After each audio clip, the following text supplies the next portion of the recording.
Very good morning and welcome to the Central Co-op County Ground in Derby. It's day 2 of Derbyshire's County Championship match against Worcestershire. I'm Dave Fletcher. Frank Watson from BBC Hereford and Worcester is with us as well. I'm delighted to say we're contractually obliged to return anyway. You have days like that, don't you? Oh, yeah. They come at any point in the season. The fact that it came the very first day was pretty galling, and on top of one or two of the difficulties they've had with injuries and Swanepoel, etc. But you've just got to. It's how you bounce back, isn't it? They've got to be better. That's all. Taylor's in again. That one is clipped into the leg side. First run of the morning is scored by Martin Anderson. Can't go probably from the depths of a performance like yesterday to the heights of a brilliant day today. But if you just get better, that's a start, isn't it, in moving things in the right direction. I think that'll be the way they feel out there. And no doubt the gist of what they will have said this morning to each other. Trouble you to finish this over off for me. Yeah, of course. Thank you very much.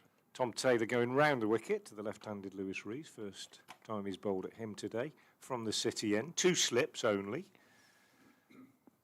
And he comes in now to bowl to Reese, and he is steering this down to third man off the face, takes 1 and comes back for 2. And there's good running, possibly fielder down there.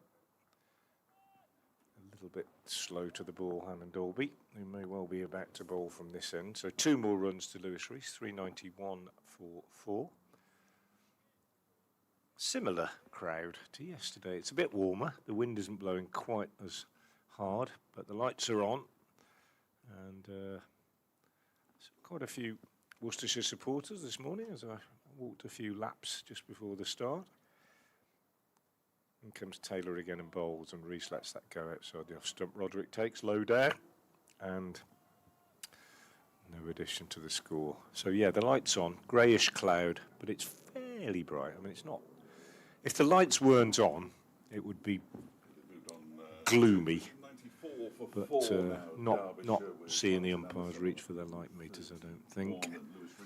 91 not out. These two have put on 2 slips then. Rest of the field pretty much spread.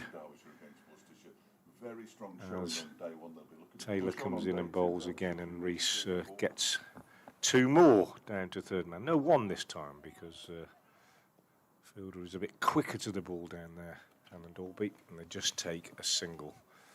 So that is the end of the first over of the day. Derbyshire have moved on to, well, I was going to say 391 for 4, but the scoreboard it's 390 has stuck 395. The scoreboard hasn't got going yet today, unfortunately. And it's not the end of the over. There's 1 ball left. Apart from that, everything was right about my commentary. Spotless bit of commentary.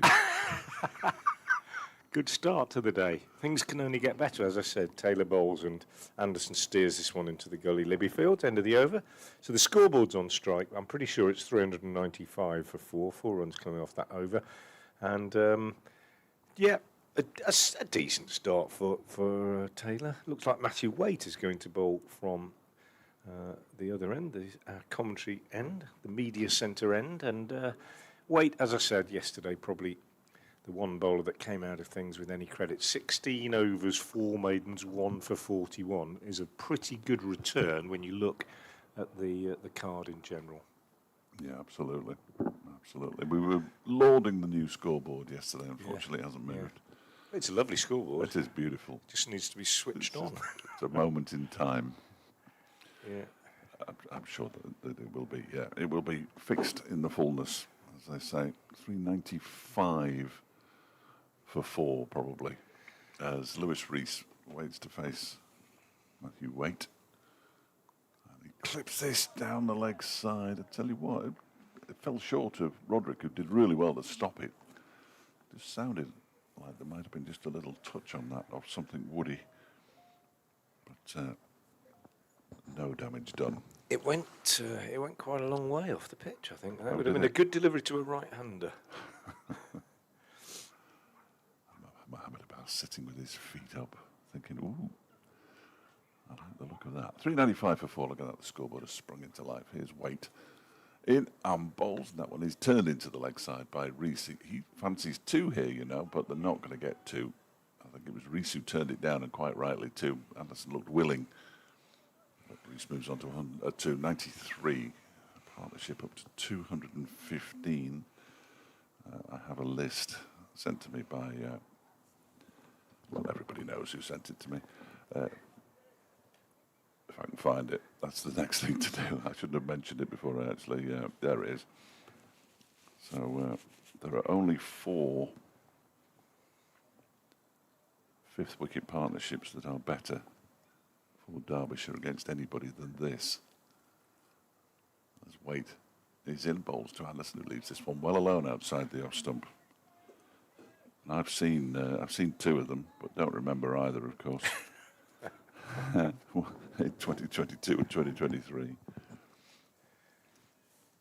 One at Cheltenham in 1993, which is the record, which we mentioned yesterday, 302. John Morris and Dominic Cork, and one in 2007 at Taunton. As and when we tick those off, I shall mention them. 396 for 4, Waite in and bowls, and that one is played off the back foot out into the offside by Anderson, who was very self-deprecating yesterday when I spoke to him, always is. I asked him about his celebration, which I think you commentated on, Frank, for the 100, when he whisked the bat through the air almost like he was going to smash it on the ground. And I've seen photographs of him with his arms raised, a big smile on his face, and I said that there was a bit of meaning behind that. He said, "Well, you keep telling me I should smile more." I've never said it to him ever. He's got a lovely smile. This time he plays it off the back foot, and he gets it in between the 2 fielders on the offside, between the cover and the point. They come back for a second. 2's all they'll get. Anderson will move to 137. And Derbyshire to 398 for 4 now. Already secured 3 of the 5 batting bonus points. One is 2 runs away. And then they'll have another, 11 or 12 overs in which to get the next 50, which might be a squeeze, but you never know. They were going along at 4s all day yesterday, and it's just over 4 and over now as Waite bowls to Anderson, who clips this into the leg side square. The 400 is going to come up here as they come back for the second. Fielded out there in the deep by somebody who looks like Jake Libby. And the 400 comes up for Derbyshire after 98 overs. Anderson moves on to 139. Lewis Reese has 93. The partnership now worth 219. And it doesn't look like there's any sign of it slowing down anytime soon at this stage. No, they've resumed really where they left off last night in terms of being untroubled. Taylor trying to change that is in round the wicket to Reese, who gets a ball on off stump and just steers it along the ground down to third man where Hannah Dalby field. They take a single. At least I think it's slightly more comfortable for the fielders than it was yesterday, because the temperature is still chilly out there. There's no question about that. Just looking around, a lot of hunched shoulders and hands in pockets, but the breeze is still steady, looking at that flag at the end of the old Players' Pavilion blowing in our direction, but it's not as sharp as it was yesterday. Here's Taylor with that breeze behind him, moves in towards us and bowls, and Anderson drives very nicely. On the up, it wasn't a half volley, it was a length delivery, and he didn't middle it, but he got enough on it to get it wide of the extra cover fielder, and it has gone all the way to the rope. So Martin Anderson is looking in just as good form this morning as he was yesterday, not surprisingly. Hugely confident, I'm sure. He will have woken up this morning, and would probably have nodded off last night thinking about batting, and woken up this morning thinking, yeah, fancy carrying on. And he's gone out there and done exactly that. And he has moved to 143 now. The partnership, 224. Taylor in again, bowls, and that's better, straighter, and Anderson is respectfully forward, pushing up to mid-on where Brett D'Oliveira does the fielding. Talking to Brett D'Oliveira last night, and he was commenting about how, I think we've got to have some sympathy with this. He said, it's difficult when you're out there and it's cold, and the wind's blowing, and you're on the wrong end of it, and you're clapping your hands, and you're going, come on, lads, keep at it, and everybody else clap it, he said, and then the ball goes over the rope for four times in and over. Taylor bowls, Anderson drives, the said D'Oliveira makes a good tumbling stop at mid-on, and he said, it is difficult to keep doing that when the ball is just disappearing to all parts, and not surprisingly, there comes a time where you look around and everybody's shoulders are hunched and they're all a bit down, and you have to try and pick them up. Of course you have to try and pick them up, but it's easier said than done. And I think sometimes we sit at the side and go, oh, well, that's not very good, and you don't realise that how difficult it is out there. The opposition does play well sometimes. Taylor bowls, Anderson, again, sweetly timed, pushed away on the offside. Latigan chases, slides, and picks up, but they're back for 2. So runs coming easily. I think that's the key expression here. Easily. The batters are not troubled this morning, nor were they much yesterday. And that despite the fact that, talking to one or two of the players last night, they thought it was actually quite a good cricket wicket. A bit more in it, maybe, than we thought for the bowlers. But just admitted that they weren't finding it often enough. As Taylor in again, bowls, and that is 4 more. That was a half volley, and Anderson, playing with utter confidence at the moment, just leaned into it and smashed it through extra cover for 4. Didn't even bother running. I doubt he even called. He just thought, yeah, I'm enjoying this. He goes to 149, and at the end of that over, Derbyshire are racing along. They are 411 for 4. Treated that with contempt, didn't easy he? peasy. Absolute contempt. It was a beautiful shot. Yeah. Not the best ball that Tom's bowled, but beautifully played towards the covered stand, the Monarch stand in the far distance. Absolutely dismissed. Don't forget, if you're not already in the ground, even if you are already in the ground, if you've got a radio with you from 2 o'clock till 6, we are on the radio, actual radio, all frequencies, BBC Radio Derby, so if you're listening in the ground, it will pretty much match up. I think DAB will still be slightly behind, but I can't do anything about that. And Wayne Madsen is coming up to see us at some point as Matthew Waite begins a new over, plays inside the line, possibly Lewis Reese in an extravagant manner, and lets it go through to Gareth Roderick behind the stumps. Another decent-ish crowd. Now, if it had been blisteringly hot yesterday and today, I think the crowd would have been exceptional, but it's been good. Yeah, there'll be, I'm sure, even before yesterday, quite a bit of anticipation amongst Derbyshire's supporters, given how last year went and the recruitment since.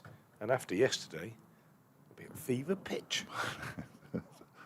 That one does beat the edge of the bat. That was a nice delivery from Waite, who, as Frank said, was the pick of the bowlers yesterday. 1 for 46 doesn't reflect how well he bowled, really. 1 for 46 from 17 overs and 2 balls. Bowled 4 maidens out of the 10 that were bowled by Worcestershire, or have been bowled by Worcestershire so far in this. Had a catch dropped in innings. it. Yeah. No, he bowled nicely. With precious little reward. There he goes. 1 to the right, 1 to the left, and he's in. And he bowls to Reese, who defends this straight back to him, as he has to. There have been... There's been a lot of discussion amongst Worcestershire members over the last year or two about recruitment, and some you get right and some you get wrong, and it's difficult to find people, and you've got to work within a certain budget and so on. But Matthew Waite has been a heck of a pickup for Worcestershire from Yorkshire about 3 years ago. Did he come on loan to start with? He did, yeah. And had a sort of dodgy injury record in the past, but he has been really excellent. Reese waits as he bowls again, leaves this one alone outside the off stump to go through to the keeper. This has been another accurate over from him. Just the He's a throwback, isn't he, really? He's sort of Yeah. old-fashioned. You can almost imagine him playing league cricket, can't you? He gives it a biff in red and white ball. Call down Really call does. down the pit. Is there anybody down there who Yeah, can bowl? yeah. Yeah. Bowls, you know, a nagging line and length. Moves the ball away from the right-handers, usually reliable. He's been a really good pickup for Worcestershire. Become a very important member of the side. Reese just As he guides goes that for down four. to the vacant third man. Yeah, I mean, Worst ball he's bowled. they've conceded a lot of runs in that particular area from third man round to backward point, really. Yeah. It must be getting towards 50 now. I'll double check on that, but another 4 to Lewis Reese. Well, especially Reese, he just angles his bat, and he's done it today about 5 times, I think. Not to the boundary, but he's got runs in that area. That would be 64 runs in that area conceded. And I'd have to count the 4s, which makes it slightly tricky, so I'll not bother. 415 for 4 now. Reese 2 away from joining Martin Anderson on 3 figures. As Waite goes in and bowls to him, and Reese goes back, pushes it up to mid-off, and there's a shout of no because it goes straight to the fielder at mid-off, who I'm going to say is Tom Taylor. Of course, it's Tom Taylor. Blimey. I could see the number through his sweater, and I'm too busy concentrating on that rather than on the fact that I know what Tom Taylor looks like. Having commentated on him in the Derbyshire strip. 415 for 4. Anderson 1 away from 150. Reese 2 away from a century. The partnership now worth 234 with 10 overs to go until the cut-off. They'll cruise that extra bonus point, won't they? Surely. Reese will get to 100 and then they'll just... Well, Anderson can't really score much more quickly than he is. No, that would be quite something if he did. And Oliver has decided to take a slip out and move a man from cover, Latigan, going back to sweep. Didn't see sweepers yesterday. Probably quite surprising given the score. But this is not. This is a field where he's moved his slip wider. This is a field where you're looking to contain rather than to take wickets. Taylor bowls. Anderson is forward, pushing out into the offside. Another interesting aspect that yesterday we had 4 slips to start, 3 slips for a lot of the time, 2 slips even throughout the evening session, and probably, in retrospect, got to swallow your pride and think, well, we might have won the toss and put you in, but actually, it's time for a bit of damage limitation. The lights remain on. They were on all day yesterday. They're on again today. Taylor in again. Bowls. Anderson on the walk, but reins himself in as Taylor sees him coming, drops it a little bit shorter and just pushes it up to D'Oliveira at mid-on. Giles will have had his pads on for quite a while now. Next man in. Must be horrible, that. I never played for a team in which anybody had a partnership of 200. No. Yeah. And whoever was in after me had to be padded up before I went out. Taylor. If there was anyone. Taylor in again. Bowls edged and bounced short of Ho's second slip. There is no first slip. He's moved wide. False shot from Anderson. Very rare. And picked up on the bounce by Hose. Bounced about 2 feet in front of him, something like that. Spent the day there, Hose, yesterday, didn't he, at slip? All day at slip. That's not much fun either, though, is it? Shouldn't think so. Nothing coming your way. Cold hands. Taylor is in again. Bowls width, and Anderson takes advantage of it. Drives it. Doesn't time it, though. Picks up a single, but that is enough to take him to 150. It's a career best. 180 deliveries, and the total 416 for 4. Punch of the gloves from Lewis Reese, who no doubt is hoping that within a minute or two they'll be doing that again, because he's 2 runs away from a century himself, and the partnership is 235.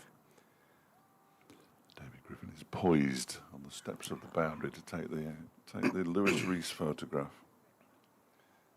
Taylor round the wicket.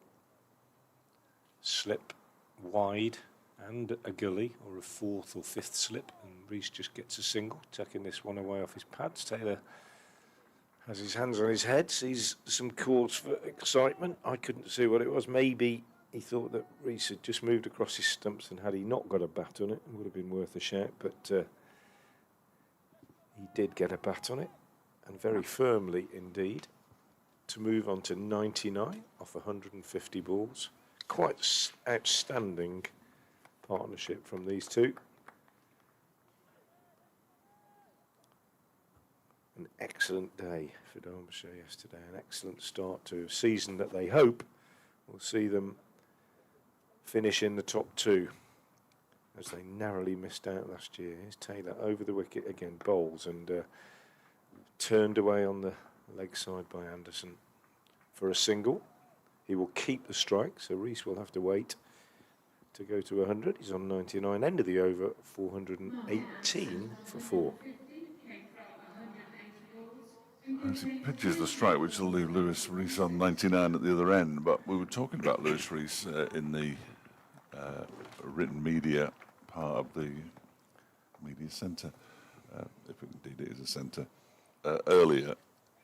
First-class cricket, he averages 36.5 with the bat, and his bowling average, with 211 wickets, is just shy of 28, which puts him firmly in all-rounder territory. Yeah. Even though for a number of seasons he's opened the batting for Derbyshire.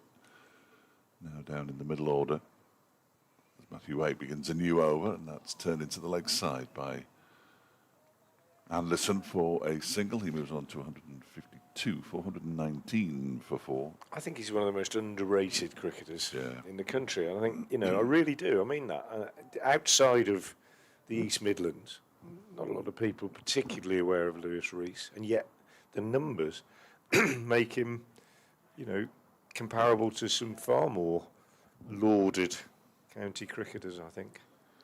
And it's all part of that sort of unfashionable county theory, isn't it, really, I think? Little old Derbyshire. Yeah. Little old Derbyshire. He's got he's passed 7,000 first-class runs in this innings. And he waits now on 99 as Matthew Wade comes in and bowls to him, and he pushes it straight back to him. Of course he does. There's no run. I mean, it wasn't always the case. Obviously, I think back to the days of Cork and Malcolm and Barnett and so on. It wasn't always that way, but you just feel in the last decade maybe. I think that the big guns, the Surreys and the sort of Lancashire, Yorkshire Notts have kind of stolen the limelight, haven't they? And especially here in the East Midlands, the Notts, Derbyshire sort of. Yes. The balance between the two has been heavily one way, hasn't it, in terms of media attention and so on. And results generally. Yeah, and that's why, yeah. Waits in again, bowls to Reese, who pushes his hat into the offside. They're going to scramble through for a quick single. There is a shot at the stumps, but Reese gets there. A century from 152 balls as he punches the air. He'll take his helmet off and he'll acknowledge the crowd. I'm fairly sure Lewis Reese, a 15th first-class century of his career. Another just little punch of the fist as well. This one means a lot to Lewis Reese, who joins Martin Anderson in reaching 3 figures in a partnership worth 239 as Derbyshire move on to 420 for 4. Well played, Lewis Reese.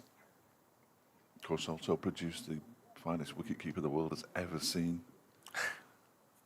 Bar none. We'll have no arguments against that. As Wade is in, and that one's turned into the leg side by Anderson. And there's no run. I played a benefit game once. And Bob With Taylor, Bob? yeah. Excellent. And we're on the same team. And I was at slip. And he took a catch down the leg side that was extraordinary. Took it one-handed, low to his left. Didn't dive, lost his footing and just put a knee down. And it was off the face of the bat. It was an amazing catch. And I turned to him and I said, God, that was a fantastic catch. And he said, yeah, I'm sorry, I'm a bit disappointed I lost my balance. Yeah. Incredible. Never dived, really, usually. No. That was the thing about But Bob. then- That one's defended by Anderson, no run. A few overs later, it was a benefit game for Phil Oliver. Do you remember him at Old Hill? And a few overs later, they said, "Do you fancy a bowl, Bob?" And he said, "Yeah, I'll have a bowl." He said, "Does anybody can keep wicket?" Well, I was a keeper. And I said, "Yeah, I'll keep wicket." So I actually kept wicket in his pads and gloves. And it was those gloves with no webbing. Do you remember he had no... And I found it really, really strange. Mitre gloves, other gloves are available, with no webbing. And but I thought, I'm keeping. It was only a few overs, but I thought I'm keeping in Bob Taylor's kit. Amazing. The Heritage, What a man. Heritage store has a pair of Bob Taylor's gloves. Waite comes in and bowls to Anderson, who dances down the pitch and gets a very streaky run down to backward square leg. That's very un-Martin Anderson-like. He did flash at one outside the off stump after he'd reached 100 yesterday evening, and that's probably the second or third false shot that he's played. 421 for 4, Anderson 153, Reese 100. My two favourite stories, and one involves his gloves, which are in the with the rest of the heritage stuff. David Griffin brought them out and showed them to Brooke Guest, whose first question was, "Where's the webbing?" Yeah. Because they're just like the ones that you would see, almost like under 15s. Yeah. And the other one is he was away with England. And Bernie Mayer was deputising for him. And the bowler bowled, and the ball thudded into Mayer's gloves. As Tom Taylor starts a new over. Anderson on the walk, taken on the pad, looking to whip it away on the onside. No run. And whoever was fielding at slip, Jeff Miller, I think, turned to him and said, "Are you going to make that noise all day?" And he said, "What noise?" "That noise of the ball thudding into your gloves. When Bob's keeping, you never hear it go into his gloves." Just melts. Yeah. Yeah. And Bernie was a very fine He wicketkeeper was, yeah, he himself, was, of yeah. course. I saw quite a lot of Bob. When I was at Repton running the cricket, he worked for Dukes, for British cricket balls, and he used to come round once a year as Taylor comes in again and bowls, and just felt for that Anderson. Pulled his bat away, but maybe a bit too late as it went through to Roderick. And he would turn up once a year with his case, a sort of very nice case which he opened up and had all the different grades of ball in there. And I would say, well, I'll have 24 of them and a dozen of them or whatever for different age groups. And he would stay for lunch in my house and sit with some of the boys, and they'd chat cricket. Many of them not really realising who they were talking to. A lovely, lovely man. As Taylor is in and bowls, and Anderson pushes out on the offside, and Jake Libby fields. They take another single, and I'm not going to disagree with you about him being the best keeper. I was a massive Alan Knott fan when I was a young man. I think not with the red gloves and the hanky out of the pocket. It was slightly more. I mean, they were both quirky in their own way. Both not possibly slightly more flamboyant. Both absolutely brilliant wicket keepers. I believe that they were better than most of the keepers around now, but I speak to some people, Stephen Rhodes being one of them, who says that he watches videos of keepers of his time, including himself, and doesn't like what he sees in terms of footwork and so on, and thinks that some of the keepers now are better. So who knows? Here's Taylor in, bowls, and Reese is beaten by a good one, which went across him. You have to be Genuine play and miss that one. No run. You have to be more now, though, don't you? Like Bob Taylor used to bat at 11 for England. Yeah. Whereas that would never, that simply can't happen anymore.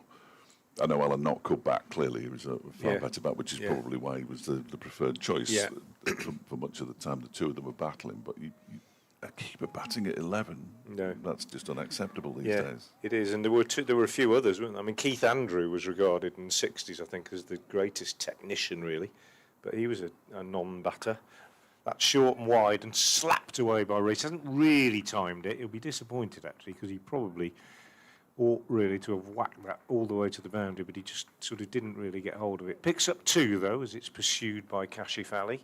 Tom Taylor's not looking happy as he walks back. His shoulders are slumped a little bit. It's just not quite going well for him. 23.5 overs, 1 ball left in his 24th, 2 wickets, but he's gone for 121. Well below his usual standards. Comes in now again and bowls. Absolutely smashed down the ground, this time by Reese. big swing of the bat, and it goes aerially to start with, down to long off for 4. Taylor takes his sweater rather resignedly. 19 overs, 4. Sorry, that's weight. 19 overs, 4 maidens, 1 for 53. Taylor's figures then 24 overs, 2 for 125. Oliveira's problems continue. Derbyshire resuming this morning on 391 for 4, have added 35 this morning without any trouble whatsoever. And the partnership is now worth 247, and that biggest ever fifth wicket partnership for Derbyshire is in danger, Dave, dare I say. They're now, it's nearly in a minute because they've just knocked a run off somewhere. This next delivery is clipped into the leg side by Martin Anderson for a single. They've only got that last delivery down initially on the scoreboard as 3 runs, which it clearly wasn't because it went to the boundary, didn't it? Well, the umpire signalled for... Yes, that would be the giveaway. But it's 2 for 124 on the... I'll have to try and get a message to Jane. It's got 2 for 124 on the board. It's 125, yeah, definitely. On NV play anyway. So. Here comes Waite again on his way in and bowls, and it's been smashed down the ground again by Lewis Reese, who seems to be putting his foot down now. Well, it's gone up towards deep mid-on, and it's a 250-run partnership between these two now. That bonus point is in almost been achieved with overs to spare. Well, They're absolutely cruising, aren't they? Cruising. Jane looks confused. I don't understand. Oh, they've taken away a 3 and made it a 2. So interesting. I'm not entirely sure which way around it was. And I can't be bothered. Don't get involved. He's decided not to hang around, didn't he, Lewis Reese? Yes, it looks like it, doesn't it? It looks like it. 433 for 4 Waite on his way in again and bowls. He leaves this one alone outside the off stump. Those partnerships, this is 252, which makes it the 3rd equal highest for Derbyshire against anybody, equaling Simon Catich and Ian Harvey at Taunton in 2007. They've just gone past Brooke Guest and Leas Deploy, who've got 248 against Durham up at Chesterler Street. Picturesque Chesterler Street. If you look to the right, not so much if you look to the left. Back in 2022, one which I clearly saw but can't remember. And Waite is on his way in again. Reese on 110. Just clips this into the onside. Wakefields off his own bowling. 277 is their next target, and that is also Leas Deploy, along with Haider Ali when they went berserk against Yorkshire at Chesterfield in a game that I'm fairly sure Derbyshire lost in 2023. Much smaller ground, of course, Chesterfield. And if you're looking for picturesque, there's your ground. But yeah, perhaps a slightly quicker scoring ground, even than the county ground, where the boundaries square are quite big. Waite in his 20th over, bowls to Reese, who smashes this one up in the air, and it's going to drop to the left of Libby. They're only going to get a single for it as well. Libby out on the cover boundary, came racing in. But is it Libby? Yeah. Yeah. Good bit of fielding, actually. Yeah. It bounced awkwardly and would have had some additional spin on it the way it came off the bat as well. But Reese just looks like he just wants to try to hit as many balls to the boundary as he possibly can. I wonder if I know they've got the 450 in mind, but they've still got 6 overs and 1 ball to get 16 runs. So if they don't do that, and this game has taken a turn. I think 600 is going to be the target. Yes. I've just sent a message to somebody suggesting that they might want to bat after lunch, I would have thought, as Anderson pulls this next delivery. Well, he's timed it absolutely beautifully. Out to the slightly backward square leg boundary, just in between the 2 fielders who are out there on the rope. And he picks up another 4, moves to 159. 438 for 4 now, Derbyshire, after 104 overs. They were going at around about 4 at the start of the 4 and over, that is, at the start of play. It's now gone up to 4.18. So they haven't slowed down. In fact, they've speeded up. After they were quite quick in the evening session yesterday, weren't they? I think what did you say to me? I wrote it down. It was that exciting. Yeah. And when the 300 came up, they'd got 100 off 126 balls without losing a wicket. That was Anderson largely, as he hit the ball to all parts. If you say anything interesting today, I shall write it down again. Taylor, use it against you at some point. Taylor moving in again over the wicket to Reese, taken on the pads, a shout for LBW, but he's gone over the wicket and could well have pitched outside the leg. Reese was looking to whack it away over the leg side. He's not looking to play many defensive shots at the moment, Lewis Reese. It's been an outstanding innings and an outstanding partnership.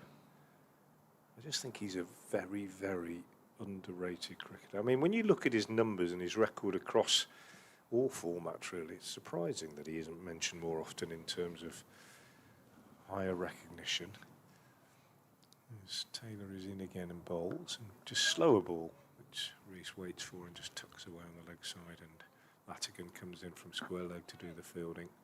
35 years old, I think that's now, passed him by now, hasn't it? Yeah, But I know what you mean. Yeah. Absolutely, absolutely. He's got an outstanding record, really, and he is, as you say, I mean, he's a proper all-rounder. He's not just a batter; he's a proper all-rounder. And he had one go in the 100, didn't he? I think a few years ago. Yeah, down at Lords, I believe. Yeah, but not in the conversation when they talk about that now. But very good. Very didn't good play cricketer. T20 cricket at all last season. Anderson waits. Taylor is in. That's wide and driven by Anderson beautifully. And it's 4 more. Latigan on the boundary, set off to his right. Thought, I'll cut that off, and then I thought he might have quickly had a realised that he wasn't going to get anywhere near it. Remarkable. 4 more. Runs are coming thick and fast, and Derbyshire are in complete and utter control here. And Worcestershire are, well, they're not in disarray, but they're where they were mid-afternoon yesterday, really. They are in need of some sort of inspiration. You look around, and it's nobody's fault. It's cold. The hands are in the pockets. The shoulders are slumped. They're taking a long time to do things again, as they did yesterday. And it all just looks a little bit disheartening, shall we say, for the pairs at the moment. Yes, they've got to make sure that doesn't affect the batting. Yes, yeah, absolutely. Absolutely. That's the danger. Yeah. Taylor is in and bowls, and that's a better delivery, much straighter. Anderson slightly turned around by it and pushed out on the offside. Yeah, none of my observations, I hope listeners come across as being overly critical. I'm just describing what I see, really, and you know, we've all been there. Those of us that have played, those of us who've watched, we've all seen it before. It happens, and it's how you respond to it. It doesn't always happen at the start of the season, maybe first day or two, but Worcestershire have found it a real challenge this last 2 days, and it isn't any different today as Anderson drives sweetly up to mid-off Wakefields, almost misfields. Kind of lost track of where the ball had gone after he stopped it, but it was between his feet, and no run is added. 443 for 4, so they've already added over 50 this morning in 40 minutes without any upsets whatsoever. A couple of player misses, genuine ones, that's all. Taylor again is in, bowls, and Anderson drives up to mid-on D'Oliveira Fields, and there's no run. The one thing I would say, and you know, I'm not for a minute suggesting that Derbyshire's bowling attack featuring Mohamed Amas isn't going to be more impressive than Worcestershire's has been, and there's every likelihood that it will be. And I'm not for a minute suggesting that, as we said just a minute ago, both of us, that Worcestershire's batting isn't going to be affected by the general mood, but there's no reason why they shouldn't think on a decent pitch that if a couple of players get in, they too can occupy the crease for a significant amount of time, because there are no demons in this pitch. There's a bit in it, but there's no demons in it. But I think the extent to which Worcestershire's plans have been derailed are indicated by this bowling change. Brett D'Oliveira, who's bowled 12 overs for 50, is coming on at the racecourse end. I was just looking at it to remind me of the accuracy of my memory, which wasn't particularly accurate. D'Oliveira bowls to Reese, who pushes this up to long off and takes a single to move to 113. His last two innings then, including, well, this one and the one at the end of last season, when he got 211 against Kent, 324 runs. When you add in that against Kent down at Canterbury, took 2 for 15 in the first innings and then won the match with 5 for 63 in the second. The winter's break almost never happened for Lewis Reese. This is a sweep shot from Martin Anderson. There is a man out there at deep backward square leg. And he picks up another single. He moves on to 164, 445 for 4. I missed the opportunity to say 444 for 4 there, which was disappointing. And I was rattling on about how good Lewis Reese is, which he is. And he's on strike now. D'Oliveira bowls to him, he pushes it out into the offside. And there is no run. So 264, the partnership. They now have to get 5 runs in 5 overs, as that one is whipped wristily into the leg side by Reese, but straight to the fielder at mid-wicket to secure their 5th bonus point. Worcestershire need 2 more wickets to get another one as he goes for the sweep shot, and it hits him about the knee roll on his, it's his right leg, his front leg, because he's left-handed, of course. Ball dribbles away. Now D'Oliveira completes his 13th over with a ball that's defended into the offside. The one thing that Brett D'Oliveira does is he bowls his overs very, very quickly, which is why yesterday Worcestershire went from -3 to +1 in about 10.5 minutes. They're now level with the over rate. You know, the over rate penalty doesn't come into force until an innings is 8 hours old. 8 hours, that's a day and a half. No, a day and a third. We've been told this morning by Jane. It's changed from 4 hours, and of course it's over the course of 2 innings. Whether Worcestershire will bowl again remains to be seen. They may well do.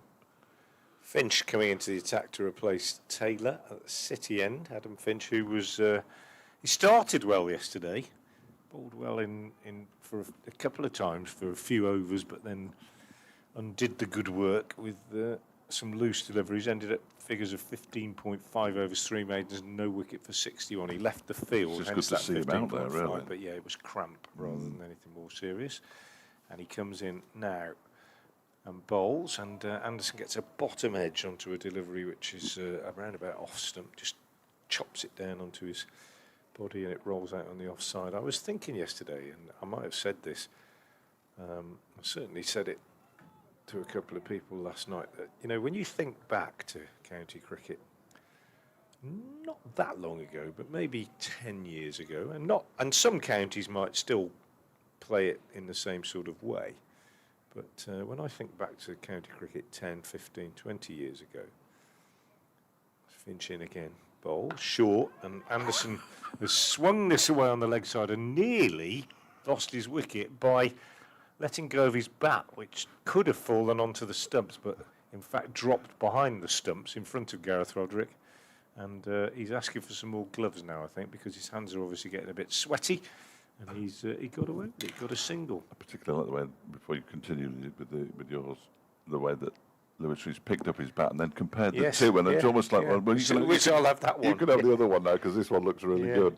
Yeah, what I was going to say is that every side, more or less, I mean, there were 1 or 2 exceptions, but every side had 1, if not 2 spinners. And one of those spinners would have been a finger spinner, either an off spinner or a left arm spinner, but a finger spinner.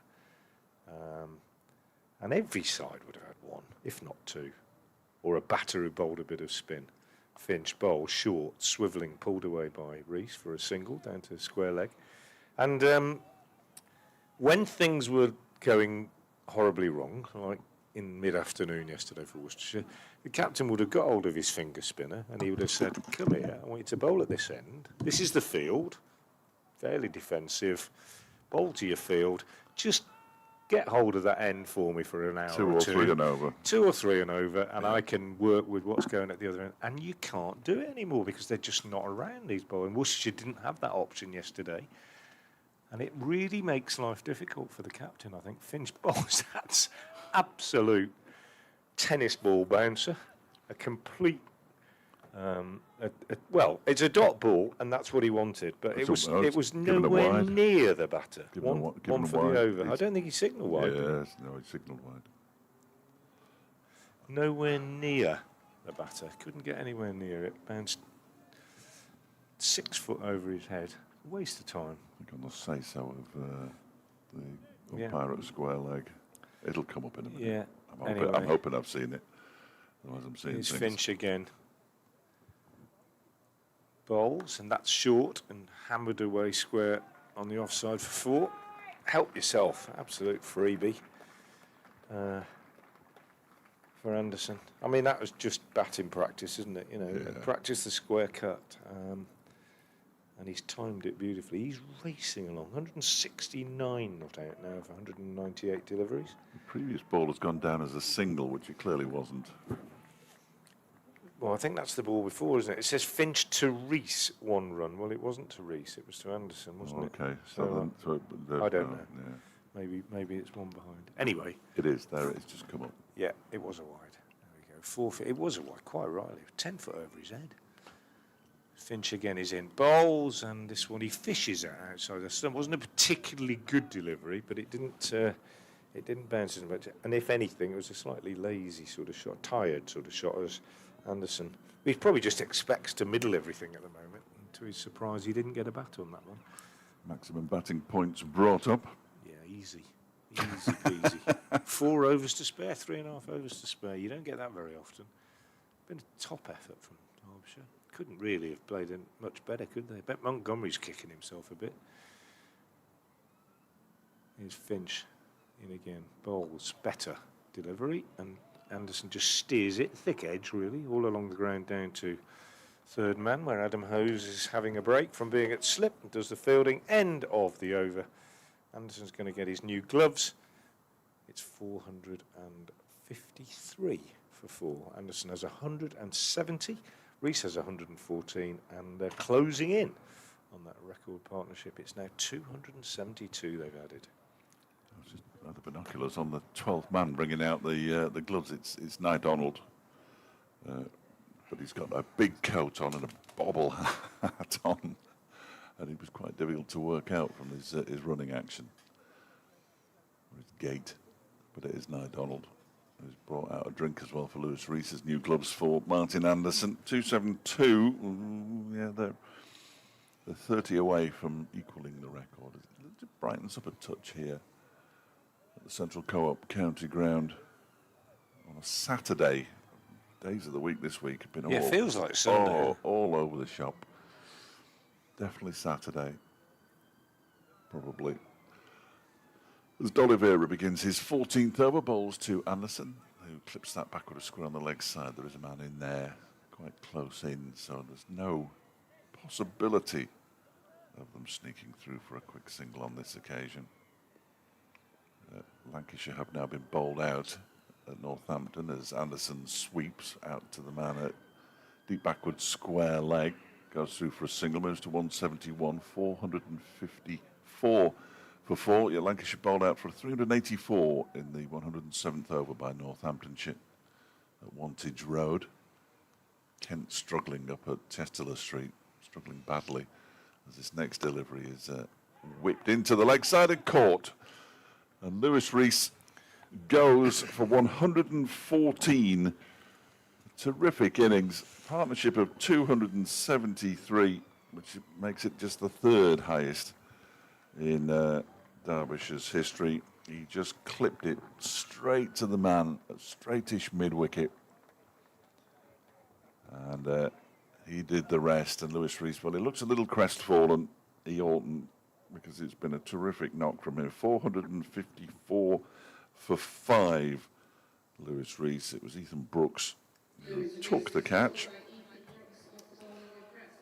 And Brett D'Oliveira gets a bonus wicket, 1 for 53. Lewis Reese gets this applause as Anuj Dal comes out to bat. Indeed. Now Britain the score on the wrong line, and that's going to make it look very messy, which is disappointing. 58 overs then for that partnership, which is rapid scoring, isn't it? And a really, really outstanding effort. That partnership in the end was, what did you say it was? 273, I believe. 273. Splendid. Splendid effort. And a small mercy for Worcestershire in picking up that wicket. Anuj Dal, who's got most of his centuries against Worcestershire. Yeah. Comes out mostly at New Road, though, which will be a blessed relief for the Worcestershire followers in the ground and tuning in on the BBC Sport website, on the club stream. 454 for 5 then. Be strange watching a different batter. Great effort from Reese. In comes D'Oliveira then, and Anuj Dal goes back, cracks this away up towards long off, wideish long off, but then we're going to get a single. There's a field around there whose throw in was a little wayward, had D'Oliveira scrambling. Dal off the mark, 455 for 5.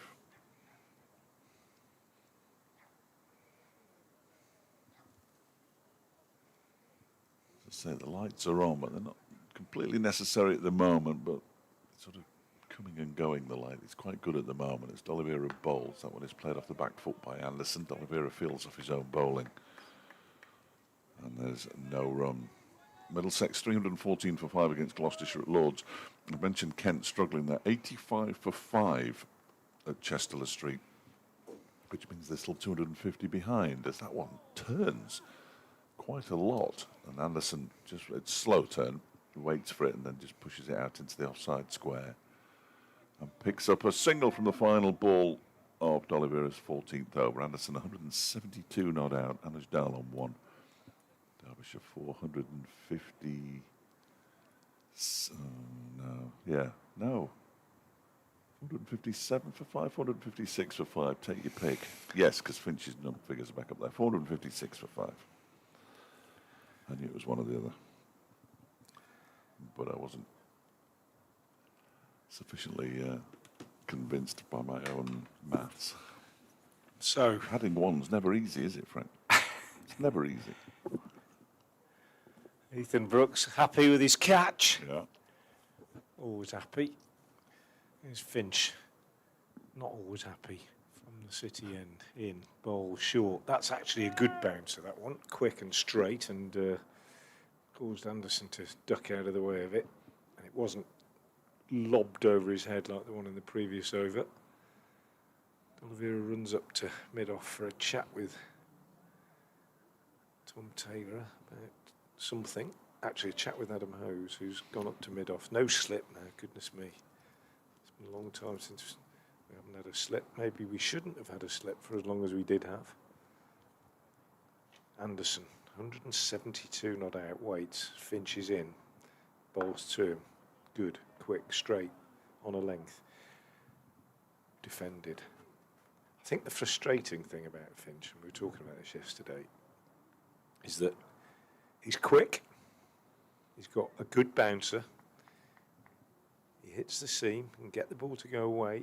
He's got all the attributes, and when he gets it right, can be a really formidable prospect, but just can't find that consistency that allows him to really get on top of a batter.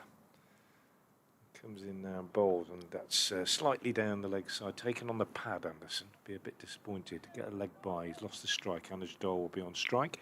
457 for 5.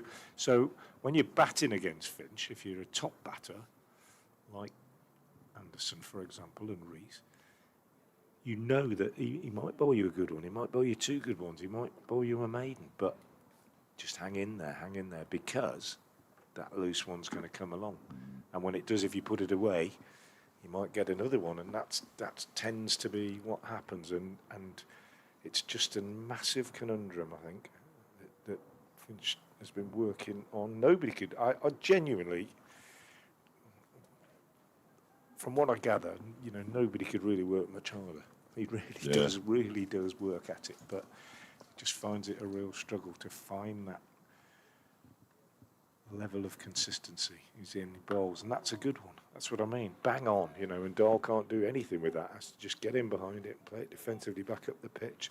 Just needs to do a fraction from there, and he finds the edge. But can he put 6, 8 of those together in a 2-over spell, or 10 maybe? You think back to the Hendricks of this world, and the Chris Olds and Paul Allotts and people that just nagged away. Well, Matthew Waite's done it, hasn't he, in this innings? Just Finch is the quickest of the bowlers we'll see on show in this match, in all honesty. Yeah, could well be. It's in bowls, and that, again, is a good one. It's right on the money. Just keep it there. That's all he needs to do, keep it there. And Dahl can't do anything with it other than just push it away on the offside. D'Oliveira fields. It's easier said than done, of course. And it's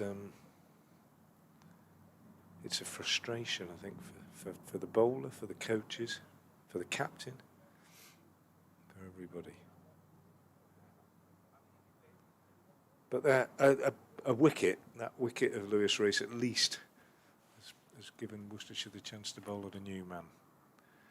And Finch does so down the leg side. Dahl just reaches inside it, makes sure he doesn't get a glove on it down the leg side. Roderick takes end of the over, 457 for 5. Anderson 172 not out of 207 deliveries. A career best by some margin. By some distance, yeah. It was early 105, 107, something like that before. All the games in the first division are up and running as well. This morning, as Brett D'Oliveira begins a new over from the racecourse end, balls to Anderson, turns it round the corner, but there's a fielder there and there's no room. Glamorgan 135 for 5 after 50 overs against Yorkshire. To check if Johnny Bairstow's come back out or he's been substituted.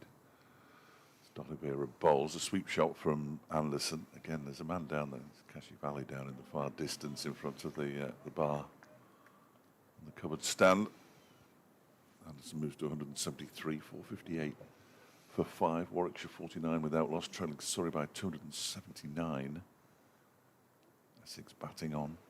This next delivery turned, well, I was going to say turned by Anuj Dal down the leg side. I don't think he's got anything on it, or has he just got a little tickle? It won't get to the boundary, and they'll pick up 2. No signal from umpire Tom Lungley. No pre-signal either, which meant that he clearly got a little tickle on it. 256 for 4, Essex, as they continue to bat. Leicestershire 65 for 2, trailing Sussex by 296. Somerset 339 for 9 against Nottinghamshire at Taunton. As D'Oliveira bowls, that one is driven but not timed by Dal. To Brooks. Fielding in the covers. Took the catch at mid-wicket. That's a full loopy delivery. And a nice piece of fielding at mid-wicket. As I hear Fleetwood Mac for the first time today, and potentially not the last, given the BBC's playlist, as D'Oliveira is here, bowls to Dal, who goes back and forces it out into the offside, picks up a single and pinches the strike. He's on 4. Anderson is on 173, and Derbyshire 461 for 5, and that is the end of the bonus points. 110 overs have been bowled. Derbyshire have 5, and Worcestershire have 1.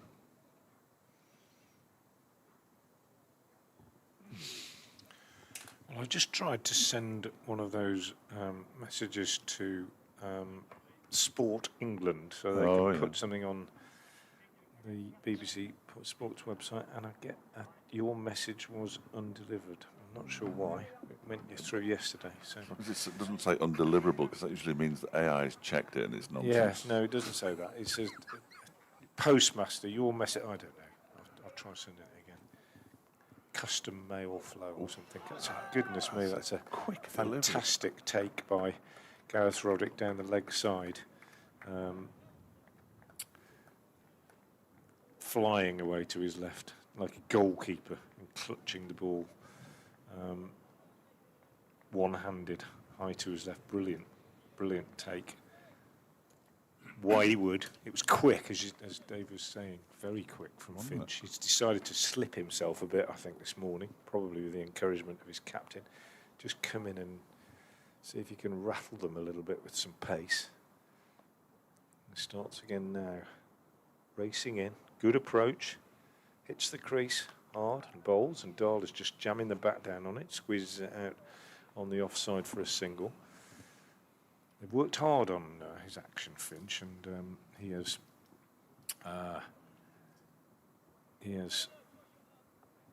changed his what they call the gather and the way that he sort of arrives at the crease. I haven't seen him from side on. I used to feel that he just shortened his stride a little bit as he hit the crease, but can't really tell from this angle. But this morning, so far at least, apart from a couple of loose ones, he's bowled a bit of hostility. Comes in now to Anderson, bowls, and yeah, well, he's gone for 6, but it's a combination of pace and bounce and brilliant batting, because Anderson has just watched it. It was quick and it was short and it was fairly straight, but Anderson has just watched it, given himself room, and just let it hit the bat and steered it over third man all the way for 6. The pace of the ball, the bounce of the ball, working against the bowler, beautifully executed by Anderson, who is a man inspired this morning. He's played absolutely superbly. 179 not out now, off 210 deliveries. Finch is in again and bowls, and that's short again. This time he swivels round and pulls it away on the leg side. Doesn't really get hold of it, just pick up a couple as Kashif Ali does the fielding out on the leg side. But absolutely tremendous stuff from Martin Anderson. He looks, to be fair, I can only say, if you turned up and watched him here, you wouldn't believe that he was quite as inexperienced as he is, because he's played with complete mastery for most of this innings, and particularly today, I think. He's enjoying it. 181 now. Finch is in again and bowls. Better, short of the length, but much straighter. Just defended down on the onside by Anderson.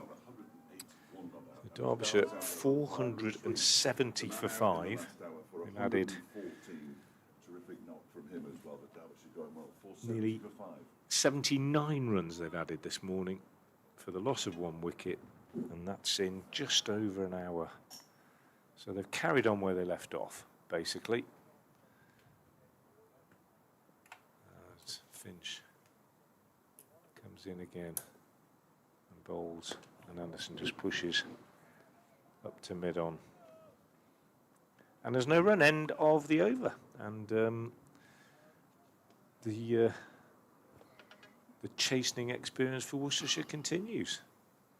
Anderson 181, Dahl on 5, just the one man out today. Lewis Reese for 114 after that partnership of 273. Magnificently, the BBC Radio Derby news comes out. They come out of the news with U2. So we had Fleetwood Mac and U2 either side of the news. I can't find that message now to copy it and send it to. Ooh, done a bit of bowls to Dahl, who pushed it out into the onside. It's no from Dahl. You could hear him shouting. He didn't want Martin Anderson to come for that one. This next delivery is cracked down the ground by Dahl for a single. He moves on to 6-4, 71. for 5. David Griffin's just put a message in the group chat that I don't really understand. There's Anderson moves to 182 with a clip down the ground. It should be something to do with Martin Anderson, because the message just says 183. Which isn't much of a message, in fairness. All will become apparent at some point as Dal pushes this ball down the ground once again for a single. 473 for 5.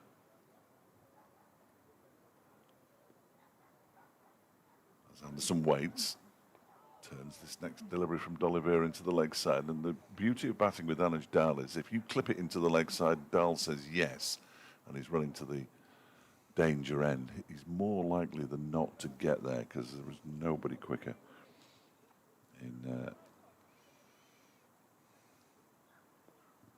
Derbyshire side.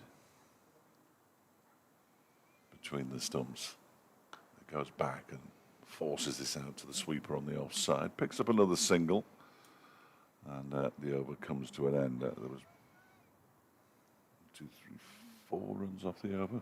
Might have been 5. 475 for 5. Dallas moved on to 8. Anderson has 183. And Derbyshire bat on.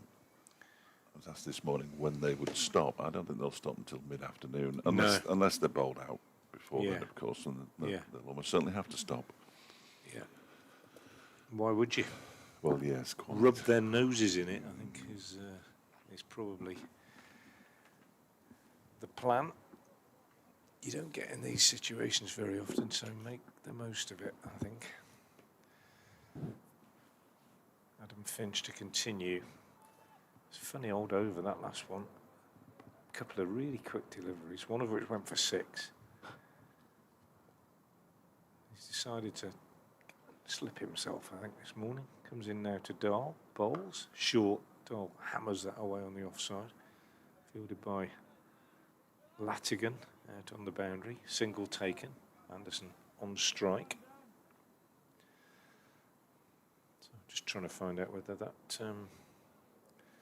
got through to the BBC or not.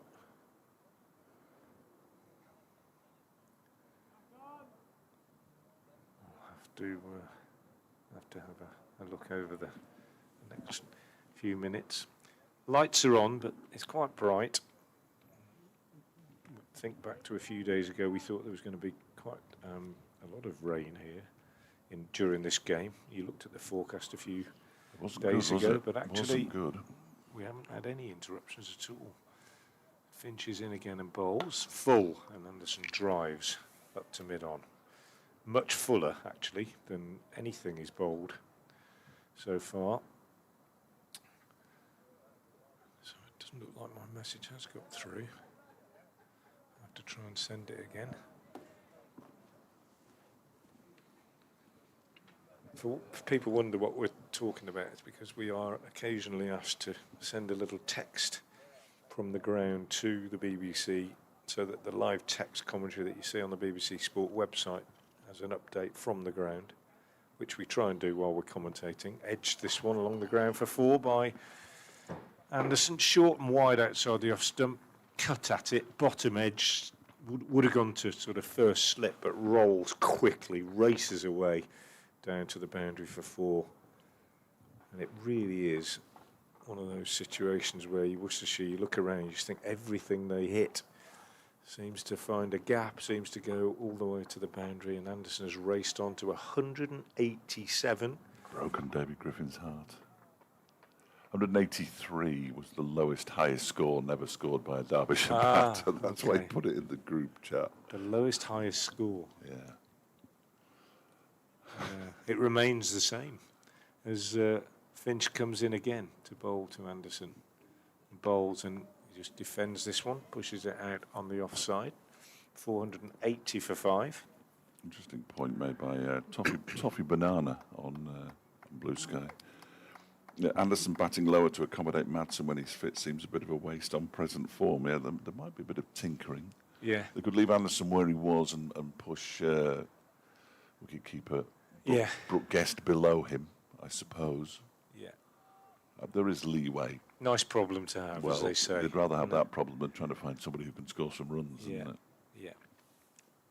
Finch in once more.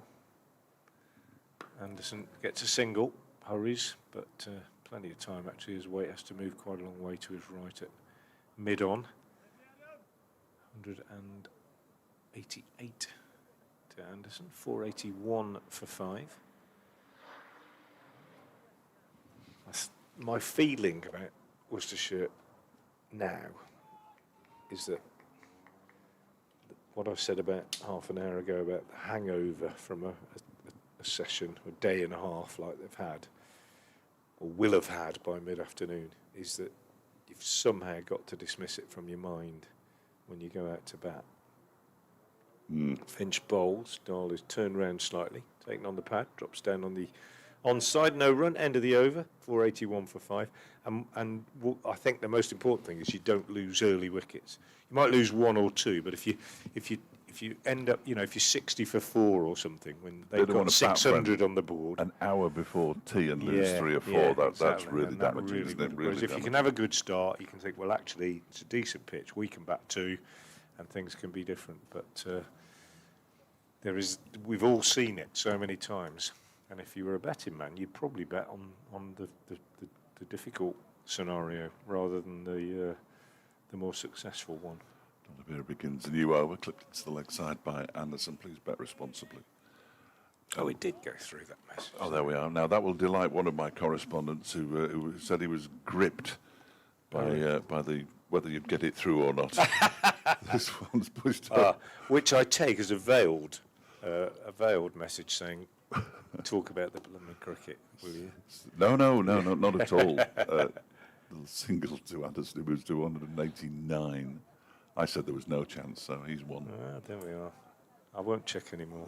Derbyshire comes in, and that's pushed into the offside by Dahl out towards deepish point for a single. He moves into double figures, which in itself is exciting. It's only happened once in Derbyshire's history where all 11 batters in a completed innings have scored double figures as well as extras. Well, extras. How do you know that, I wonder? Yeah, well, I've got that on my phone. This one is pushed into the offside. God, that's rubbing it in, isn't it? Well, Just to make you feel even worse, Worcestershire, that's the only time every player has got a double. Well, not yet. No. Not yet, because we haven't completed innings, and we do have Mohamed Abbas and Shoaib Bashir, and they might not ask Mohamed Abbas to bat. That one is swept by Martin Anderson. It moves to 190. In 1932 against Somerset, the only time all 11 and extras into double figures in a completed Derbyshire innings. That's amazing. It's fantastic, and we keep an eye out for it until the first person is out in single figures.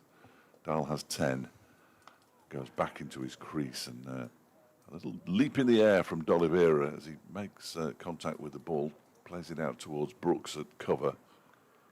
Yeah, he played it late. Comes to an end. Yes, he did. 484 for 5 at the end of the over. Anderson 190. Dahl 10. And although they've only put on 30 between them, these two, they've done it in just 39 balls, so they haven't slowed down. No. Well, Martin Anderson hasn't slowed down, essentially, but Dahl's 10 off 18. No, it's it's kind of Worcestershire. They know what's coming, don't they? Basically, they're going to be on the end of a massive score, and they're going to have to bat for 2.5 days to try and save the game. Really, it's the phony war at the moment. Finch in short. Anderson swivelled round, goes for the pull shot, misses it over his head. Finch hopefully appeals. Roderick joins in, thinking it might just afflict a glove. Umpire says it didn't, and that's your one for the over. So Finch's overs are following a similar pattern at the moment. Gets his one for the over out of the way early on, and then tries to hurry the batsman up. Pace is clearly the chosen method at the moment. He's tended to be a bit too short. He hasn't bowled much in the batsman's half, to be fair. Comes in again now and bowls. Actually, that's quite a good one. Just short of a length. Just flicked away on the onside by Anderson for a single. But he was hurried. as well he might be. I mean, when he gets it up there, it's in the mid-80s, I would say, from Finch, when he's at his best in terms of pace. And then it's just a case of whether the direction is sufficiently good to test the batsman, or whether the batsman can actually use the pace, as we've seen Anderson do on a couple of occasions, to his advantage. Finch is in again and bowls, and that's down the leg side, flicks the pad, going to go all the way for 4 leg byes, beats the diving Roderick. And that's the problem too, isn't it, that when he is a bit wayward like that, batter didn't even get a bat on it, but enough on it to go down to the boundary. It's an interesting one. You know, you were talking about getting rid of bonus points. I don't know whether I've ever said this to you on air before, because I have said it a few times, but when people say, what would you change about the game? I'd get rid of leg byes. No. Except when... You give them to the batters? Except when... If the bowler went round the wicket and bowled deliberately at the pads, then you can have leg byes. So I would say right arm bowler round the wicket to a right-handed batter, you can have leg byes. Dahl defends this one. That's what we need on the onside. But when to a make bowler, the game more complicated. well, when a bowler well, not really, because you could say, well, there's no leg by. So a bowler bowls over the wicket, beats the batsman, all ends up, completely and utterly a victory for the bowler, and the ball flicks the pad and goes to third man for 4. I don't think the batting side should get runs. The bowler has outdone the batter. So you don't get any runs at all? No, but because the batsman doesn't, the batting side doesn't deserve any runs. The bowler has completely done the batsman. And when Lots of things in life we don't deserve, Frank. Well, yeah, seriously, I think it's. I've discussed it with a couple of umpires who could see where I was coming from. Dahl bowls out, pushes this one from Finch out on the offside, and there's no run. That's because they're largely elderly men who have to stand on one leg. No, seriously. And it's quite tricky. If it's if it's deliberate, but most of the time when leg byes are scored, it's because the batsman has missed the ball and the bowler has a moral victory, if you like. I just don't see why the batting side should get any reward for that. There we go. There we are. I think it should be a dead ball. Anyway, here's Finch. One slip back in now as he bowls to Dahl, who gets a ball on leg stump, just turns it away on the leg side. Libby roos round from mid on to field. It is the end of another over from Finch. So his figures now are 21 overs, 4 maidens, no wicket for 85, 86, and it's 490 for 5. There've only been 12 leg byes in this innings. So it wouldn't make a huge difference, would it? No. Well, no, I don't think it would. But, you know, in a one-day game, when it's getting tight and a bowler runs in and bowls an absolute beauty and the batter misses it and it flicks the pad and goes for 4, I sometimes think games can be turned by things like that. Speaking of turn, here's Brett D'Oliveira bowling to Anuj Dal, who just pushes this down the ground for a single. He moves on to 12, 491 for 5. Change the angle a bit here for Martin Anderson as he comes around the wicket to him and he sweeps a ball that lands outside the leg stump for 4. Down a deep backward square leg in between the two fielders out there yet again, and Martin Anderson moves on to 195. Because it went up very quickly. I've gotten excited there. Overexcited. Promised myself I won't do it this season. Anderson waits, 195 not out. D'Oliveira bowls to me, sweeps again. This time it's straight to Kashif Ali down at the backward square leg. And he picks up a single to move to 196. Dal on 12 on strike, partnership already worth 42 off 48. Over rate remains level, but interestingly, that one is or otherwise defended by Dal. They said, well, we can't change them, as you quite correctly pointed out, except at the end of sessions, except if the umpires tell us to. Well, that means you can then. This next one played off the back foot by Dal, out into the offside. Nice piece of fielding by Brooks. has a shot at the stumps as well while he's on the floor, and it didn't miss by many or much. But Dal gets through for the single. He moves on to 13. It brings Anderson back on to strike for the final ball of the over on 196. Around the wicket comes D'Oliveira. Bowls 2, and he clips it into the leg side and moves on to 197. At 498 for 5. Dal is on 13. 40 minutes until lunch, by which time they may well be well beyond 550. I don't think they'll pack it in at lunch. No. Well, you wouldn't, I don't think. No, I don't think so. I think I will go as far as to say by the end of today, Yeah. I think we'll have a good idea Whether where we'll the be here on game's Monday. going. Yeah, yeah. That's probably a fair comment, isn't it? I think. Yes, I think so. I think so. If Worcestershire are 5 or 6 down by the end of the day, which they could easily be, then we might be thinking about an early finish on Monday anyway, if not tomorrow. Good grief. Who'd have thought it? This Finch from the city end moves in towards us, right arm over, bowls. Anderson turns it on the leg side just for a single. Easy peasy, 198 to him. You might be talking to him again tonight. Yeah, that's the fear. No, he's a top lad, but I don't think he enjoys media duties in any way, Martin. 499 for 5. I'm sure he'll be smiling again if he gets 2 more runs there. I think he will. I don't blame him either.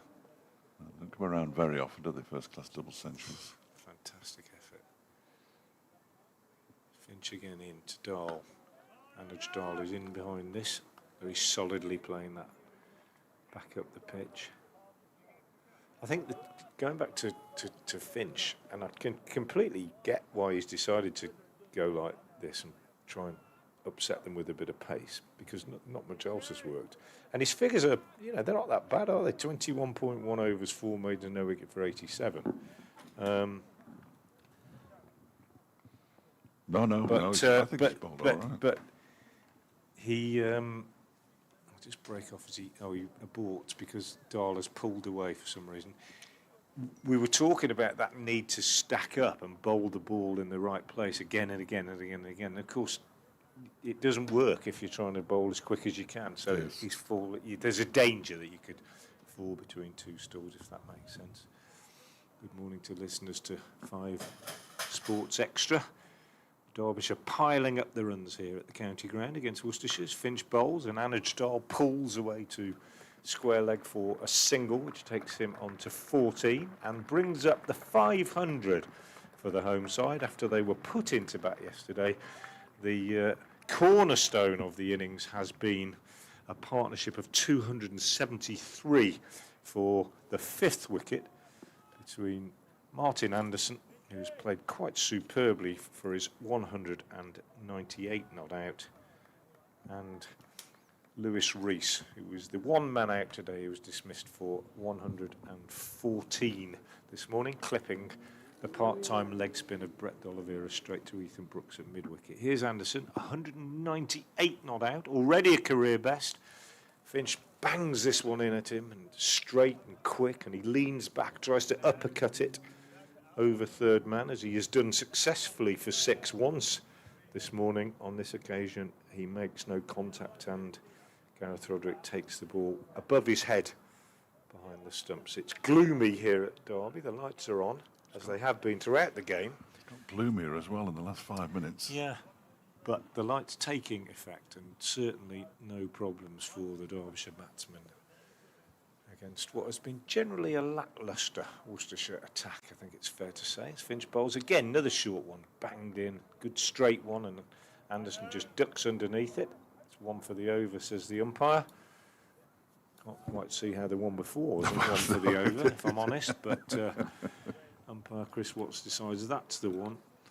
It's a way, I suppose, for Finch to stop Anderson, or he hopes to stop Anderson from getting the 2 runs that he needs for a double 100. It's already a career best for Martin Anderson, and he really has played quite splendidly both yesterday and today. Finch in again from the city end towards us. Right arm over bowls. Anderson feeling for this one somewhat uncertainly. Gets an inside edge. It drops down on the leg side. He takes a single, which takes him to 199. It's the end of the over. It keeps the strike. And it means that Dave Fletcher will be able to talk him through to his first ever first-class double hundred. I was just looking around. Thank you, Frank. I was just looking around to see where it was raining as to why Sports Extra joined us. I can only imagine we're on because it's the innings break in the game between Namibia and Oman in Windhoek. It's going to be Brett D'Oliveira from the racecourse end, bowling to Martin Anderson on 199 not out. The field is closing in on him. I don't think that'll worry him too much. He hasn't looked worried for any part of his innings, really, as D'Oliveira bowls to him. He sweeps and gets the single, and in fact it goes to the boundary. It's a double century for Martin Anderson. He didn't have a century to his name in first-class cricket before arriving at Derbyshire at the start of last season. He now has 4 centuries, and one of them is a double. 233 deliveries, 25 fours and 2 sixes. And he has batted magnificently since arriving at the crease. It showed intent from his first ball. It's been a superb innings from Anderson. Excuse me. In comes D'Oliveira again. Martin Anderson just clips it into the leg side. Was he smiling? I didn't see the replay. I hope he was smiling because he did accuse me. It wasn't too extravagant. He did suggest that I was always telling him to smile more, which has never been further from the truth. I don't think I've ever told him that. But superb knock from the former Middlesex man. That one is pushed into the offside by Anuj Dal for a single. Arrived as a bowling all-rounder and has turned into, well, a very, very useful, more than useful middle-order bat at 204 not out, 507 for 5. And it's Anderson on strike. Just pushes this up towards long on for another single to move to 205. 508 for 5. Completely unburdened by all those S's on the back of his shirt, Martin Anderson, in this knock. As that one is defended by Anuj Dal and Dolby warming up, or going through his bowling action at least down below. It hasn't been used today. No, I think he's about to be, yeah. D'Oliveira's into Dal, who defends this out into the offside. Brooks, who took the catch for the only wicket to have fallen today, does the fielding. And the over comes to an end. 15 to Dal, 205 to Anderson, the partnership. And it shows you how dominant Anderson, he was massively dominant in the early stages of that partnership of 273 with Reese. And this partnership's worth 54 of 63 deliveries, and Anuj Dal's got 15 of them. So it is going to be Ollie Hannon-Dolby from the city end, replacing Adam Finch. Hannon-Dolby, who is on loan with Worcestershire, of course, for the first 2 games of this championship season. They're due at Lord's in the next one. Hasn't had a lot of cricket recently. Bowled 19 overs yesterday, 2 maidens, 1 for 73, but without really appearing to discover any real rhythm. Not surprising at the start of the season. And coming in with the wind at his back this morning from the city end of the ground. A tall, lean figure, shaven-headed, moves in now to bowl to Anderson. And first delivery, Anderson pushes at it. It's a big shout for a caught behind. Oliver Hannon-Dolby really seemed to fancy it. Unfortunately for him, Chris Watts, the umpire, didn't fancy it at all. And it was a good delivery, let's put it that way. A nice one to start with. Just pitched around about off stump, maybe went away a little bit, bounced a little bit. And the man on 205 pushed at it outside the off stump, but didn't, according to umpire Chris Watts, get a touch. Consequently, he waits again now as Hannon Dolby moves in to bowl to him. He bowls, and this time he clips him away on the onside, thickish inside edge, but it's going to bring him 2 runs as Jake Libby comes in from the mid-wicket boundary to do the fielding. 510 for 5 then, Derbyshire. Just 1 man out today, Lewis Reese, who made 114. The men out yesterday came for 50, Montgomery for 11, Jewell for 56 and Guest for 36. As Hannon Dolby is in again, bowls and edged by Anderson down to 3rd man. Through the vacant slip area for a single. Ethan Brooks down below us does the fielding. Chilly morning here at County Ground at Derby. I was taking the mickey out of you before, but I'm quite cold today. Chilly, yeah. It's not as warm as we thought, but we shouldn't complain. We've got cricket and we haven't had any interruptions, and Derbyshire certainly have made the most of being put into bat. I mean, I think the feeling was yesterday morning that had they won the toss, they would have asked Worcestershire to bat. But any hopes that Worcestershire had of making that toss tell disappeared as the day went on, and have been well and truly erased by this outstanding batting performance. As Anuj Dahl hammers this one away on the offside for 4, short and wide, proper long hop outside the off stump, and Anuj Dahl isn't going to miss out on that. Just make sure that he finds the gap behind square on the offside, and it races away for 4. And that's been the problem, I think, for Worcestershire, or one of the problems throughout this innings. Been a high proportion of 4 balls, as they say, balls that can be hit to the boundary. It's been an indisciplined bowling effort, with the one exception, I think we should say, the honourable exception of Matthew Waite, who's bowled 20 overs, 4 maidens, 1 for 63. But everybody else has been rather profligate. Hannon Dolby in again to bowl to Anuj Dahl, and he beats him again, a beauty, just like the one at the beginning of the over. Turned him round, left him off the pitch, bit of bounce. That's Hannon Dolby's trademark, really. That's the ball that we've seen him bowl so many times over the years for Warwickshire. Picked up a lot of wickets with that one on this occasion, as with the first ball of the over, not finding the edge. And Dahl remains on 19. Waits again now. Slip back in, Adam Hose.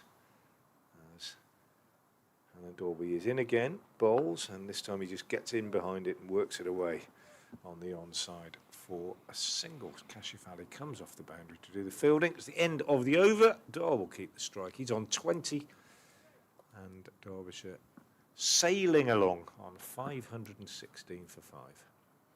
Martin Anderson's innings of 208 is the highest score, an individual score by a Derbyshire batter against Worcestershire here at Derby. Billy Godleman held that record, former captain, of course, with 204 back in 2016. And again, an innings I would have seen but can't remember. My thanks to David Griffin. As ever, he might get a few mentions today. As D'Oliveira continues his 20th over, bowls to Dahl, who defends this one backward of square on the offside. And there's no run. So he's starting to tick them off now. Is Martin Anderson as D'Oliveira bowls. That's driven pleasantly up towards long off. For a single, he moves to 21, 517 for 5. Sports Extra came and went just so they could get the Martin Anderson double century, which was nice of them. Good of Kev. As D'Oliveira bowls, that's whipped into the leg side for 4. It was a short delivery and pretty much got what it deserved, really, as Martin Anderson moves to 212, and he wants something from the changing room, but nobody's taking any notice of him. Gloves. Again, he goes through a lot of gloves. Yeah, very sweaty man. I'll take your word for it, Dave. I have no idea. 212. It's his third pair today. Anyway, he's asking for. But And it's that was it. That was. I love that shot that he played there. I'll just explain it after this ball in a minute. D'Oliveira bowls to him and gets a full delivery that he digs out and pushes up to long on for a single 213 to Anderson, 522 for 5. I've always thought as a coach, you often say play it with the spin and hit the spin and everything else. But when a leg spinner drops short like that with a field like that, you just get back there and slap it through mid-wicket. It's exactly the right thing to do. Dal this time cuts That's a great beautifully out to backward point for 4 runs. There is a point in place. He dived to his right. I think it's Tom Taylor. Beautifully timed, that was. Couldn't get him, and he's still on his knees. It is Taylor. Yeah. Tom Taylor, and he just sort of shrugged his shoulders. And I was supposed to get. It was hit very hard for a cut shot. It was. And Taylor got down quickly, but couldn't get anywhere near it. He moves on to 25. Dal 526 for 5 now. As D'Oliveira is in, Dal just clips it into the leg side. There will be no run this time. As Kashif Ali does the fielding. It's the end of the over. We have around about 25 minutes until lunch, so it would be a surprise if they were only on 550 by the next interval, having started the day on 391. It means, and this is desperately bad form from me, they have put on 135 already this morning, I think, which is a lot of runs in a session, let alone 3/4 of a session, which is what it is. Jack Morley is out as 12th man alongside Nye Donald now. Nye, who's from the south, of course, been a Swansea man, having the big coat on. Jack from up north in Rochdale, just the light jacket. Disappointed that he's wearing a jacket. Yeah, well, he would have come out without a shirt on, but that would be showing off. It would definitely be showing off. Ollie Hallen-Dolby will carry on from the City end, bowling to Martin Anderson. Anderson is on the walk and pushes this out square on the offside. But D'Oliveira, a man with a few worries, does his fielding. Well, he had a few worries, probably not now so much, just got to keep at it, make it difficult. He knows what's coming. You've got to take your meds, and Derbyshire are going to get 600 if not more, and you've just got to make them work hard for it and then be prepared to battle with the bat. And Dolby bowls. D'Oliveira again is the fielder as this is pushed out on the offside. It's very similar to the first game last year at Taunton when Worcestershire were on the wrong end of that 100 from Tom Banton and ended up having to bat to save the game, and they did. They batted throughout the final day to save the game. Matthew Waite and D'Oliveira himself very much to the fore, and it could well be similar this time. Hallen-Dolby bowls, and Anderson again a fiddle at this one as it bounces outside the off stump. Lucky not to get a touch, but he doesn't. But only similar, Frank, because no Derbyshire batter has ever got a triple century. Yeah, and also I was going to say, the argument could be levelled at them. Well, it's all very well saying it's similar, but you've dropped down a division, so you shouldn't be perhaps getting pasted quite as much as you have, but it does happen. And Ethan Brooks warming up down below us. yeah, do his bit to spread the damage around, I suppose, is the truth of it, isn't it? As Hallen-Dolby again beats him outside the off stump. You don't often see a player on 213 beaten twice in succession, but when he gets it right, Hallen-Dolby can produce deliveries like that, and it also underlines the fact what the Worcestershire players said yesterday, that actually there is a bit in this pitch, which is a worry from their point of view. I think just at times it's perhaps not as flat as we might have thought. And Dolby is in again and bowls. Anderson is forward, pushing out on the offside. Good over so far. This from the veteran Bear / Pair. But I think he was the first to admit yesterday that he didn't quite get enough deliveries in the right area. And that's what he said afterwards. None of us did really, apart from Matthew Waite. So he thought Waite bowled really well. but everybody else was perhaps not where they would like to be. Interesting.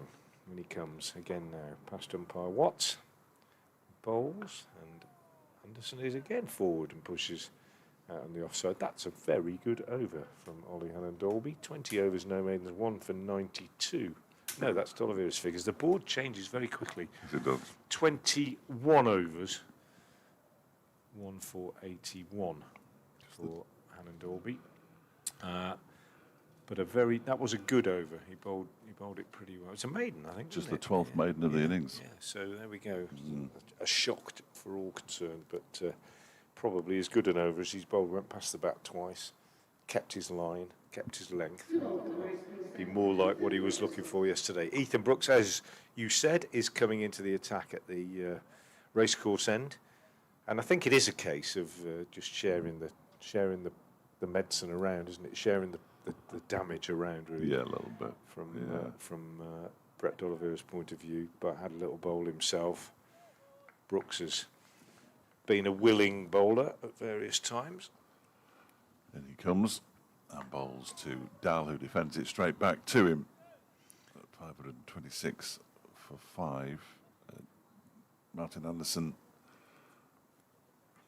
I was going to say, he doesn't look tired in any way, and he doesn't look tired. I know he's had a night in between or during his innings, but I mean he's only the 6th seamer in this attack when Derbyshire come to bowl, so he won't be asked to do a lot of that as Dal pushes this one up to mid-off. He must be, mentally, he must be quite drained, I think. Although, batting's great fun when you're playing as well as he is, but he's still, it's a long time, isn't it? He's about probably, 4 hours, 5 hours altogether? It's a very good day, yeah. Yeah. It's raining in Chester Street, amusingly, as Dal pushes this out towards the cover fielder for a single. He moves to 26, 527 for 5. So the only place in the country where it's raining at the moment, which is why they really shouldn't be allowed to play cricket up there, is at Chester Street, where Kent are 126 for 6 now, trailing Durham by 209. Northamptonshire just struggling a touch against Lancashire, 37 for 3, 347 behind.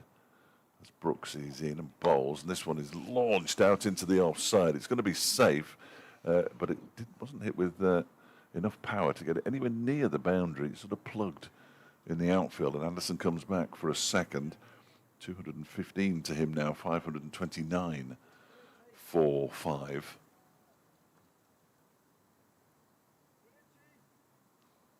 Just a little more than 15 minutes until the interval.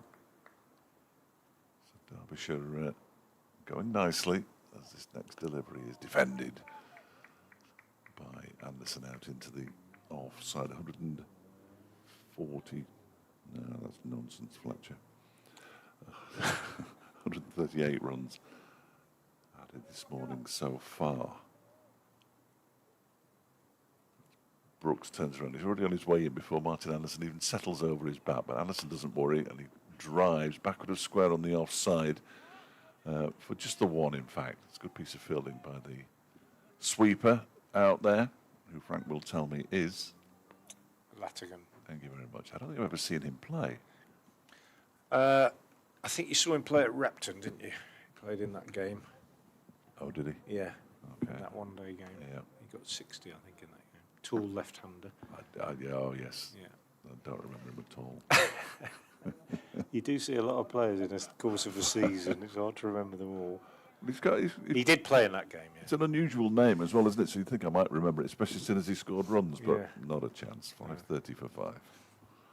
You might remember him when you see him batting, with the bat in his hand, I suppose. Oh, that's a good one, isn't it? I wouldn't have thought that would jog my memory in any way. Alan Dolby with a good one passing the outside edge. No, well, I don't know. I feel the same sometimes. You watch so much cricket, don't you, in the course of a season.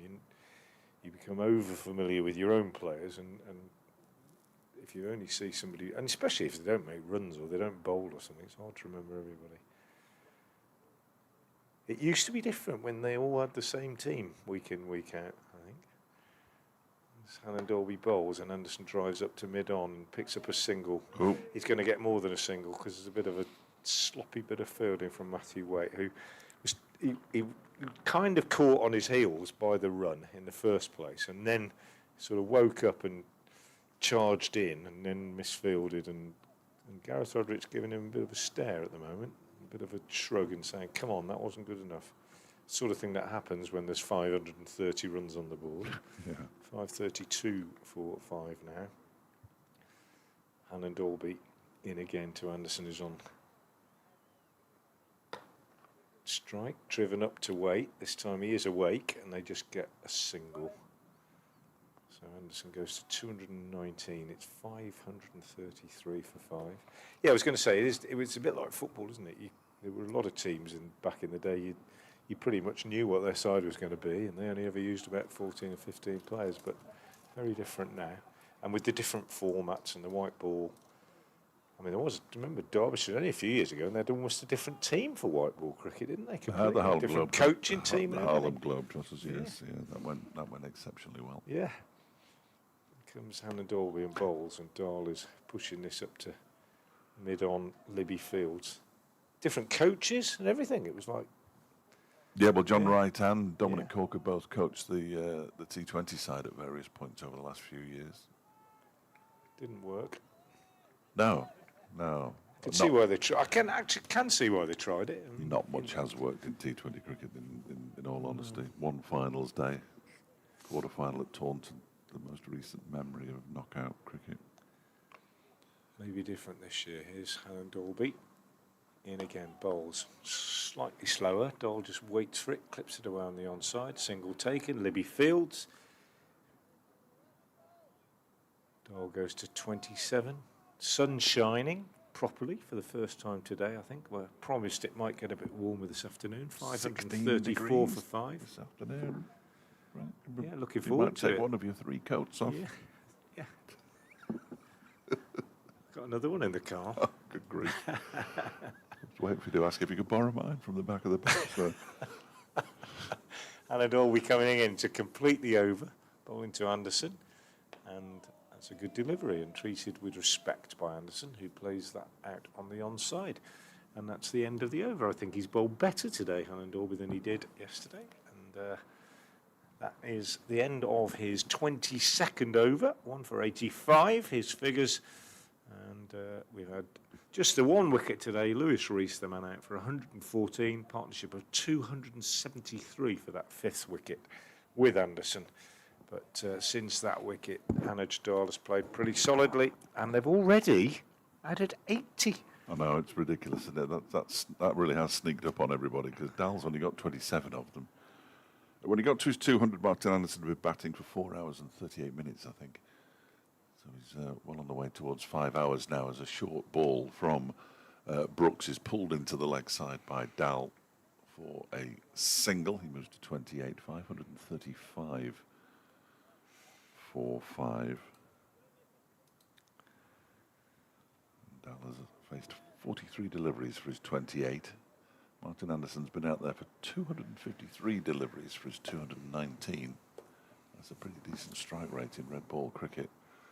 He waits now as Brooks bowls to him. He goes back and punches the ball out towards the cover boundary for a single.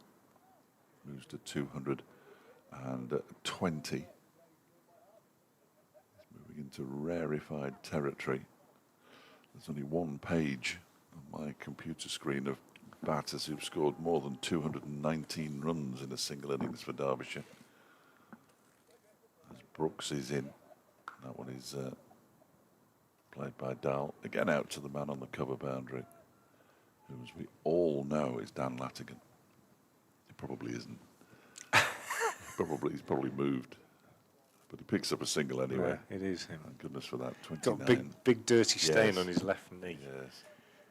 I was hoping it might be him. 537 for 5. Anderson on 220. Brooks bowls to him and he defends. Out into the offside. That is definitely D'Oliveira who fields. D'Oliveira having a word with his bowler as he walks back to his mark in the sunshine here in Derby. You can tell it's becoming summer because that shadow is very small. He's on his way in again now. Is Brooks and bowls to Anderson, who pushes this out to D'Oliveira once again on the practice pitch. He picks it up, throws it to Roderick, and then gets it back. So decent-ish crowd, not quite as big as yesterday's, but good size. For an Easter Saturday, I think lots of people have lots of things to do at Easter, of course. There's Anderson, inside edgish out towards square leg for his 221st run, but he also keeps the strike because that was the last ball of the over. Yes, it was. Finch, 20. Well, no, not Finch. It was Brooks, 11 overs and 1 ball because he bowled the last ball of Finch's over last night, 0 for 50. Yeah, which in the circumstances isn't that bad, is it, for your sort of fifth seamer who's just sort of, he's a part-time bowler, really. Occasionally does a job in a white ball game with a few sort of knuckleballs and back-of-the-hand balls and whatever, but in the red ball game he's a backup seamer, really, and given the stick that's been flying around, I don't think he's done too badly. Hannon Dolby to continue from the City end. He's in now, bowls. Anderson whips him away on the onside, and Waite this time. Oh no, I was going to say this time Fields, but he's tumbled to his right and missed it, and they've taken 2. Not having a good time at the moment up there, Matthew Waite, and they pick up a couple. Probably should have been 1. Anderson goes to 223.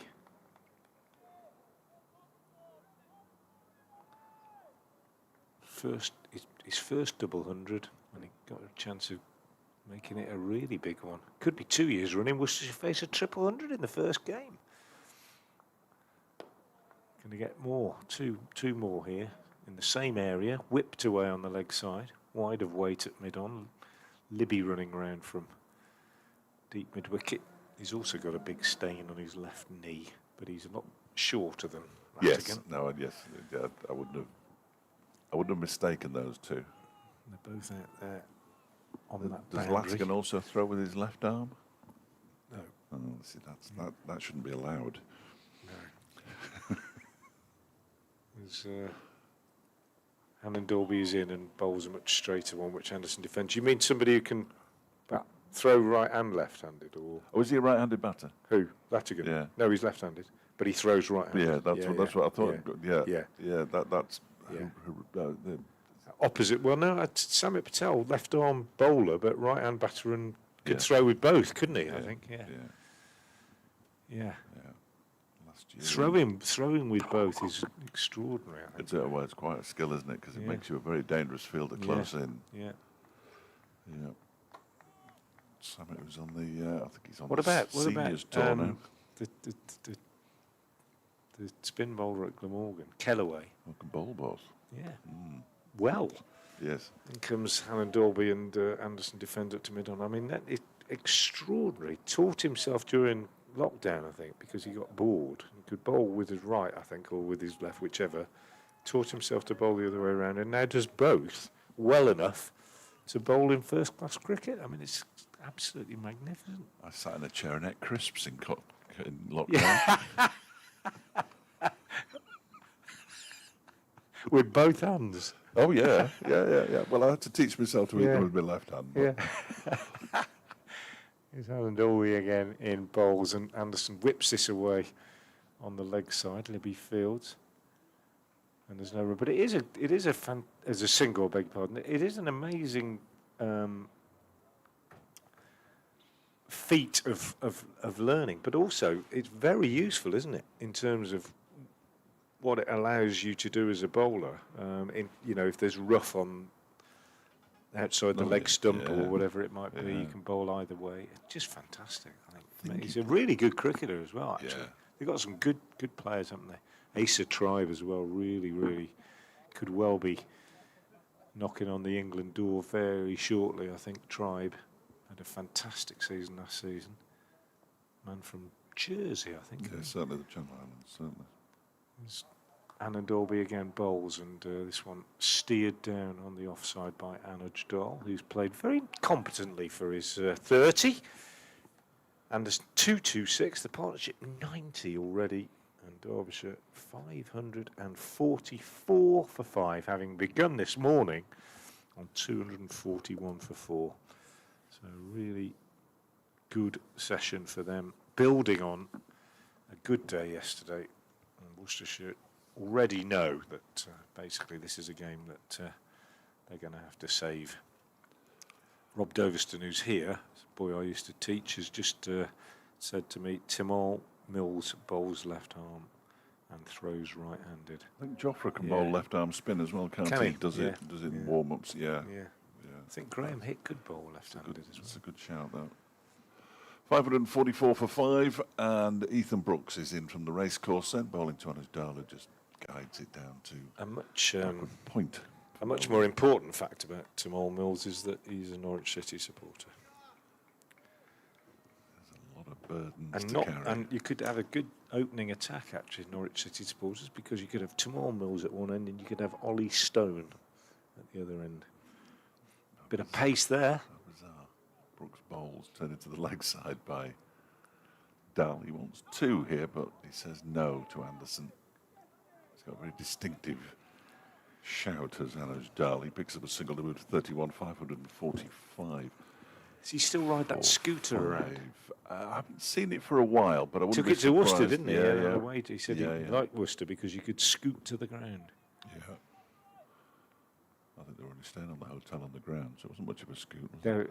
I think They're in the city centre. they were the White House, I think. Brooks bowls to Anderson, who defends that one into the offside. Just looking at Asa Trump, made 11 in Glamorgan's first innings against Yorkshire in the game that they're currently playing at Sophia Gardens. Glamorgan 158 for 5. There was a lot of rain about yesterday in South Wales, as there so often is. Brooks bowls to Anderson, who just flicks it around the corner down to Hannon Dolby, I think, who is fielding down there in front of the Monarch stand. Another single to him. Anderson moves to 227. Now starting to climb up that list. Others who've made 227 include Billy Godleman, who's already been mentioned today down at St Helens when they were still playing cricket there, as Brooks bowls to Dal, pushes this one into the onside. And there's Noah, Martin Guptill as well, Peter Kirsten, Phil Sharp. Kirsten and Sharp made 228. Although Sharps was against Oxford University, so sorry, Phil. Back in 1976.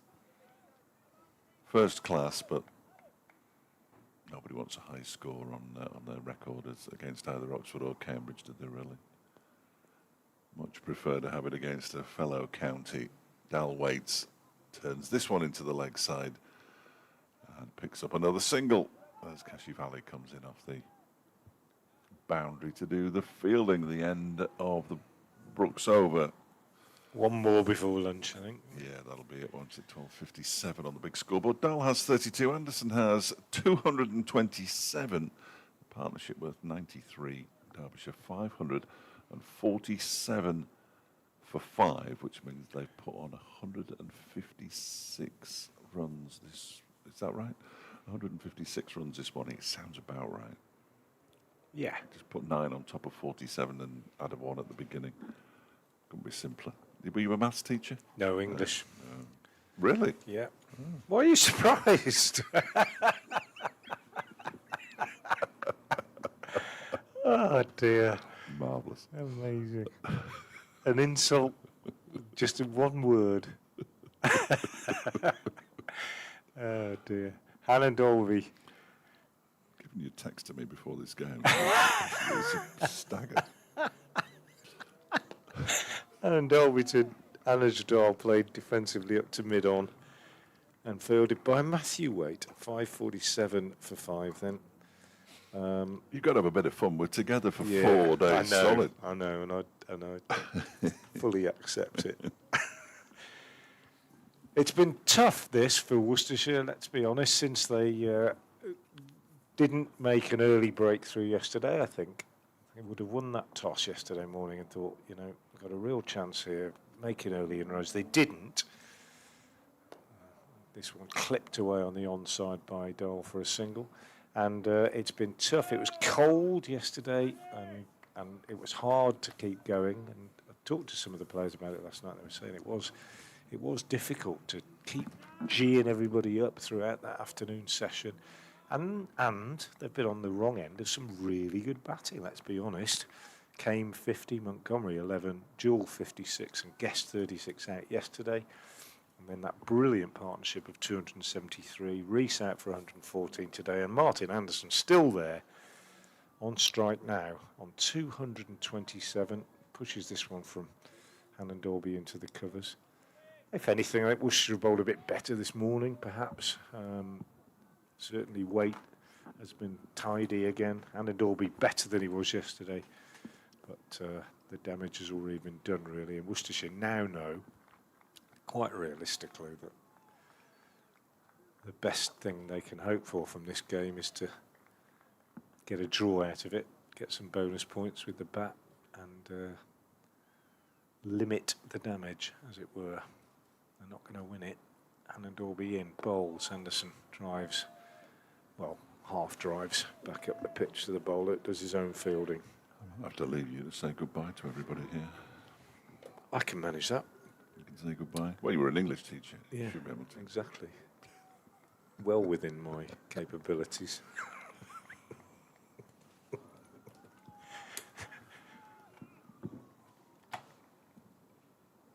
So there we go. 2 balls to go to the interval. Worcestershire can get off and regroup again. Hannon Dolby in.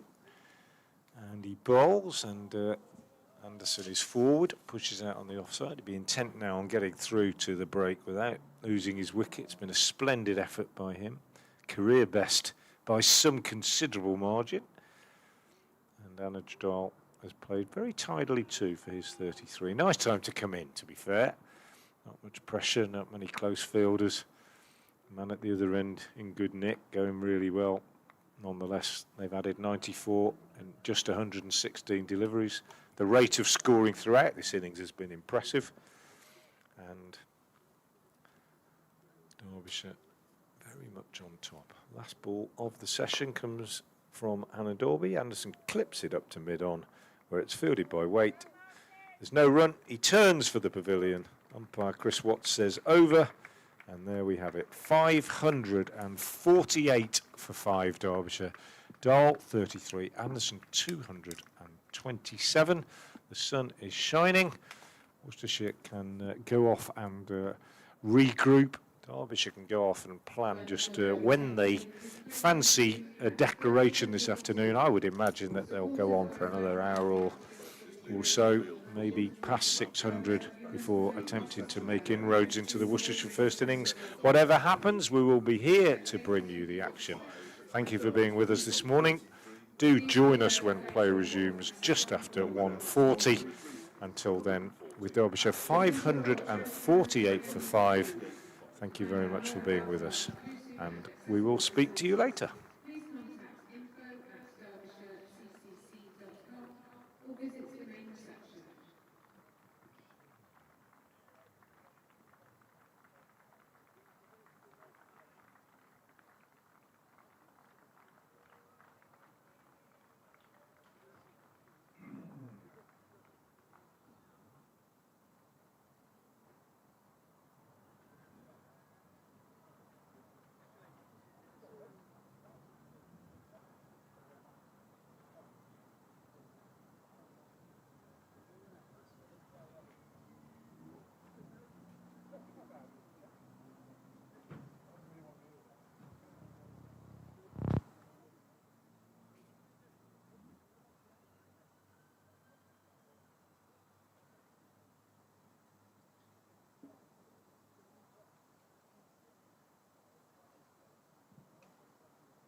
referee due to resume short recall. Please ask all spectators to clear the field.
Please welcome back the officials and players for the next session.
To bowl from the racecourse end, Brett D'Oliveira.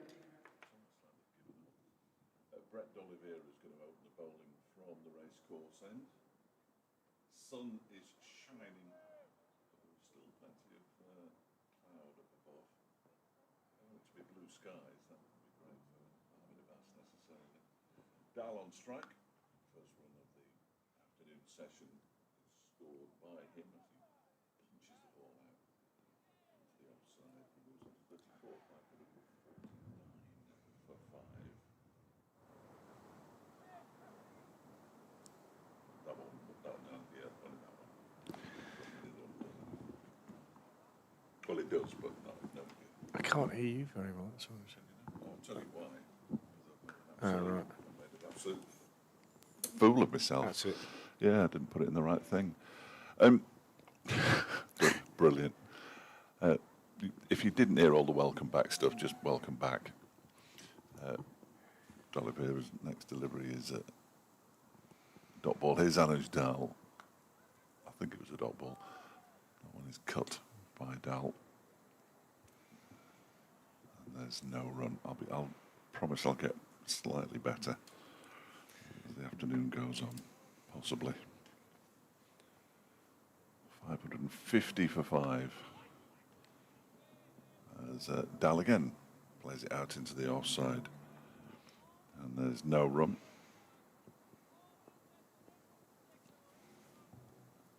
Lights remain on, rather curiously, as that one is driven. And this time there is at least one run. In fact, it will be just one run. Martin Anderson, there was a run earlier as well, because he's on 228. Dal on 35, partnership to 97. 551 for 5. There's a cricketer standing at the back of the grandstand. I'm going to get the binoculars on in a minute. It looks a bit like Shoaib Bashir. That one is defended by Anderson as the over comes to an end at 551 for 5. It is indeed Shoaib Bashir. Oh yeah, we never even noticed. Someone's just coming to help. TV switched off due to 4 hours of inactivity. Yeah, well, yeah. Tom came in to help two old men with the technology. 551 for 5. It's going to be Matthew Waite by the look of it. Yeah, Matthew Waite to continue. Well, not continue, resume, shall we say, because he had a little break, having had a bowl from the racecourse end this morning, coming on now at the City end. He remains the best bowler in this innings. 20 overs, 4 maidens, 1 for 63. The only bowler who's been reasonably consistent, I would say.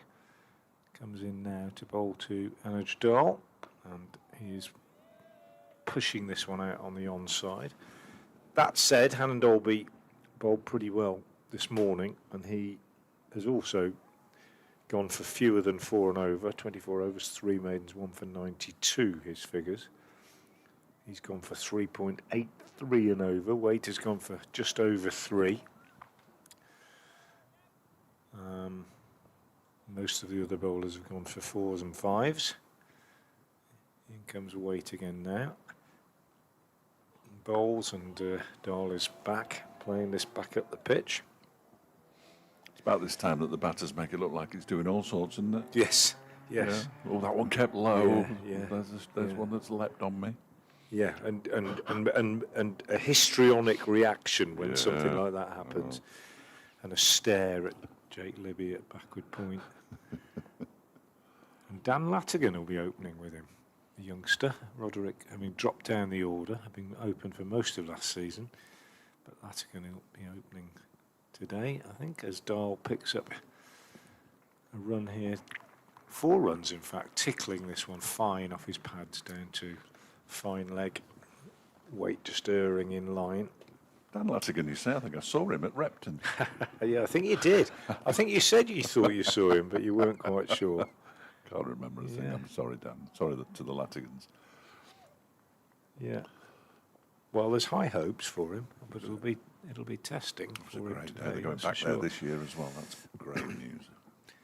His weight again in, bowls, and Dahl is watchfully forward, pushing it out on the off. So nice time, as I said, for Dahl to come into bat. Batsman at the other end going well, lots of runs on the board, tired attack. Ball was probably about, well, I don't know, 30 odd overs old, and he's made the most of it. He looked very calm, very composed. Scored a lot of runs against Worcestershire over the years, as Dave said. Waits now again as Waite is in and bowls, and he edges this one down to third man, where Finch makes a tumbling stop. Good running though. He realised that Finch had quite a long way to go to his left, and comes back for 2. Takes him on to 41. 557 for 5. It's the biggest score by some margin around the country. Having a look at lunchtime at the scores elsewhere. Jimmy Anderson in the wickets this morning. Bit of a devastating 4-wicket burst apparently, turning the clock back. It's not really turning the clock back, is it? It's never gone forward, has it? It just keeps doing it, doesn't he? Amazing level of consistency. Waite bowls. Dahl is in behind that defensively, playing back up the pitch to the bowler. End of the over, second after lunch concluded. Anderson has 228, Dahl 41. It's 557 for 5. You mentioned Anuj Dahl and Worcestershire, 7 matches prior to this one he's played in. He's got 3 centuries and a 50, averaging 61.85 against Worcestershire, which is comfortably, apart from 3 matches against Kent, in which he's had 2 not outs in 3 innings, the best average of any of the sides he's played against. Anuj Dahl does pretty well with the ball as well, as D'Oliveira begins a new over. It's been spooned in the air, and Martin Anderson has gone. Caught and bowled by Brett D'Oliveira. It just seemed to stick on him a little bit. He spooned it into the air. D'Oliveira diving forward takes the catch. And Anderson goes for 228 with Derbyshire on 557 for 6 now. Terrific innings from Martin Anderson. Couldn't go on though. Let's hear the applause that Martin Anderson receives now. 271 deliveries he faced. 26 fours and 2 sixes, and he gets this applause.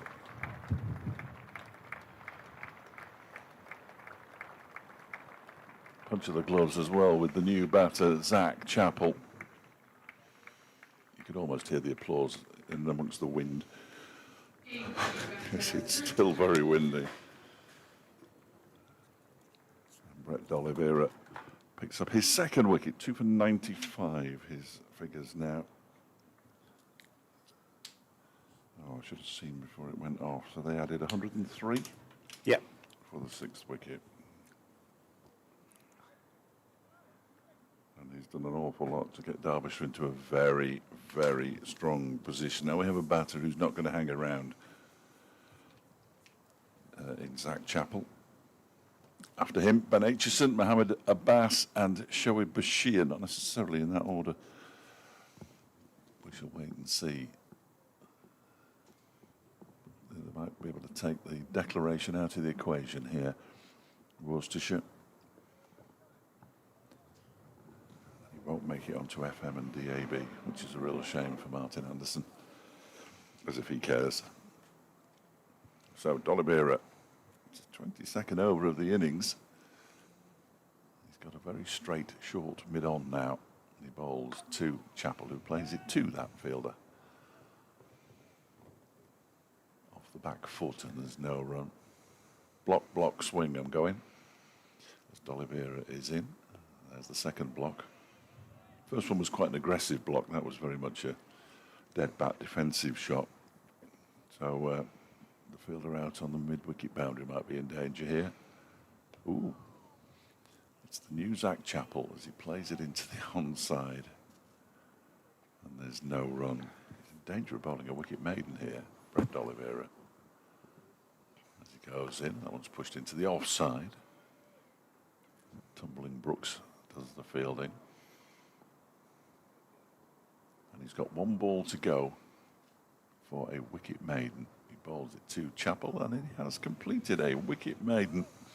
his first maiden of the 22 overs that he's bowled. Derbyshire 557 for 6 with Dal on 41. Chappell yet to get off the mark. Yeah, so 2 wickets for Brett D'Oliveira. Chronically under-bowled, in my opinion, in the last 2 or 3 years. Had shoulder injuries, but I think when he was made captain, a lot of people immediately thought that will mean that, like a lot of captains, he'll bowl himself probably less than he should. And I think that was the case, really, for the first year or so. Then he had these shoulder injuries and so on, but still a reasonable bowler. Weight bowls and Dahl, that's a good shot, punched wide of mid-on, and well, the fielder at mid-on made a bit of a mess of it. And Ollie Hannon-Dolby probably should and would normally have stopped it, but didn't get down very well. It's gone through for 4 soft runs, I think those ones were. Waite won't be too happy, but then he let one through himself at mid-on earlier off the bowling of Hannon-Dolby, I think, so he probably hasn't got a leg to stand on, which is an appropriate expression to use in the circumstances. Here's Waite in again, bowls, and Dahl is dabbing this one down on the offside, and there's no run. But yeah, going back to D'Oliveira, I think, you know, early in his career was regarded as quite a decent spinner, and then, like a lot of spinners, if you don't bowl a lot, you tend to lose your rhythm a bit. And then he became captain and then got the shoulder injuries. And in the last year or so, he's been very much a sort of part-timer. Still bowls a bit in white ball cricket, but can't help feeling that if he got a few more overs in, consistency would improve slightly. His weight is in and bowls, and Dahl is in behind this and turning it on the leg side. Thinking about 2, but hose quite quickly off the boundary. After fine leg, and they didn't get back for 2. In fact, it's Latigan, I think. Hose at backward point and hasn't got a dirty stain on his left knee. When's your first update? No, it's not. 5 minutes, no good. So you're 3 minutes past 2 is my first right, update. so I'll have to stay online to dialed in ready. welcome listeners on all But the it's other good, you could easily forget. radio stations. Yeah, no, I don't want to miss this No. junction. Then after that, I don't have any junctions, and I can just keep nudging you with my elbow. When's your next? Yeah. No, I'm glad you do. Wouldn't be the first, or indeed the 21st time I've forgotten one. I missed a few.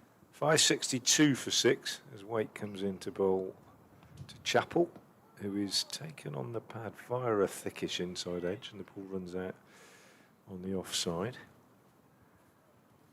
Still not off the mark, was that Chappell? And Derbyshire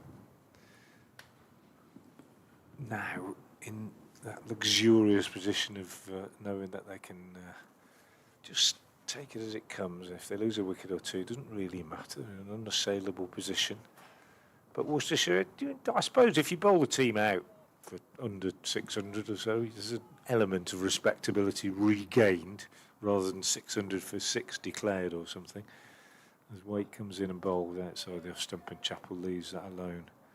And that, in a sense, I mean, it sounds as though it is neither here nor there, but in terms of that collective mindset that we were talking about earlier, if you go back into the dressing room, you've just knocked over the last 3 or 4 quite efficiently, the mood will presumably be a bit better than if you trudge back in there having had a declaration at 600 for 6 or something. Yes.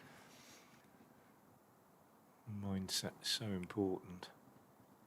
2 slips back in as Waite comes into the new man Chappell. He's forward, pushes up to mid-off. He's faced 8 deliveries now, yet to get off the mark. And Dahl is on 46, continuing his good form against Worcestershire. 562 for 6 is the score. Very watchful so far as Zach Chappell. Unusually so, possibly, but so there are clear instructions here for him to hang around on Anuj Dahl's behalf, I would suggest. Which is fair enough. Dahl on 46. And bad light at Durham now. It's not even got light up there. Unbelievable. Still, I'm sure they'll be telling each other various tales. In comes Brett Oliveira, balls to Anuj Dal, who cracks this one away into the offside. They've run one. They're only going to get one, though. And he moves on to 47, 563 for 6. I was asked if I wanted to do an update into the news, but as that would be the last item in the news and then would be the first voice heard, it seems rather pointless. So I politely declined. Very sensible. Sun shining brightly. Derby, always sensible. Strange looking shot from Zach Chappell. Takes his bottom hand off the bat as he plays it back to the Worcestershire skipper. Doesn't take any time at all in coming in again, and that one again. Bottom hand comes off the bat as he reaches for one outside the off stump, but he gets off the mark with a single out into the offside. 564 for 6. So Martin Anderson added just one after lunch. That struck the pad of Anuj Dal, the half-hearted appeal. It's immediately ignored by Tom Lungley. Umpire standing at the racecourse end. Chris Watts at square leg. Dal goes back into his crease, pushes it out into the offside. No run. Immediately ignored. How do you immediately ignore something? Just, yeah, no. I'm very sorry, sir. Yeah. I won't just, I've got to strike back, haven't I? I won't ever use language like that again. I'll tidy up my grammar. That one is forced out, and you're absolutely right, of course. Forced out into the offside by Dal for a single. He moves on to 48 and keeps the strike. Chappell has 565 for 6. I'm going to have to, I'll do a couple of deliveries. Yes, so you do what you have to do. Frank. Matthew Waite will continue. Good over from D'Oliveira, and he has bowled. Well, I suppose it's because Anderson's not there anymore, but he's bowled a little bit more control. And I just think, I might be wrong about this, but I'll have to sort of ask him what I thought, whether I'm thinking rightly. But he just looks to be bowling a little bit slower to me than before, and firing it through. And that comes with a bit of confidence, I think. He's picked up a couple of wickets, landed a few, and given it a little bit more chance to turn if he bowls a little bit slower, a little bit higher. Here's Waite.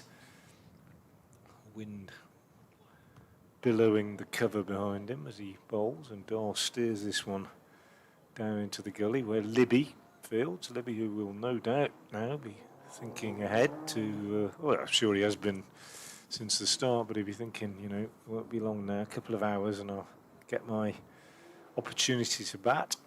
And he's had a good start. 1,000 runs in Division 1 last season and decent pre-season, but it'll be a test against Mohammed Abbas and the rest of the Derbyshire attack with this big score on the board. Waite is in again and bowls, and Anuj Dal nudges him away on the leg side for a single. They have to hurry as Brett D'Oliveira picks up and shies at the stumps, but he misses and they make it anyway. 566 for 6, and I'm going to nip off and do my first update. We will be welcoming listeners on FM and DAB in a couple of minutes' time as well. So if you are listening online, you can obviously stay online to listen. You can always also switch to FM and DAB. As Waite is on his way in from the city end, bowling to Zach Chappell, who drives, and he's going to get runs here. Hannon Dolby's sort of chasing it. The ball's going to win that race to the boundary, and it does. It pops over the rope now. First boundary for Zach Chappell. He moves on to 5. Derbyshire to 570 for 6.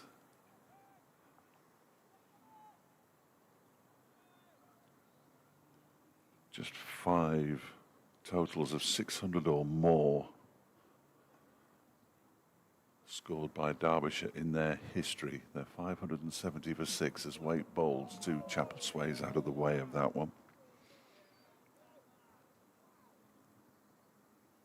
Goes through to Gareth Roderick behind the stumps. The two highest scores, and they won't get this close to either of these, 801 for 8 declared and 707 for 7 declared, both against Somerset at Taunton, 2007 and 2005. Last game of last season, 698 for 6 declared against Kent down at Canterbury. 645 against Hampshire in 1898 here. As this next delivery is, just climbs on Zach Chappell a little bit, and he manages to fend it off. Picks up a single, moves on to 571 for 6, and they also got 603 for 6 declared here against Sussex in 1995. That 1898 one looks promising. The highest score on this ground by Derbyshire. So we'll be welcoming listeners on all frequencies momentarily. There's Frank updates behind us. In comes Waite again. Last ball of the over, driven. And it goes for 4. And a very good afternoon and welcome to listeners on BBC Radio Derby as we have 4 hours of County Championship cricket for you here, and it's been a very good session and a bit for Derbyshire, or a day and a bit for Derbyshire. They're 575 for 6. Anuj Dal has just gone to his 50, but the hero of the innings so far has been Martin Anderson, who sadly departed soon after lunch for 227.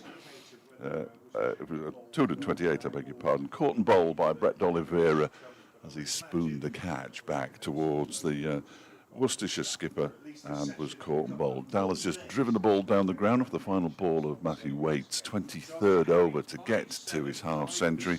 It's the 18th time he's got to 50, Dal, and on 5 of those occasions he's gone on to make 100. So will he be able to do it here against Worcestershire today? We will find out in the fullness of time. Derbyshire may well declare before he can get to 3 figures. You never know. Tom Taylor, the former Derbyshire man, is coming on to bowl now from the racecourse end, and over the course of the afternoon, not only will you hear my voice, I'm Dave Fletcher, by the way, in case you didn't know, but Frank Watson from BBC Hereford and Worcester is alongside as well, as Taylor comes in and bowls to Chappell, who clips this one nicely into the leg side. Kashi Valiel coming off the boundary to do the fielding, and they'll go through for a single, 576 for 6. But after tea, have you forgotten something, Frank? No, I was just going to say that was a pretty shocking piece of fielding, wasn't it? The last ball of that previous over. Yes. But say after tea, Wayne Madsen, the Derbyshire skipper, the club skipper, who isn't playing in this match because of that shoulder injury that he suffered in the T20 World Cup playing for Italy, he will join us as well. So good to have a chat with Wayne, see where he is in his rehabilitation as Taylor comes in and bowls. Down the leg side it goes, taken by Roderick behind the stumps, and there's no run. So anybody who's joining us for the first time today, Derbyshire started on 391 for 4. Only 1 wicket for Worcestershire in the morning session, that of Lewis Reese, who was caught by Ethan Brooks at mid-wicket off the bowling of Brett D'Oliveira for 114, having added 273 for the 5th wicket, with Martin Anderson, who fell soon after lunch as Taylor's in again, and Dal turns this one to D'Oliveira at catching mid-wicket, and there's no run. Anderson's innings of 271 balls included 26 fours and a couple of sixes, one yesterday and a glorious one today when he just lifted it over the wicketkeeper's head off the bowling of Adam Finch. Crashed into the side screen down below us. Sun has been out at the county ground, but it's still very windy, still reasonably cold, as the next delivery from Taylor is pushed by Dal into the offside. Brooks does the fielding. He's got any number of fingers taped up. Is that Ethan Brooks? Yeah, I think so. How can he bowl with all those bits of tape on his finger? Anyway, No, it's Hose. yeah, I didn't think it was. Brooks is at mid-off, is he? Yeah, mid-off. Right, they will keep moving around. They're wearing really nice sweaters, cable knit sweaters, but of course they don't have numbers on their backs, the sweaters, which makes it tricky as Taylor bowls to Dal, who cuts and cuts hard, but there is a fielder out there on the boundary, so he's only going to get one for it. Moves on to 54. It's 577 for 6. I'm not even going to guess who that is out there. that is Brooks. Well, he's moved Latigan's quickly got the from mid-off mid-off. Yeah. He He's is quick. He's got the snood on, hasn't he? Yeah, he's got the snood on. Yeah. Yeah. Yeah. Which made the Cricketers Online report, I noticed overnight. The snood, the Brooks snood. Oh dear. An indication of how cold it is out there. Taylor bowls and a swing and a miss, really. It was quite an expansive looking drive from Zach Chappell. He remains on 7 as the ball goes past the edge of his bat and into the hands of the wicketkeeper. 577 for 6 is the Derbyshire total, and it's a matter of how many more they want, really, before they eventually pull out, I think. Right? Yeah, I would think so. It's a case of whether they can, whether they've got a target in mind, or they just decide to see what happens for a little bit. Going back to the sweaters, I'm a fan of the cable knit sweater, but I like the coloured, you know, the ones with the colours around the edge, like the old traditional ones. Somerset have gone back to those, I think. Worcestershire used to have a nice coloured edging on their sweaters, but these plain white ones are. Well, they're nice sweaters, but they've just got the one badge on. Dot ball as Dahl plays first ball of Waits next over away on the onside. Dozen assorted sized white sweaters, please. Yeah, can we sew some badges on? But no, and of course no numbers or names, which doesn't help if you don't know the players. Well, it doesn't help. Yeah, any commentators really. Somebody was saying about. I think the scorer was saying this morning as Waite bowls again. Dahl plays up to mid-off. Sue Drinkwater, the Worcestershire scorer, saying to me this morning that they've got a couple of quite funky designs for the one-day kits. A kind of stained glass window effect for the blue T20 shirts. But as she was saying, from her point of view, not going to be easy to see numbers on the back of them and names. You know, when you get some striped football shirts, don't you? When the numbers don't, the names don't come out, it can be tricky. Know who you are. Wait in bowls, and this one is steered out on the offside for a single by Anuj Dahl to Kashi Valley, who comes off the cover boundary to do the fielding. Another one who will be preparing himself mentally for what he hopes will be a significant batting effort. One of the top order. It'll be Latigan and Libby, one imagines, to open. Kashif at 3, Hose at 4. They will be just getting their minds together, I've no doubt, over this next hour or two as they think ahead to what the rest of the day holds. Change in the field as the second slip goes to mid-wicket. The snooded Brooks. Oliveira goes out to deep mid-wicket, and neither is called into action as an over-pitched delivery from Wace is driven beautifully straight down the ground by Zach Chappell. Best shot he's played by a long way. Goes into double figures, and everybody's in double figures. And extras. Dave's getting quite excited. It's only happened once. It's only happened once in Derbyshire's history that every batter in a completed innings. 1932. But it might not be a completed innings, I suppose. So. Well, I don't think Mohammed Abbas will bat. No. I don't think there's any point in risking his fingers. Not that anybody's fingers have been in any danger, but I don't think there's any point. They're not happy with the ball now. It's the first time they've not been happy with the ball in this match so far. It must have perhaps got a bit damp on one of the sheets at the far end, but Chris Watts is probably saying, well, look, it's not going to make any difference. The way you go, the way it's gone, 582 for 6. Come Bit on, late to stop blaming boys. the ball. It's got nothing to do with the ball. Dahl 55, Chappell 11. They've already added 25, these two, in 33 balls. So the rate of scoring has been pretty even, pretty much throughout the innings, give or take. And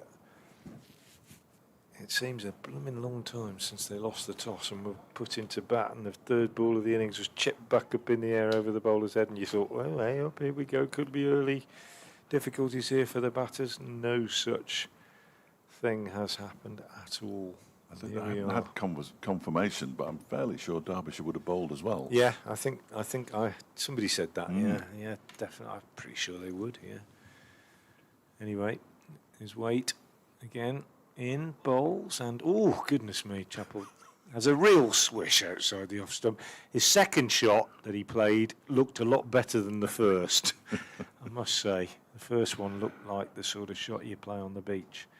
Second one was a nice looking drive up to what would have been mid-off, but there was no ball involved, obviously, because the ball had gone through to Roderick by the time he played the second shot. But yeah, he lost his shape, shall we say? But it doesn't matter. 7 first-class 50s, Zach Chappell. Yeah, I'm not. I mean, I have no idea. I saw his very first one. It was on his debut for Leicestershire. He made 96 here. Crikey. For Leicestershire. He's weight in again to him, bowled bouncer, and he sways back out of the way. That was a bit of a kind of, don't you play those swishing shots to me, son. Reminder from Waite, just a little bit stroppy response from the bowler. Don't blame him. He's bowled pretty well, Waite. He's only got 1 wicket for all that, 24 overs. 4 maidens, 1 for 89, I think, his figures. And he's bowled better than that, as you said earlier. Absolutely. He's bowled better than that, which is probably the only one that you'd say is not flattered by his figures. David Griffin was getting a little excited at lunchtime because of the number of players. Tom Taylor's already way past his century with the ball. 131 runs he's conceded for his 2 wickets in 26 overs, but Hannah Dolby's on 92, conceded. Finch 89, Waite 89, D'Oliveira 98. Cunningly took himself off. As Taylor is in to bowl. Tadai's bowled him off stump, out of the ground. Tom Taylor picks up his 3rd wicket to almost complete silence inside the county ground, which is a little disappointing. But Anuj Dal goes, and Derbyshire are 582 for 7, and it merely hastens the moment which we've all been waiting for, the appearance with a ball in hand of Mohammed Abbas. But no sign of a declaration at this point, so Ben Aitchison, I assume, will be the next man down the steps. It certainly looks like Ben Aitchison as he comes down the top of the stairs. Dal's innings of 55 off 79 balls with 5 fours. I was just going to tell you about, for those interested, of course, Zach Chappell's batting prowess. So those 7 50s, but he's quite a veteran now. 66 first-class matches, high score of 96, averages 20. So can clearly hold a bat. And here's a man with a first-class half-century walking out to join him. That was a while ago now, but Ben Aitchison against Nottinghamshire a few years ago scored a very quick-fire 50, unfortunately, in as it so often is against Nottinghamshire, sadly, a losing cause. But again, somebody more than, I know his dad doesn't like me saying this, but more than capable of adding a few runs late on in the innings. When did he score that? Ben Aitchison, that was in May 2021 when he got his half century. Caught a magnificent catch by Dane Patterson on a boundary at the far end. Running round the boundary, caught it one-handed. He was a little unfortunate, Aitchison, to actually be dismissed in that manner, but he's come out to join Zach Chappell, and Tom Taylor, the former Derbyshire man, goes in and bowls. That one's down the leg side. I don't know if he's got anything on that. A bit of pad, possibly, yeah. Leg buys, 4 of them down to fine leg, as Derbyshire move up to 586 for 7. Taylor's euphoria at having become the first person to take a wicket by bowling somebody in this innings dissipates immediately by bowling one down the leg side, and now they can't even get the ball back to him. Just chucked it away. Oh dear. Will we see Shoaib Bashir bat? Will we see Mohammed Abbas bat? We'll have to wait and see. Bashir was practicing his batting this morning, I noticed, as Taylor's in again, and Aitchison defends it up to mid-on. And there's no run. I think Bashir, from memory, without looking it up, Bashir's first-class batting average is 8, and Mohammed Abbas's is 6. So I think once they get to 600, they might as well go off. But we'll wait and see. We'll wait and see. I'm not the captain. That's Harry Kane for this match for Derbyshire. Taylor is in and bowls. It's driven quite pleasantly, and a good piece of fielding. Really nice piece of fielding. Keeps them down to a couple. Over to you, Frank. Latigan. Thank you very much. That was Dan Latigan. He's got that mark down his left leg. So if they can put marks down their left legs, they can put numbers on their backs, I would have thought. But yeah. Aitchison off the mark then, 588 for 7. Another decent crowd inside the Central Co-op County Ground today. Not quite as big as yesterday's, but Taylor's in and it's defended by Aitchison, making it look like it kept a bit low. Good work from the seam bowler. When there's a ground like this and you can sit more or less anywhere, it always intrigues me to see where people choose. Why would you sit in that little stand down there? Well, you long way away, square of the really wicket. long way away. Yeah. Yeah. It's an odd choice. I don't know. You can understand the covered stand, the Monarch stand over on the far side. It's the only covered seating in the entire ground, apart from the members' area. As Taylor is in and bowls to Aitchison, who turns this one into the leg side. Oliveira picks up. There's no run. End of the over. Taylor 3 for 133. His figures from 27 overs. Chappell 11. Aitchison 8 away from double figures. Important. Derbyshire 588 for 7. Yeah, it always intrigues me as to why you'd sit on the ground. The open stand at the far end is the obvious choice. Yeah, and it's probably the most sheltered as well, given where the wind is. And it's sunny, but I don't know. I just think square of the wicket, a long way away, just low down. It's got all the factors against it, really. The new stand away to our left, which is completely out of our view, that's a nice place for watching cricket. You're reasonably behind the bowler. Little bit of elevation is always good, I think. Yeah. Adam Finch coming on at the city end. Bowled quickly this morning, if not particularly effectively. Well, if not particularly economically, shall we say. 21.5 overs, 4 maidens, none for 89, his figures. Comes in now to bowl to Zach Chappell, who's on 11. And he's now on 12, as he just turns this one on the onside for a single hand, albeit mid-on, does the fielding. So Taylor, 27 overs, no maidens, 3 for 133. And as you were saying, Fletch, a lot of other bowlers nearing the 100, but not quite there yet. Hannon Dolby 1 for 92. Finch has gone for 89. Waite's gone for 89.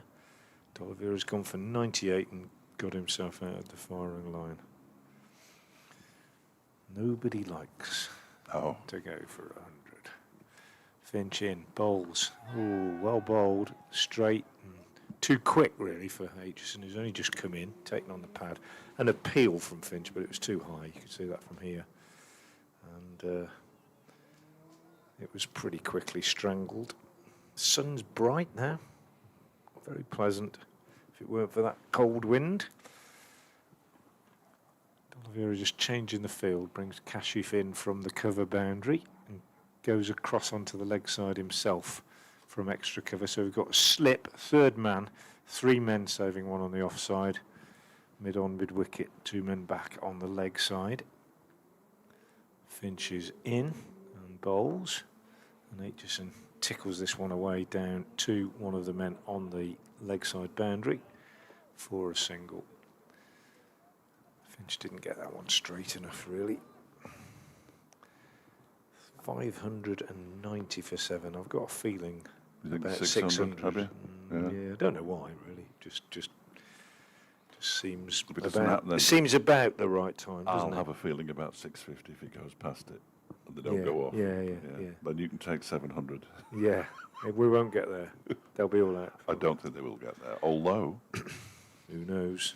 yeah, his last 2 innings in first-class cricket, 36 and 45, Ben Aitchison. Finch is in bowls, and Chappell drives off the back foot nicely, but bowls his own fielding, and there's no run. Didn't bat in the game here against Glamorgan at the end of last season because, well, they just chucked it down most of the time, ruining Derbyshire's chances of promotion against the team that was promoted. And it didn't have to bat against Kent, where Derbyshire only batted once and won by an innings down at Canterbury. Prior to that, it was in July when he made 45 at Wantage Road against Northamptonshire in the 1 innings that he batted. Finch turns again in the sunshine. Lengthy, straight approach.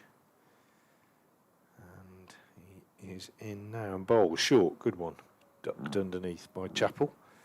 If you're going to bowl a bouncer, that's the right kind of length because it's not going zooming over the batter's head, and it's the right line because it's coming at him. And you get full value for it. He's bowled some quick bouncers, Finch, and he has got a good bouncer, but if you don't threaten the batter with it, I think it's a bit of a waste of energy, really, as much as anything. Chappell's got a good memory, though, so Yeah, he's the quickest of Derbyshire's bowlers. they don't bother about that these days. No, do they? they're not bothered. Finch is in, bowls. Chappell goes for a big swing, gets a thick outside edge out through the covers. Cashew fields in the deep, and they get a single. End of the over, 592 for 7, I think, or had it already gone on? 591 for 7. Yeah, there used to be a time, didn't there, when fast bowlers would... There might still be 1 or 2 that avoid bowling bumpers at each other, but I don't think that etiquette is observed anymore. I think if you bowled at Michael Holding, you would be wise not to. And Sylvester Clark, I don't think it would be too sensible. Patrick Patterson and Colin Croft. Yeah, but these days, in fairness, with the greatest respect, the Chappell-Finch matchup isn't quite It's not box office, is Clark and Marshall, is it? Not quite. Not quite, no. No. Chappell pinched the strike off that last ball of the over. So Tom Taylor begins his 28th over from the racecourse end, and is slapped down the ground for 4 by Zach Chappell. It's a stand and deliver kind of shot, really. That isn't in any of the coaching manuals. That's just slapped to the offside of the stumps at the non-striker's end. He moves on to 17, 595 for 7. And in a similar way to Ben Aitchison, Zach Chappell's recent batting has been good. 22 at Lords against Middlesex. These are first class, of course, didn't bat against Kent or Glamorgan. And prior to that, at Northampton, he made 32 and 22. Taylor is in, and there's a swing and a miss from Chappell on this occasion. Didn't get anywhere near the line of that one as it goes through to Gareth Roderick behind Taylor, the stumps. Taylor, for all the punishment that he's had, and he's gone for 133, he could get a 5 for it, couldn't he? Yes. You might be thinking, it just softens the blow a bit if you end up with 5 for 150, I think. Again, I don't think he's bowled as badly as 27 overs for 137. He didn't bowl that well yesterday, did he? Not by his own standards. In, and that's guided over the man at Gully. It's banged in reasonably short by Taylor, and Chappell comes back for a second and moves on to 19, 597 for 7. And now, for those who are listening on BBC Radio Derby, no Wayne Madsen due to injury. Harry Kame captaining the side. Debuts from Matthew Montgomery, who made just 11 in the first. I think it was 11 in the first. It was in the first in this innings. And they're also giving debuts to Mohammed Abbas and Shoaib Bashir, who are the only 2 left in the pavilion who haven't batted. As Taylor bowls, and onto the back foot goes. Chappell pushes it up to D'Oliveira at mid-off, and there is no run. No clues from the balcony, but that does look like Harry Kame in his tracksuit. That could be a clue. That he's not in his whites. Yes, he's got a tracksuit top on. He's standing next to Pat Brown, actually, who's well known to supporters of both of these clubs, and indeed England supporters. But Harry Kane, the skipper, is on the balcony. Is he going to pull them in when they get to 600? Is Frank's water going to be correct? If indeed that's what you felt it. I'm not sure that you actually said it was. It was my bones. That one's pushed out into the offside. And for Radio Derby listeners, of course, we'll keep an eye on Ilkeston and Matlock Town and Belper and Longing United, who are all playing this afternoon. A couple of teams played yesterday, 3 I think. As Taylor is in, bowls to Chappell, who gets a leading edge that he drives out into the offside and he'll pick up 2 runs for. That's bizarre. They do get back for a second. Chappell moves to 21. 599 for 6. Harry Kane has stood up. No, I'm going to have to keep an eye on him now. Oh, he's got both arms aloft and says... One more over. Do you think? I don't know. There was certainly some communication because somebody... Yeah, they've both got across. Pat Brown and Harry Kane have now gone into the changing room, which suggests that Harry's gone into getting to his whites, ready to lead the side for the first time as first-class skipper in the field. Mohamed Abbas will be doing a few little stretches, and one more over to get 1 run to prove Frank absolutely correct. Not for the first time, it has to be said. Here's Finch then. It's his sort of 24th over. He only bowled 5 balls of 1 over last night before going off with cramp, and he's been driven by Aitchison into the offside. And there is no run. During the innings break, a 10 minutes innings break, I'll run you through the Derbyshire card and get the bowling figures to you as well, and have a look around the County Championship as well. Other scores, full slate of games in this first round of the 2026 County Championship campaign, which couldn't have started much better for Derbyshire, it has to be said. This is already their 6th highest team score in history. Sadly, the 645 here at Derby in 1898 will remain the highest, it would appear. Here comes Finch again from the City End bowls, a full toss that wraps Aitchison on the pad as he tried to swing it away into the leg side. He's a little bit frustrated and annoyed with himself there, Ben Aitchison, but he is more in the side, of course, for his bowling than his batting at number 9. We will not see Mohamed Abbas and Shoaib Bashir bat. I rather fancied that Bashir would be slightly disappointed given how much work he was putting in this morning. His time will come. In comes Finch again then, running towards us, and bowls a shortish delivery that Aitchison doesn't deal with particularly well. It may well have hit the helmet, in which case there'll be a concussion protocol check here. Brett D'Oliveira's come in to double check him. Yeah, umpires are waving on the medical staff. It was a slower ball, short delivery. A little pat on the back there from Gareth Roderick as well, and his batting partner Zach Chappell. But I'm fairly certain that Ben Aitchison will be okay. He's just examining his helmet. Occasionally they have to swap helmets. And Jack Morley runs out with a drink and a towel and all that kind of thing. I think it's Jack. Yes, it is. He's going to give a drink to perhaps some fresh gloves to Zach Chappell. He does. Swaps gloves with Jack Morley, and Ben Aitchison takes a drink as well. I think he's completed the protocols satisfactorily, and he will continue, and we potentially have 4 more deliveries. No, we don't, because he's bowled 0.5 and needs 3 more deliveries of this innings to go. Chappell walks back down to the non-strikers and replaces his helmet. That was not across all the regulations in cricket. batters in this country have to wear a helmet. The ECB regulations. That makes perfect sense to me. As Finch is on his way in again and bowls another short delivery, and this time he deals with it much better. Ben Aitchison, he pulls out of an attempted hook shot, just sways away. And they might not get to 600 at this rate. They remain on 599 for 7.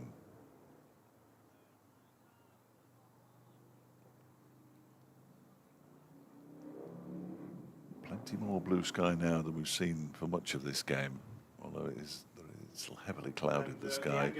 As in comes Finch again and bowls, and there's a swing and a miss from Ben Aitchison there. He did take a rather large step into the leg side on that occasion, and it went through to Gareth Roderick. If you want to get in touch with us, there are many who get in touch with through various means, but Derbyshire Cricket at bbc.co.uk is the best way. Well, it's the only way I'm allowed to tell you to get through to us here in the commentary box at the Co-op County Ground. 599 for 7 it is. And this is the last ball of Finch's over. He's in and bowls, and there's a swing there from Aitchison. It goes into the onside, the leg side. It dribbles into the leg side. And, well, the declaration hasn't come just yet. No movement, no sign of anybody on the balcony, so we're going to have another one. They probably said 600, I would imagine. Ben Aitchison just gets a little tap there from Gareth Roderick again, just to make sure he's okay, which he is. And that was a maiden over, I think, from Finch, who's now bowled 5 of them. Yeah, unlikely time to bowl a maiden, I suppose. Well, once he'd hit Aitchison on the head, he was backing away rather a lot. I think he had a bit of a swing as well. Yeah. Anyway, here's Taylor in again from the racecourse end. Talking of a swing, that's the heftiest swing we've seen probably in the whole innings from Zach Chappell. And he got a bottom edge on it, and it raced away down to third man for 4. It really is have a go time now, as far as these two are concerned. Total freedom. 600 is up. 603 for 7.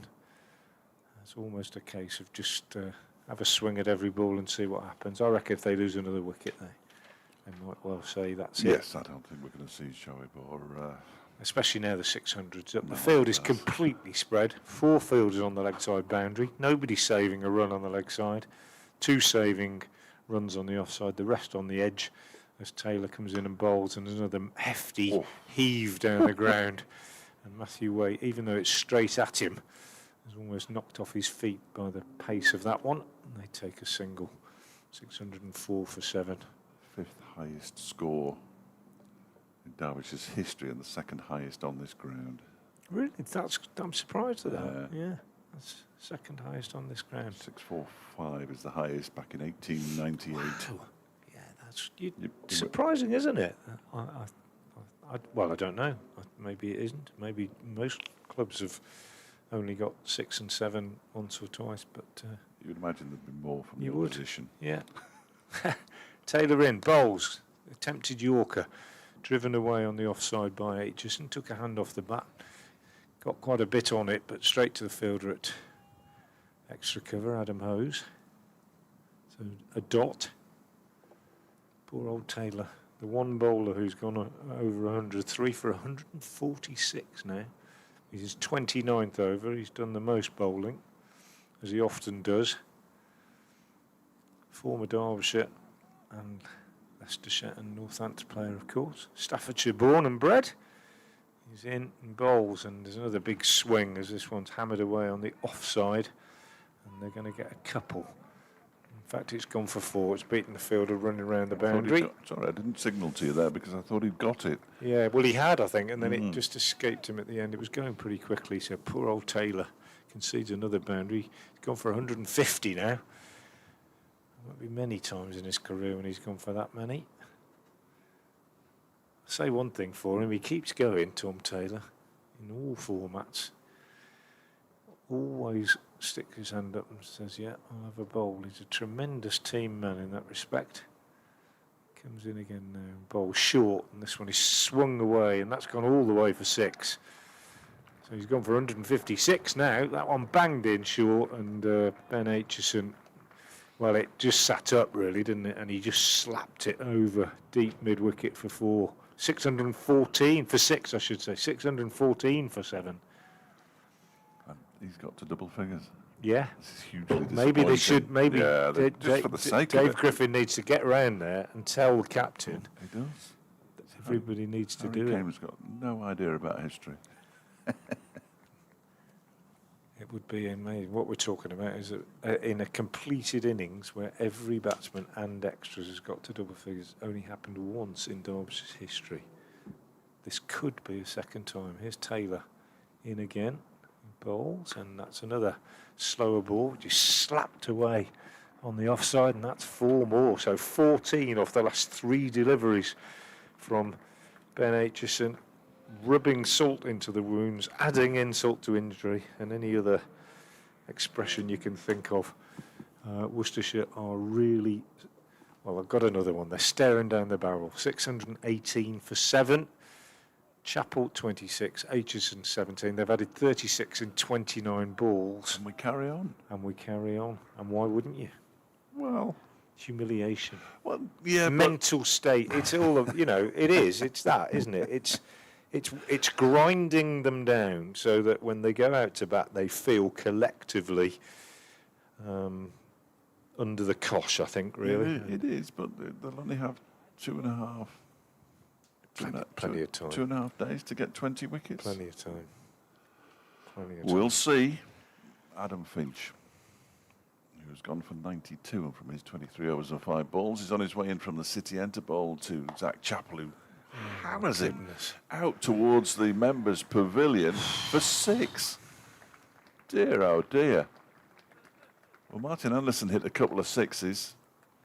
Now he's looking across his Zach Chappell to the pavilion. When do you want us to pull out? See, I think now.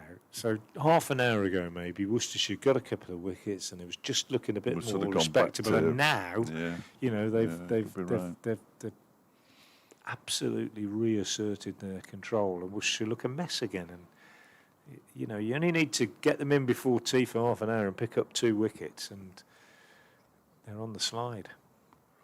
Here comes Finch again. 98 he's gone for now. And it remains 98 as Zach Chappell, he's in most danger of putting his back out. Why don't somebody bowl a Yorker? Or bowl at stumps. Yeah, just bowl a Yorker. Bowl at the stumps. You can't smash it.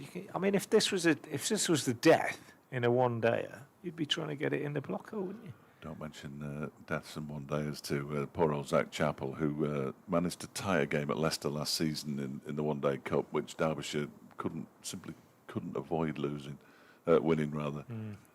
He tripped over his own bat. Next delivery is hoiked into the leg side, straight to the fielder out there in the far distance. I think that's Brett Oliveira. He's as far away from the bat now as he ever has been in this innings. So they've given Chappell the single. Unless D'Oliveira is going to go back out there, having had a word with his bowler Finch, but he's going back out. So we've got how many players on the boundary? 1, 2, 3 on the offside and 4 on the leg side on the boundary. The only reasonably close fielders other than the wicketkeeper are at backward point and extra cover, and they're not particularly close. As Finch is in and bowls, and Aitchison hits this one straight up in the air. He's going to be caught, and he is caught. And that surely will be the end of the Derbyshire innings, will it? Zach Chappell looks around and he gets the nod, and Derbyshire have declared on 625 for 8 as Ben Aitchison perishes for 17 of 17 balls, 18 balls, I beg your pardon. Zach Chappell unbeaten at the end on 33. Jake Libby with the catch, which was at, I'm going to try and guess where it was, at sort of backward point area, wasn't it? And Finch, well, he'll be delighted to get off now. 1 for 99. As I said, I'll run through the card for you. perhaps give you some scores from around the grounds as well. The 5th highest team total for Derbyshire in their history, the 2nd highest they've scored here at Derby. The only one that was higher was 645 all out against Hampshire in 1898. I think Derby County were probably playing here then. So a pretty formidable total. Zach Chappell, also a runner ball, but he got 33, and they added 43 off 33 balls, that last pair for the 8th wicket. So Derbyshire began the day on 391 for 4, with Martin Anderson 134 and Lewis Reese 89. They'd already put on 210 for the 5th wicket by that stage. Past 400, past 450 before Lewis Reese was caught by Ethan Brooks at mid-wicket off the bowling of Brett D'Oliveira for 114. 273 was the sum total of the 5th wicket stand, a new record for Derbyshire against anyone, I think. Anderson, well, he went soon after lunch, having passed 200 from 233 balls with 25 fours and 2 sixes. He'd been batting for 4 hours and 38 minutes at that point. Eventually went for 228 early in the afternoon session. His 228 puts him in the top 20 highest individual run scorers for Derbyshire. A fine effort. He only had 3 centuries in his first-class career coming into this match. All of those were last season as the heavy roller trundles up and down the pitch out in front of us. He was caught and bowled by Brett D'Oliveira, excuse me, for 228 with a score on 557. Anish Dal bowled by Tom Taylor for 55 at 582 for 7, and that little bit of fun and games at the end between Ben Aitchison and Zach Chappell. Aitchison caught Libby, bowled Finch for 17, Chappell unbeaten on 33 at the close, and those of a Worcestershire disposition might want to just turn the volume down a touch. Now, the bowling figures, well, they're never going to be pretty, are they? Derbyshire made 625. Tom Taylor, 29 overs, no maidens, 3 for 160. Oliver Hannon Dolby, 24 overs, 3 maidens, 1 for 92. Adam Finch, 24.3 overs, 5 maidens, 1 for 99. Matthew Waite, 24 overs, 4 maidens, 1 for 89. Ethan Brooks bowled 12 overs and 1 ball, 1 maiden, 0 for 53. Brett D'Oliveira, 23 overs, 1 maiden, 2 for 98.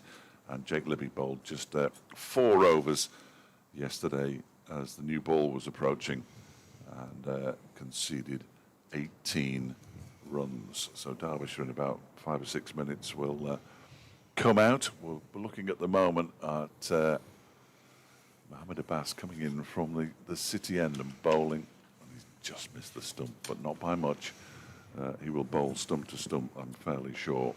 Elsewhere in the 2nd division, Middlesex are 435 for 8 against Gloucestershire at Lords. They have been off due to the weather at various parts of the day. Well, they bowled 130 overs there. Northamptonshire struggling against Lancashire at Wantage Road. They're 118 for 7 in reply to Lancashire's 384. That's a deficit still of 266. 3 wickets there for Tom Bailey for Lancashire. Just having a look to see James Anderson, 9 overs, 1 maiden, 4 for 43 for the Lancashire skipper, who's going to take a mountain of runs this season, I fancy. Already got off to a decent enough start. And in the other game in the 2nd division, Kent at 174 for 8. That's in reply to Durham's 335, so Kent still trail by 161. In the 1st division, Warwickshire 186 for 2, trailing Surrey by 142 runs. Essex are 376 for 6 in their first innings, having been put into bat by Hampshire and Southampton. Glamorgan are recovering quite nicely. They're 220 for 6 now in the 82nd over. Lots of play lost yesterday due to the rain in South Wales. That's against Yorkshire. Sussex were bowled out for 361. Leicestershire 188 for 7, so they trailed by 173 3. And at Taunton, where Somerset made 347.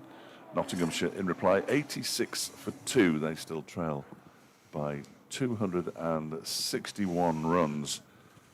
So they've got a bit of work to do there of Nottinghamshire. Joe Clark on 17, Freddie McCann. Joe Clark on 5, Freddie McCann on 17. The men out, former Derbyshire opener Ben Slater made 30 before he was bowled by Miguel Pretorius, whose name I always struggled when he was up at Durham. And Hasib Hamid, the skipper, he made 33, also falling to Pretorius. Lammonby with the catch there. So Nottinghamshire 86 for 2 and still trailing by 261 runs. The key here, Frank, is for a solid start for Worcestershire. That's what's going to scupper Derbyshire's chances. If Derbyshire get among them early, then it could end up getting very messy. It could, and you know, genuinely, we said earlier, didn't we, that we might not even be here on Monday. I mean, it's a decent pitch, and there's no reason why they can't think, well, if we can get in and we can get a decent score, then there's no reason why we can't draw the game. But that said, if they lose a couple now before tea, or maybe even 3, you know, it could be 5 or 6 down tonight. If that were to happen, then it could be that you know, the game could end tomorrow. That's being defeatist. It's being negative from a Worcestershire point of view, but we've seen that sort of thing happen. I do think that that last 20 minutes or so has probably psychologically played a significant part, really, because Worcestershire, there was just an element of respectability being gained when they picked up those wickets after lunch, and it just looked a bit tidier. And then it was always going to happen, but it's horrible, isn't it, for the fielders and the bowlers when you just see the ball disappear into all parts. And that happened for about 15, 20 minutes, and the timing of the declaration in that sense was just perfect, really. So, yeah, it's a test for them. It's a test for them mentally. It's a test for them technically against the quality of the bowling that they're going to face. And, well, you know, it's professional sport, isn't it? It's tough. It is. It is. David Griffin's going into overdrive, as you might expect, with his statistics in Derbyshire's 156-year history. They've only scored over 600 runs in an innings on 6 occasions, and 2 of them have come in successive innings. 698 for 6 at Canterbury in September last year, and 625 for 8 here. And the other one that I liked was, I like them all, but the total here at Derby didn't include a bye. This breaks the record, apparently, if there is such a thing.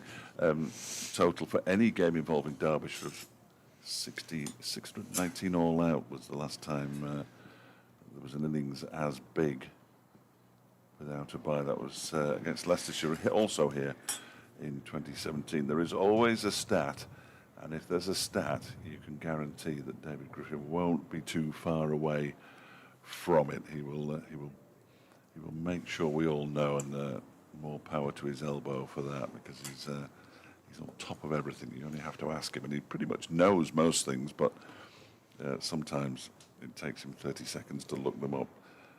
Excellent work. You might have heard him on Breakfast with Twiggy, actually, yesterday, talking about the Photograph of the Year award that he received down at Lord's earlier this week, and very well deserved too. If you haven't seen it, search it out. It's a drone shot of the ground staff out in the middle with very, very long shadows. Terrific image.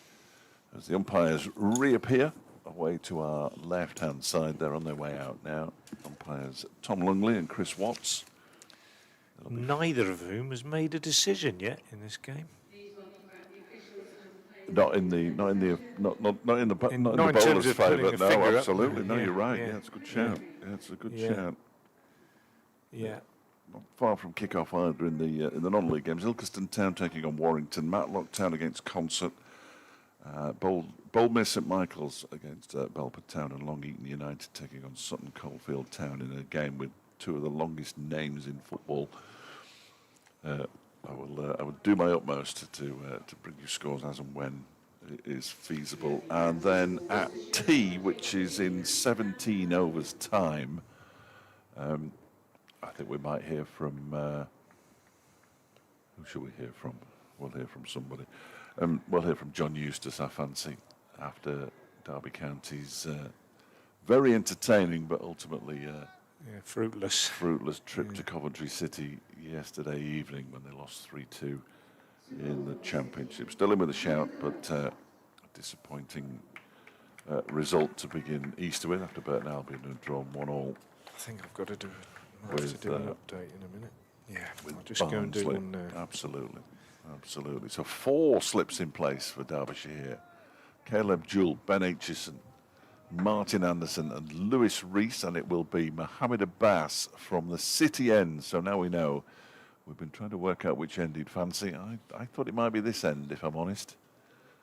Largely because I think Tony Palladino bowled a lot from the racecourse end. Initially, he's going to be bowling to Dan Latigan and Jake Libby, the 2 openers. 49 overs left in the day's play. If we go beyond 6 o'clock, which we almost certainly will, it will continue online, of course, before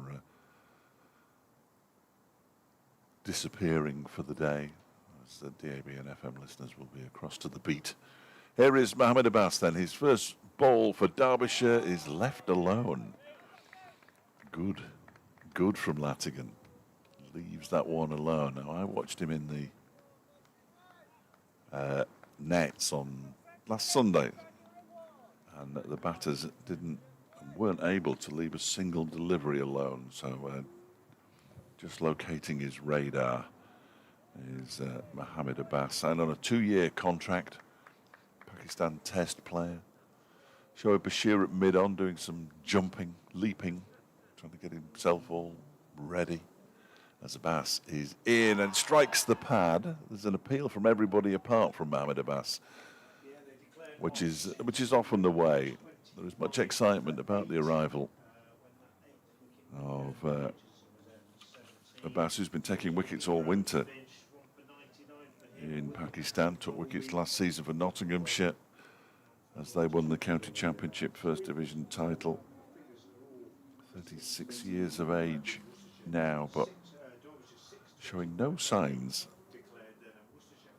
of being anything other than a very impressive red ball bowler. This one's edged through the gap between fourth slip and gully. Anashdal gives chase, but it'll go to the boundary. Latigan's off the mark.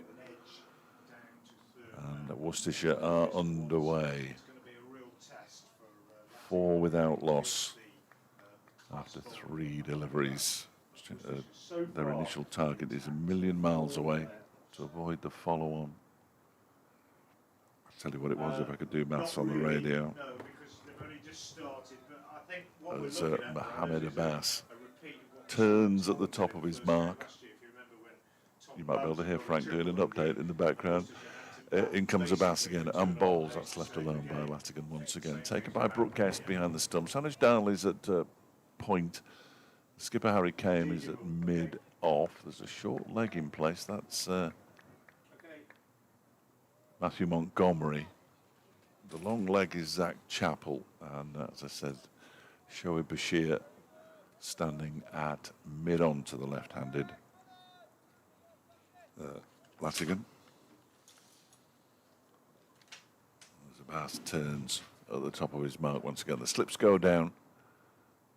Abbas is in, and that one again just squares Latigan up this time a little bit. Comes off the edge of the bat. Dahl gives chase down towards third man, and they come back for a 3rd run. That's good running.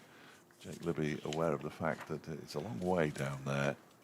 Ball eventually gets back to Brooke Guest, but Latigan is up and running. 7 to him and 7 without loss, Worcestershire, in reply to Derbyshire's 625 for 8 declared. I don't know if you were watching or if you saw it, but he struck Latigan's pad. Everybody went up apart from Mohammed Abbas, who knew that he wasn't out. They're pretty excited, those slips. They certainly are, all 4 of them Here comes Abbas again and bowls. Libby defends out into the offside. It's fielded there by Harry Kame. And the first over comes to an end, and Mohammed Abbas has gone for 7 runs, for goodness sake. What's going on? Lewis Reese will take up the attack from the racecourse end. Yeah, I used the analogy before, but I think sometimes, you know, you can field at slip and you can be standing there like Adam Hose was for the whole of the day yesterday, and really, you know, after a certain period of time, the level of expectation, anticipation drops. And I say it's like sometimes I used to go fishing a bit when I was a kid, and if you're fishing and the fish are biting and you're watching you float and you're really on edge because you think any minute now, and you're absolutely excited. And then there are other days where the fish aren't biting and you almost drift off. Those slips out there today, they're watching that float pretty closely, aren't they? When Mohammed Abbas is ball, you can tell they're absolutely expecting a catch off any delivery at any time.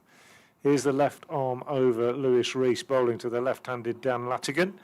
And Latigan is getting a couple of runs here off a thickish inside edge. That's possibly doing him a disservice. He's got quite a bit of bat on it. Squeezed it away through square leg and picks up a couple. So he's got off to a little bit of a flyer here, Dan Latigan, hasn't he? 9 off 6. Libby yet to get off the mark, has faced just the one delivery. Latigan, only 19 years old, tall left-hander. Stands and waits now as Reese comes in to bowl to him. Bowls and he drives nicely on the offside, but doesn't get any runs because there's a good tumbling stop by Harry Kame at mid-off, moving to his right. So Latigan, yeah, of South African heritage, stumbled really into the Worcestershire setup in many ways. Stumbled might be a bit hard. Fell, dropped, landed because he was at school at Brighton College down on the south coast. Reese bowls and he drives, and again Kane will field and there's no run. But his parents then settled in Worcestershire, and when he was at home during the holidays, therefore, he became noticed by the Worcestershire Academy, and you know, it's a chance find, really, shall we put it that way. He's an overseas player at the moment, but Worcestershire have high hopes of him. Came into the one-day cup side last year and did pretty well. But it's early days, we shouldn't put too much pressure on him. A lot to learn. Still a young player. Waits now, bat raised as Reese is in to him and bowls, and he lets that one go outside the stump. A little bit of shape away from the left-hander, and taken by Brooke Guest behind the stumps. First Lewis Reese stare of the season. Yeah. Likes to linger at the end of his follow-through and stare at the batters. One of the nicest people you could wish to meet, as most cricketers are, but on the pitch, he's a real competitor, Lewis Reese. How it should be. Yeah. I think bowling as well, bowling particularly, puts the devil into some people, doesn't it? He comes in again now, bowls, and that one's slightly slower, but nicely played by Latigan. Just turned it on the leg side for a single, and he gets into double figures in keeping with the tenor of this game. Every single batter. 10 without loss, apart from Libby, who's yet to get off the mark. He's only faced one ball, to be fair to him. Worcestershire replying to that mammoth Derbyshire 625 for 8 first innings score. 47 overs left in the day after this. It's going to be a long day. Reese into the right-handed Libby, bowls, and Libby drives, but straight to the fielder at short extra cover, and that's Sheriff Bashir, and there's no run. So the end of the second over, Worcestershire intact, 10 without loss. Sheriff Bashir at mid-wicket seems a bit optimistic to me, but he did pull off one piece of fielding at Leicester where he bent down, picked the ball up, rolled commando style to his left, stood up and aimed at the stumps, and the entire team cheered, which sort of tells you what we can expect. Of course, then on Monday when he was fielding against the students, he tried to do something similar, went straight through his legs. It's Mohamed Abbas. In bowls to Latigan, who leaves.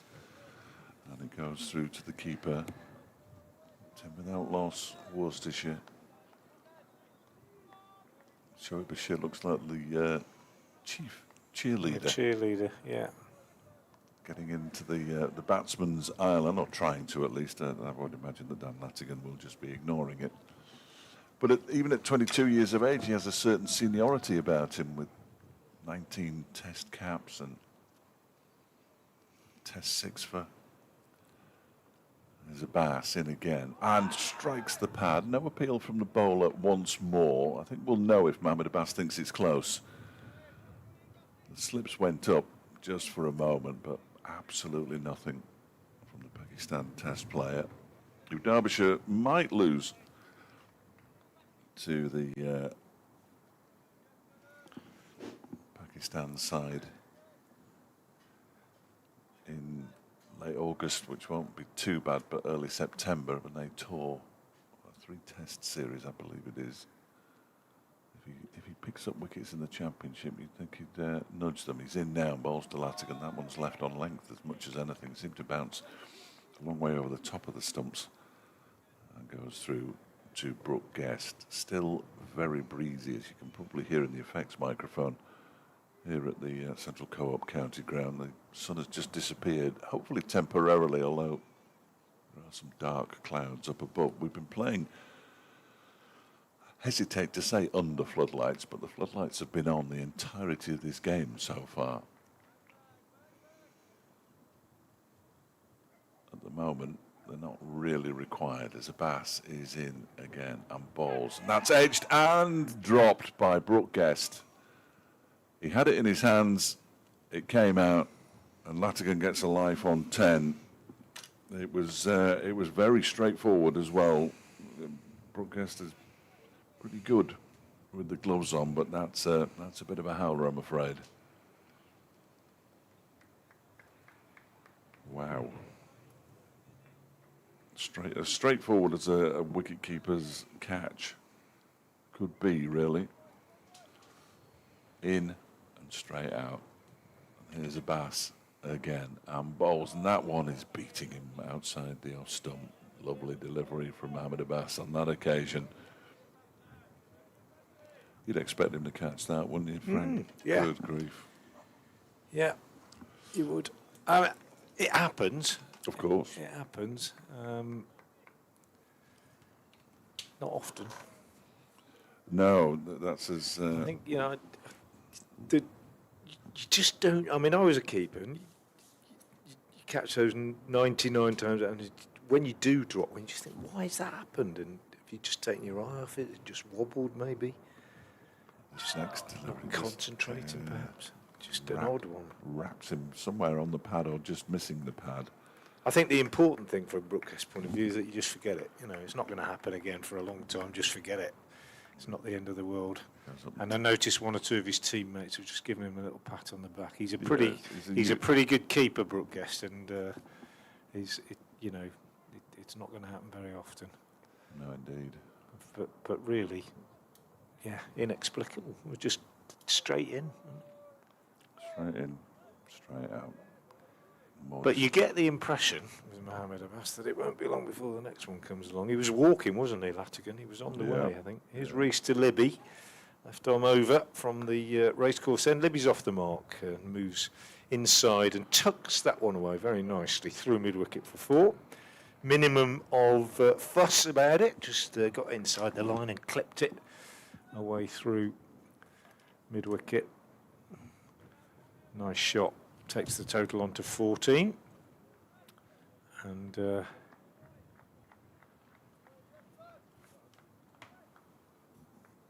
he is off the mark, up and running for the season. Jake Libby.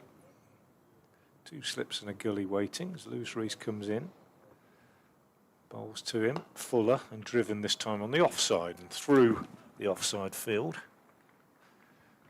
And captain Harry Kame is in pursuit. Pulls the ball up inside the boundary. They get through for 2 runs. Takes the total to 16 without loss.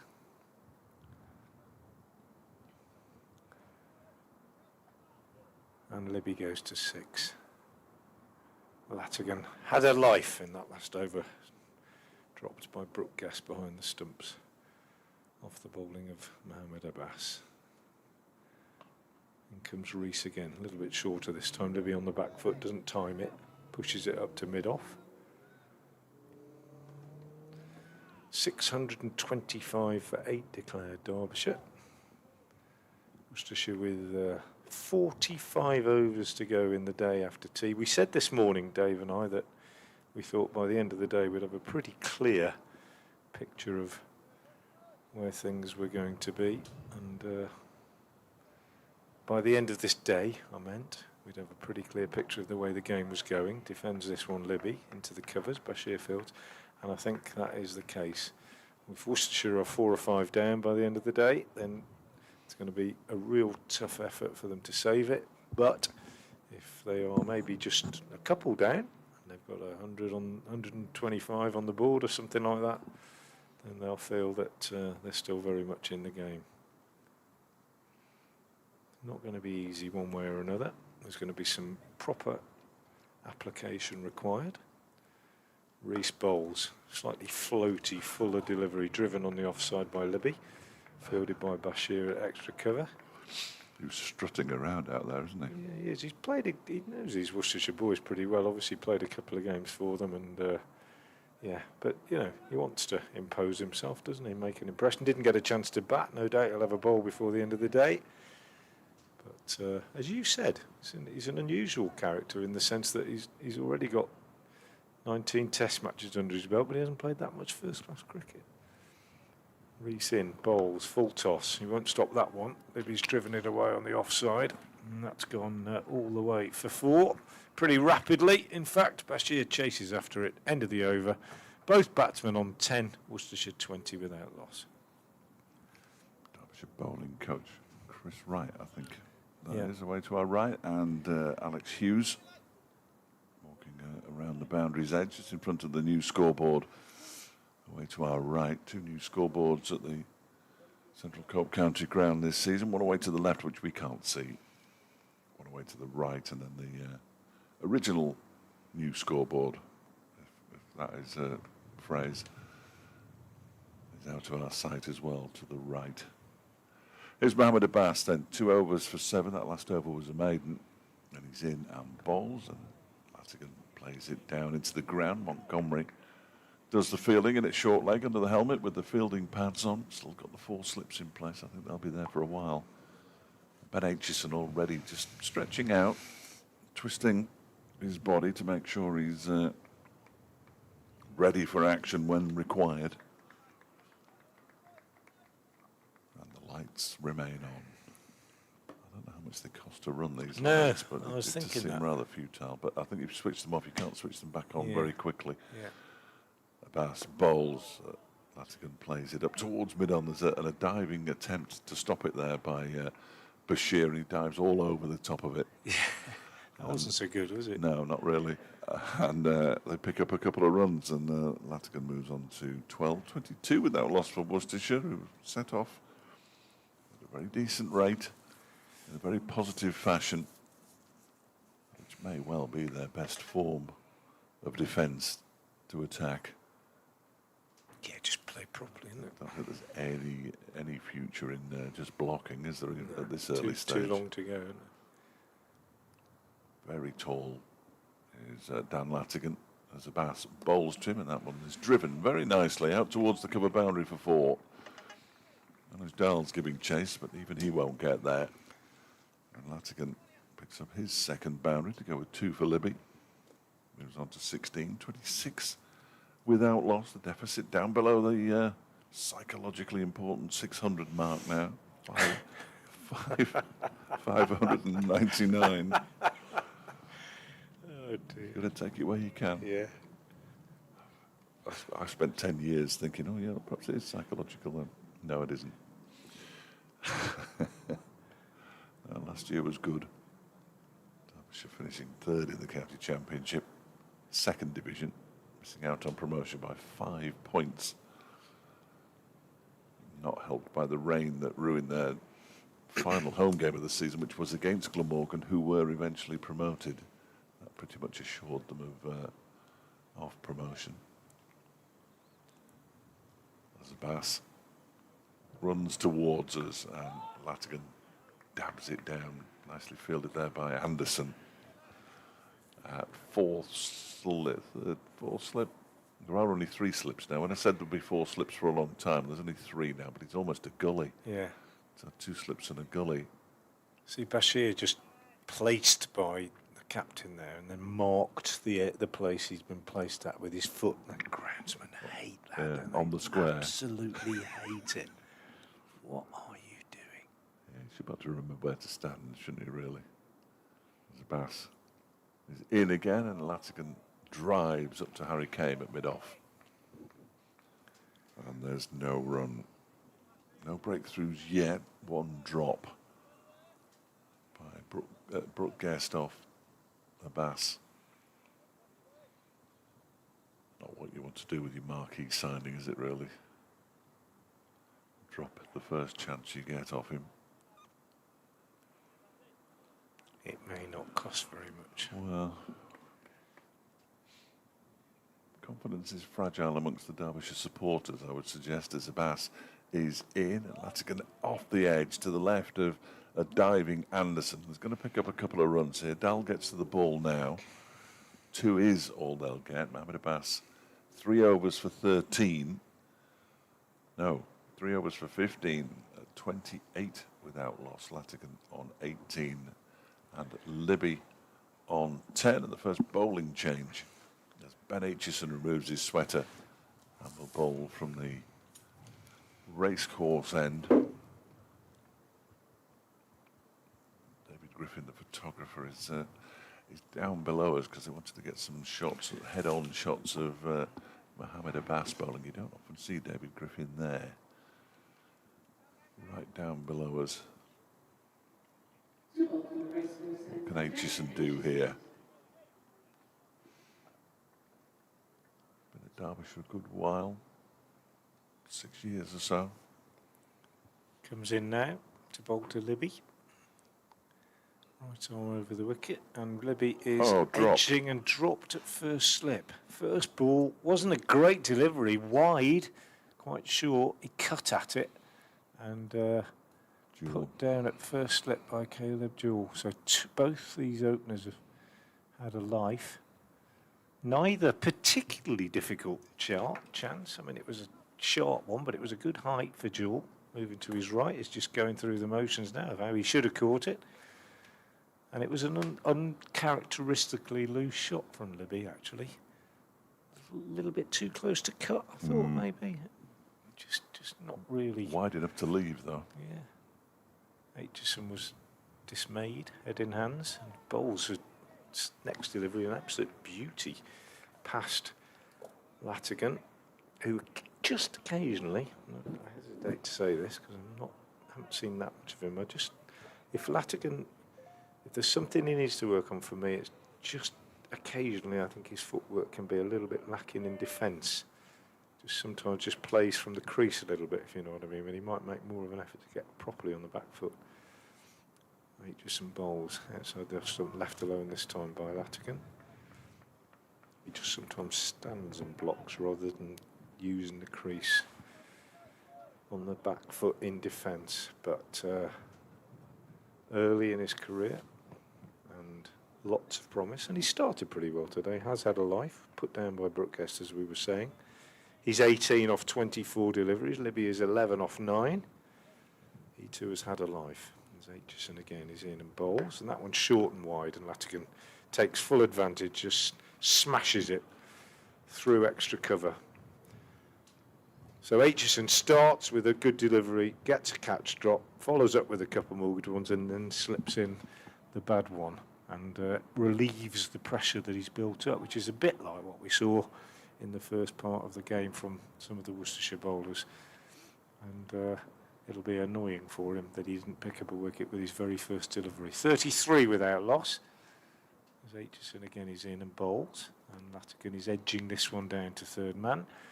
Under reasonable control, picks up a single. and moves on to 23 runs, and it's 34 without loss. And it looks like a decent start for Worcestershire, but you do have to temper that observation with the further observation that both these two should really be back in the pavilion, because both have offered chances and neither genuinely that difficult. Here's Libby, hoping to make Derbyshire pay for that error, and gets a run down to third man, wide third man off the back foot here. That's the end of Aitchison's first over. Latigan 23, Libby 12, Worcestershire 35 without loss in response to Derbyshire's 625 for 8. Got to take your chances when they come along. Oldmere St Michael's have gone 2 up on Belper in the NPL Midland Division. What the Nailers were looking for, I'm sure, on Easter Saturday. Famous old club in West Midlands non-league football, Oldmere St Michael's. Been around for a long time, never reached any great heights. I think probably West Midland League, the highest they've ever got.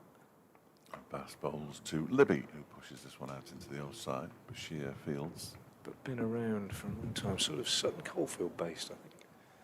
Boldmere, as well as Sutton Coldfield Town, you mentioned, playing today as well. Yeah, they're at Long Eaton United, where it is still 0-0. Ilkeston did put one tweet out saying that they were 1-0 down, but all the rest of their tweets say it's 0-0, so somebody must have... VAR. Must have slipped, yes. When we get VAR in the Northern Premier League Premier Division, we know we're in trouble. Abbas bowls, Libby right behind that one, pushes it out to Bashir again, who's filling in the covers. It is like that, though, isn't it, in the Premier League? When I'm reporting sometimes at a Premier League game, you get a goal and you think, right, I better check in, and so you press the button, they come through and they go, have you got a goal? And then you go, yeah, but hang on. Yeah. Oh, they've sent him to the monitor. Oh no, hang on. Or you see it come up on the TV and then it changes back again to. We don't have that at the no, but even when you're watching unfortunately. just on telly, it happens, isn't it, in the Premier League? Bass bowls. That one's clipped away down fine to fine leg for 4 runs by Jake Libby, who moves on to 16 now. Latigan's got 23 and it's 39 without loss. This is a very, very swift start by Worcestershire, going along at almost 6 runs and over. Wait till the lacquer comes off one side of that ball. I don't know if that... Because Derbyshire started very quickly as well yesterday, didn't they? From memory. Anecdotally, as they say. Here's Abbas again in bowls, defended by Libby out into the offside. It's got Mohammed Abbas's first time bowling here at Derby. Or did he play for Leicestershire here? He probably played for Leicestershire here, didn't he? Back in 16, 17, that kind of area. Probably should have looked that up. In fact, I can look that up. So why don't I look that up for everybody? That'd be a good idea. It might take me a while, and I might do it. You could look on in a moment. Cricket Archive. Yes. Every game he's played on this ground, I suppose. Absolutely. In comes Abbas again and bowls, defended once more by Libby. Making sure that ball doesn't get past him. Find out how many Abbases there are now. On Cricket Archive. A whole host of them, I imagine. 1 ball left of his 4th over.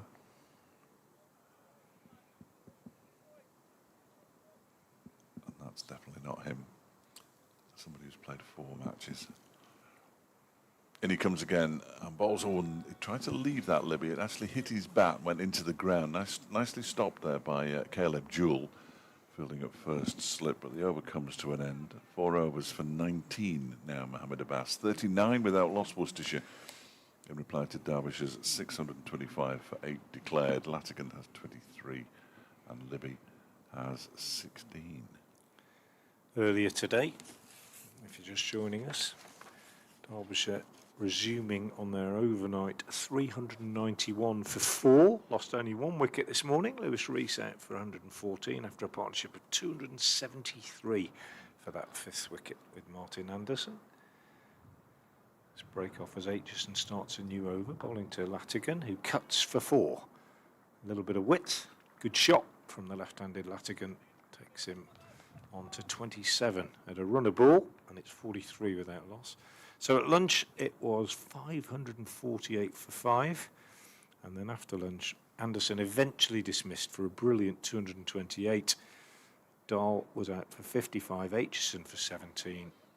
Zach Chappell left not out on 33, and Derbyshire's mammoth innings 625 for 8 declared. And Worcestershire in reply going along nicely at the moment, 43 without loss, but both openers, Aitchison bowls, Latigan defends. Both openers, Latigan and Libby, have had a life. Latigan put down by Brooke Guest behind the stumps off Mohammed Abbas, and Libby put down at first slip by Caleb Jewell off this man Ben Aitchison. And both will no doubt be thinking, if not saying, to themselves, got to try and make them pay for those misses. Aitchison bowls, Latigan drives on the onside, wide of mid-on, just gets a single as Lewis Reese fields. Because, to be fair, in the Worcestershire innings, in the Derbyshire innings, there were 1 or 2 missed chances, and Lewis Reese in particular was put down before he'd scored, and he went on to make 100, so he made them pay. And that's always the way to look at it. If you're a batter, don't moan about it, worry about it, just make them pay. Aitchison bowls, Libby on the back foot plays this one square on the offside, fielded by Anuj Dahl, and there's no run. 44 without loss, Worcestershire. Have you got the Abbas answer? 68 overs, 22 maidens, 9 for 154. 6 for 54 is best, the average 17. And that was for Leicestershire, was it? I'm not sure I can tell you that. Okay. I believe so. Aitchison bowls again, and this one is defended by Libby. It must have been. It must have been, because yeah. Derbyshire Yeah. have never been in the Yeah. first division. Any Yeah. the teams he's played for are Hampshire and Nottinghamshire. Yeah, so it must have been. So yeah, in fact, probably kind of in keeping with his career figures, really, isn't it? Similar. Yeah. Representative of what he's done pretty much everywhere. Top class performer. Aitchison moves away from us and bowls, and Libby leaves alone outside the off stump, taken by Brooke Guest. End of the over. So that's 8 gone in this innings, 41 left in the day, 9 of which will be bowled before the tea interval. Worcestershire 44 without loss. They'd certainly want to break through in these 9 overs. Well, Derbyshire, if Worcestershire can go in at tea non-down, they will be delighted. We've dispensed with the short leg as the fielding pads are being removed from the field by one of the many 12 men. Half time in the rugby, that's going to be 3:40, isn't it? They don't have stacks of extra time, do they, like they do in football? Abbas is in, and that's defended by Latigan, only if it's on telly, and they have to go to the TV screen. TMO. Or Worcester in the Championship. yeah, Yeah. playing at Richmond today. Clive's there with Bradders. Is he? Yeah. Yeah, Gets about. he does.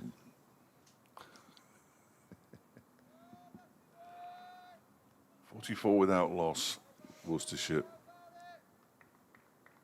Let's see if I can find that Leicestershire game. In comes Abbas then. 5th over, bowls, and it's defended right in front of his stumps by Latigan.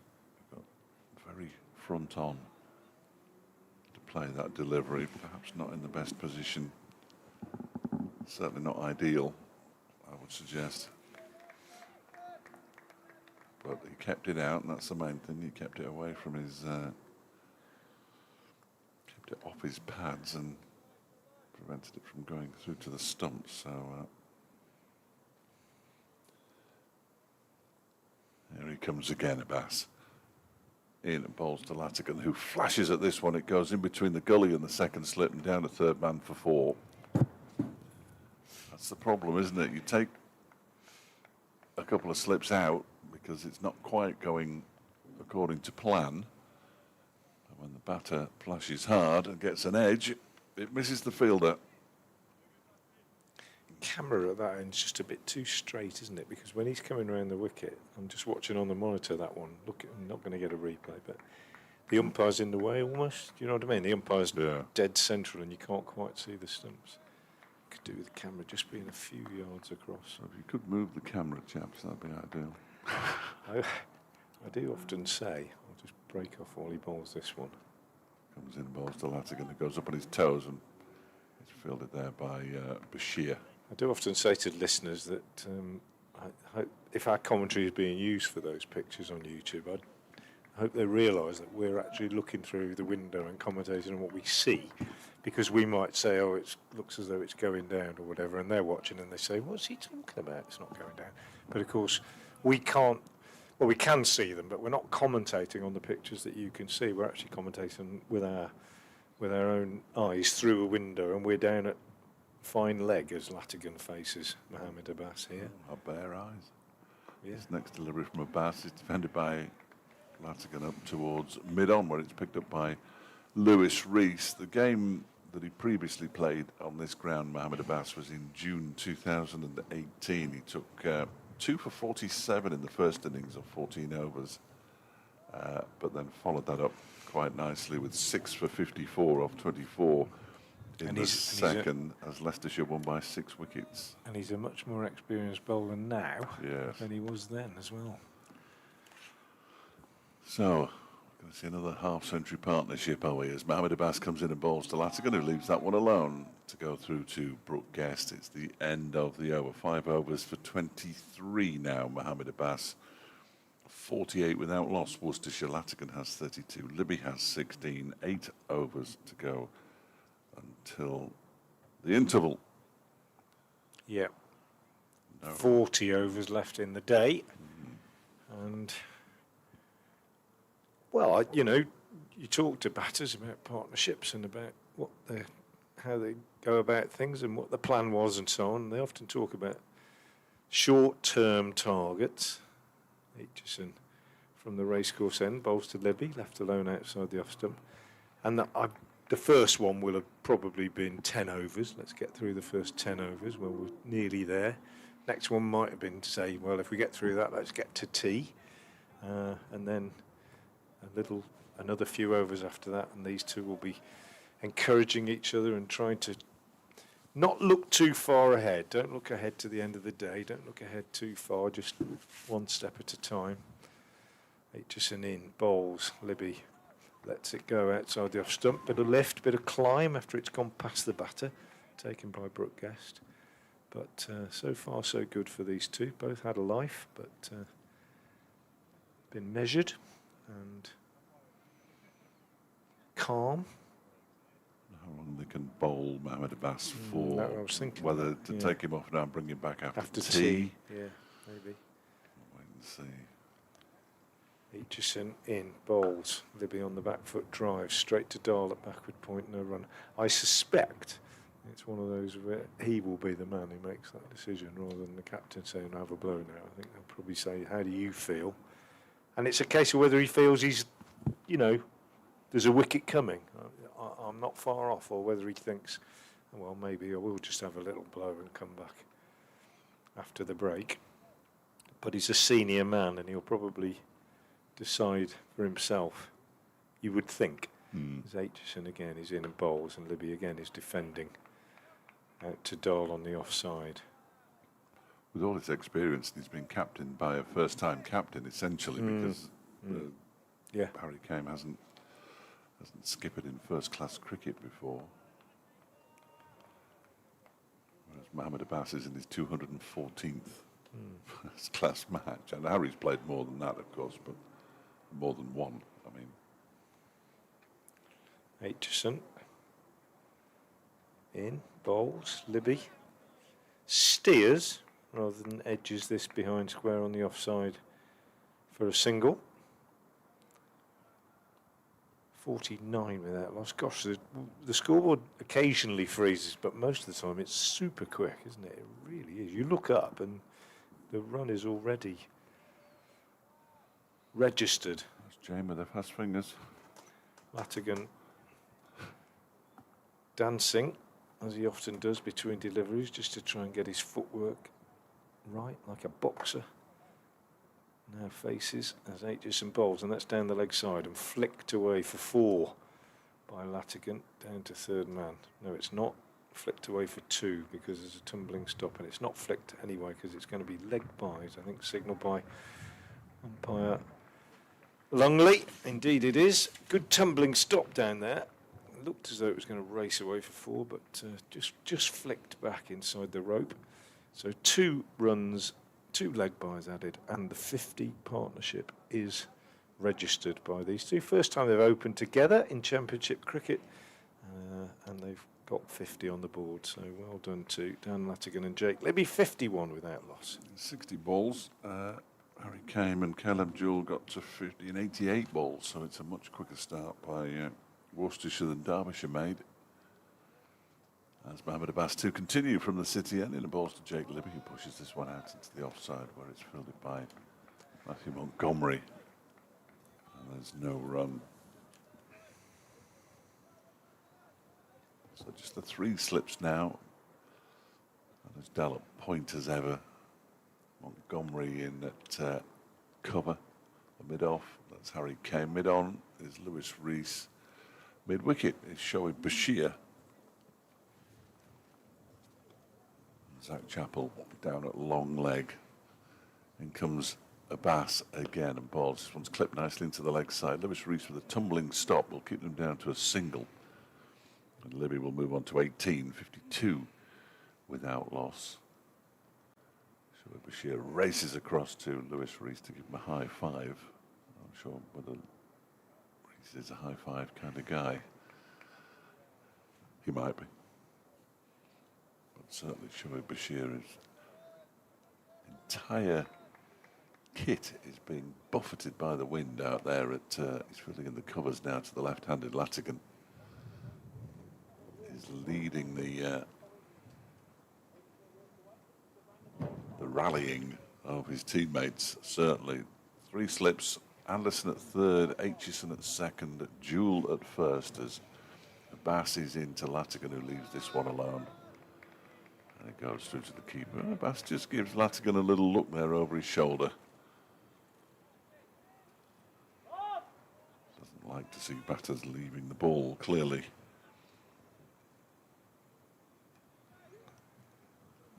Latigan in only his 4th first-class match.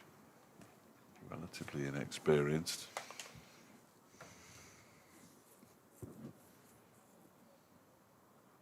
Settles over his bat now. Abbas bowls to him and he drives him handsomely out to the cover boundary for 4. Really nice shot for a young man whose highest score in first-class cricket is 44. Well, that was a shot of somebody who knows what he's doing. Got potential.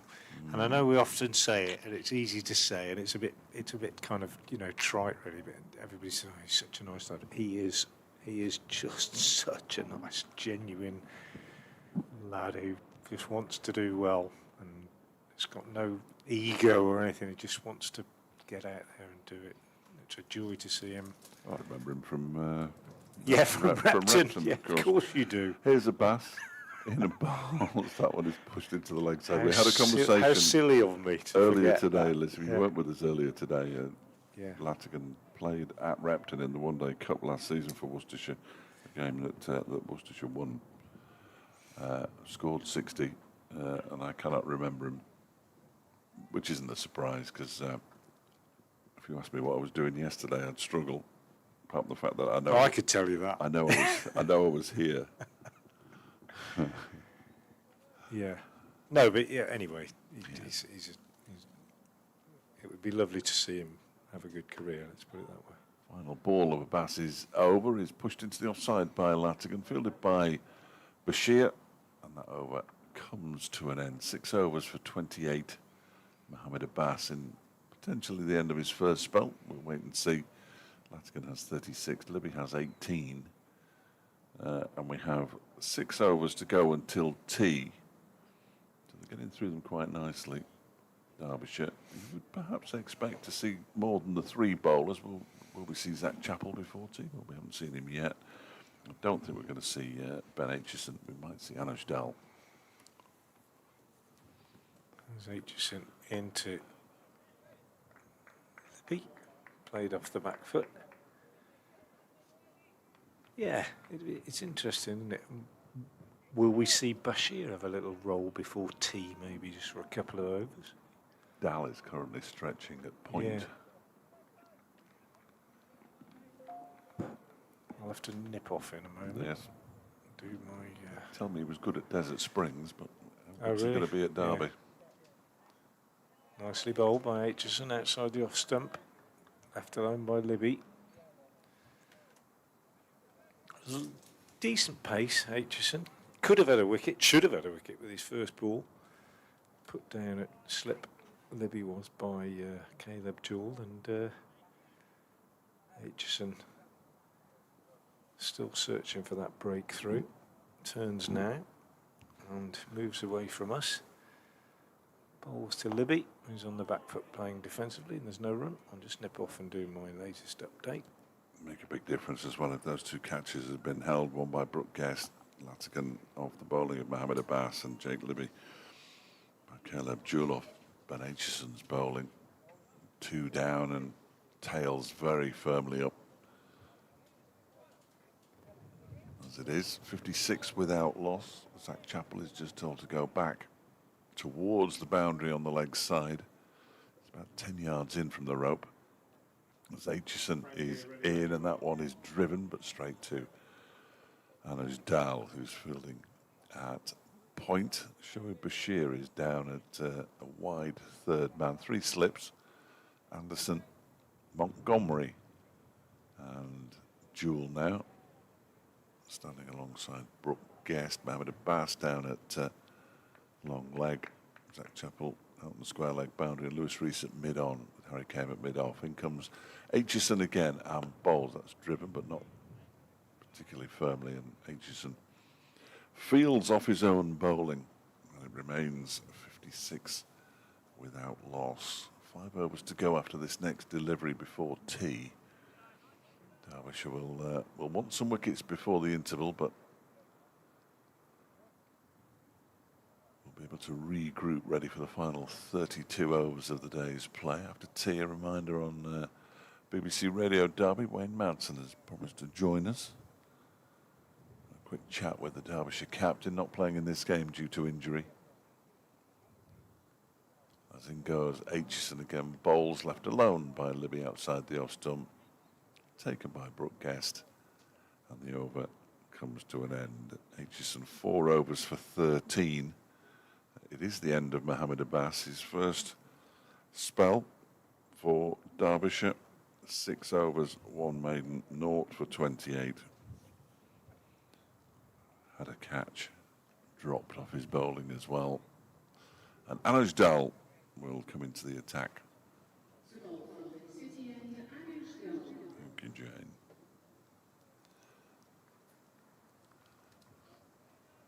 .65 on his back. Good operator. Anuj Dal, good all-round cricketer. Earlier today, made 55 of 79 deliveries. Anuj Dal is going to bowl around the wicket to the left-handed at Latigan. There's a good record against Worcestershire. Bowling in an innings, 6 for 69. He's got 104 first-class wickets at 33. But his economy rate is just 3 and over the course of 91 innings of bowling. And he turns at the top of his mark now, coming in from the City end. Bowls to Latigan, who pushes this one out into the offside, where it's fielded by Shoaib Bashir. I can find Anujdal's record against Leicestershire. It's quite impressive, it's fair to say.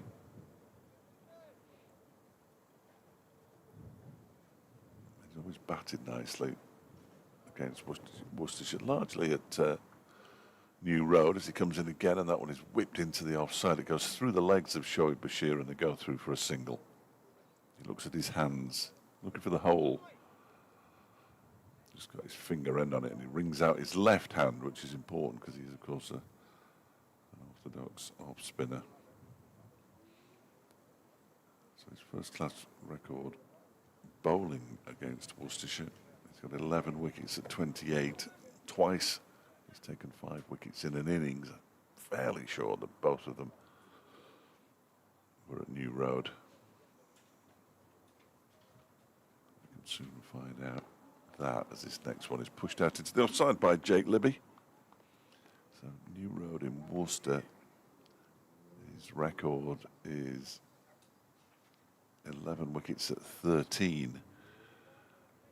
And indeed, those 5 wicket hauls were both taken in the shadow of the cathedral. A glorious ground down in Worcester. The wind just howls again, and Dal comes in and bowls to Libby, who pushes this one out into the offside, fielded by Reese. He averages 38.9 per wicket here at Derby. As I say, 13.18 for his 11 wickets at New Road. He hasn't taken more Worcestershire wickets at New Road than at any other ground apart from here. Anujdal, 57 without loss as Dal comes in and bowls to Libby, who turns this one into the leg side. Montgomery moves to his left, picks the ball up at mid-wicket and prevents a run from being scored.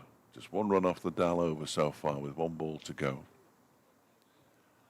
4 overs until tea, when we'll hear from John Eustace and from Gary Bowyer after their sides were both in action yesterday, Derby County and Burton Albion.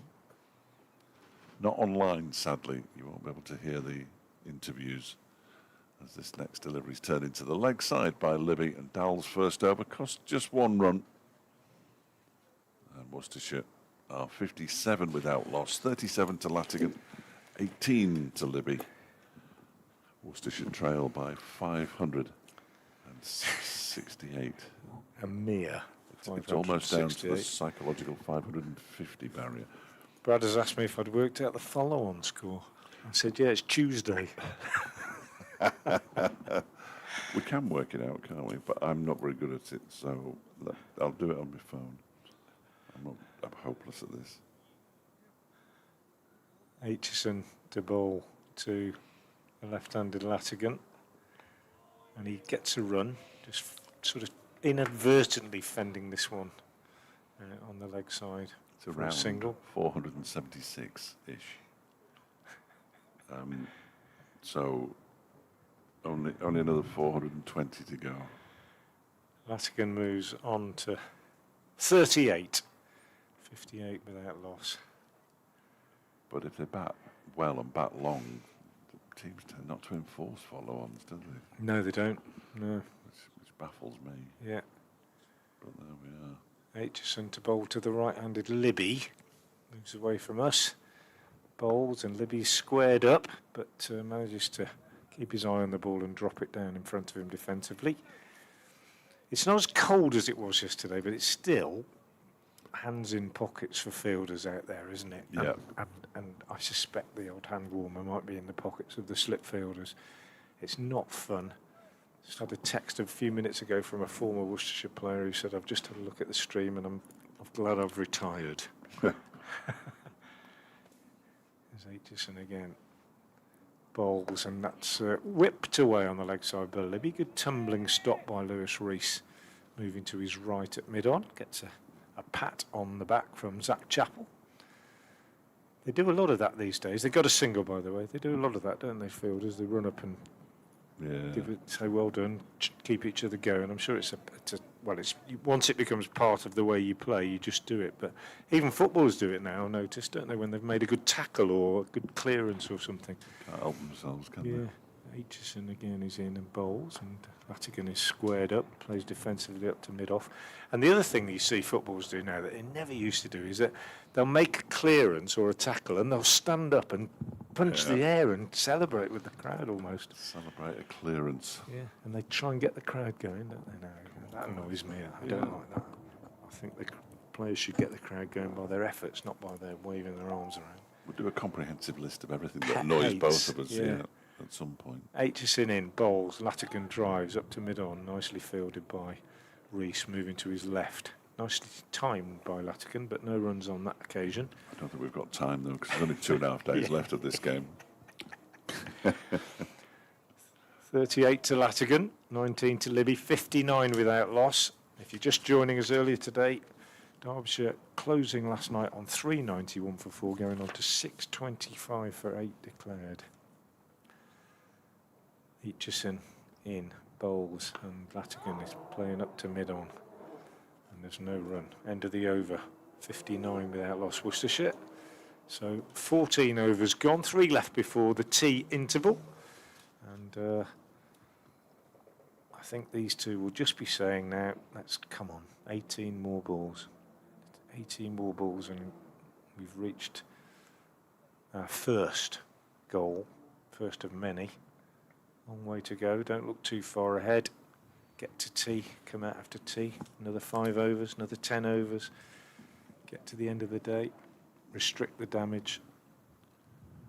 Tom Longley's Bat for 2 more days, sorry. But yes, now Tom Longley's just turned into a cobbler there. He's sorted Ben Aitchison's shoes out. It's almost like a vet doing a horse's shoes. This one is Anuj Dal comes into bowl and bowls to Libby, who just guides that really nicely out towards the point boundary, and it crosses the rope before Shoaib Bashir can get anywhere near it. And her first boundary off Anuj Dal's bowling 63 without loss. I can't imagine that Mickey Arthur will be in a particularly good mood now. It doesn't take much to change his mood, as I understand it. And he would have wanted his side to have taken a couple of wickets before tea. They had the opportunities. And when you get them and you're looking for 20 wickets, they've got to take 22 wickets effectively now. They will, he will be a little unhappy, I fancy. Dell turns at the top of his mark at the city end. He's on his way in now and bowls. That's defended by Libby up towards Matthew Montgomery, possibly. No. Mohammed Abbas. Easy to get the two of them confused. Where on earth is Montgomery then? I don't. He's got 38 on his back. Abbas. Is he a mid-wicket, Montgomery? He's got 38 on his back. On the team sheet, he's 36. I assume his sweater's right, as this next delivery is defended by Libby up towards mid-off. Harry Kame fields.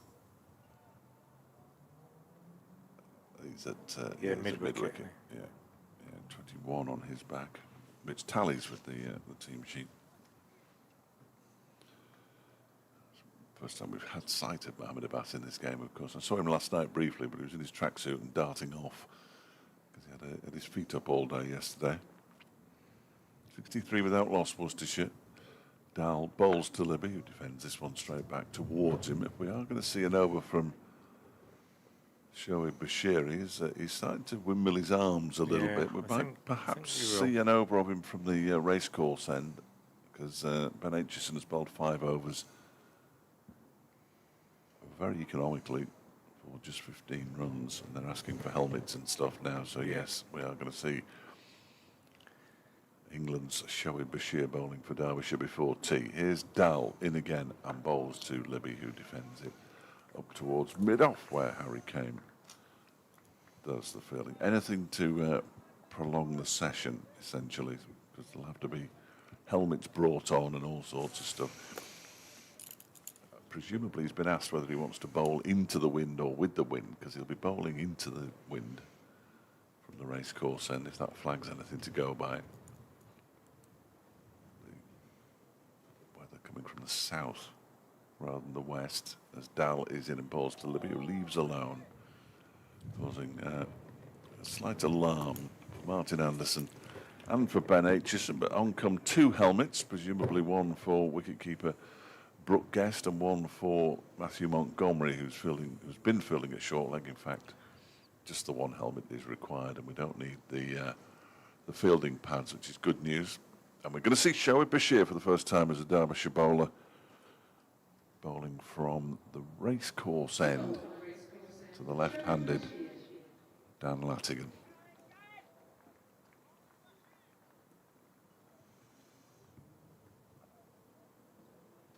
I think he's just licked his finger and put it in the air to see which way the wind's blowing. Yeah, didn't really need to do that. Look at that flag. And then turned around and the hair nearly blew off his head. I'm not surprised he wants to bowl into the wind, because he just tends to just hold it up a little bit, doesn't it? Yeah. Round the wicket he will be to the left-hander. One slip. Man in on the drive at short extra. And he came.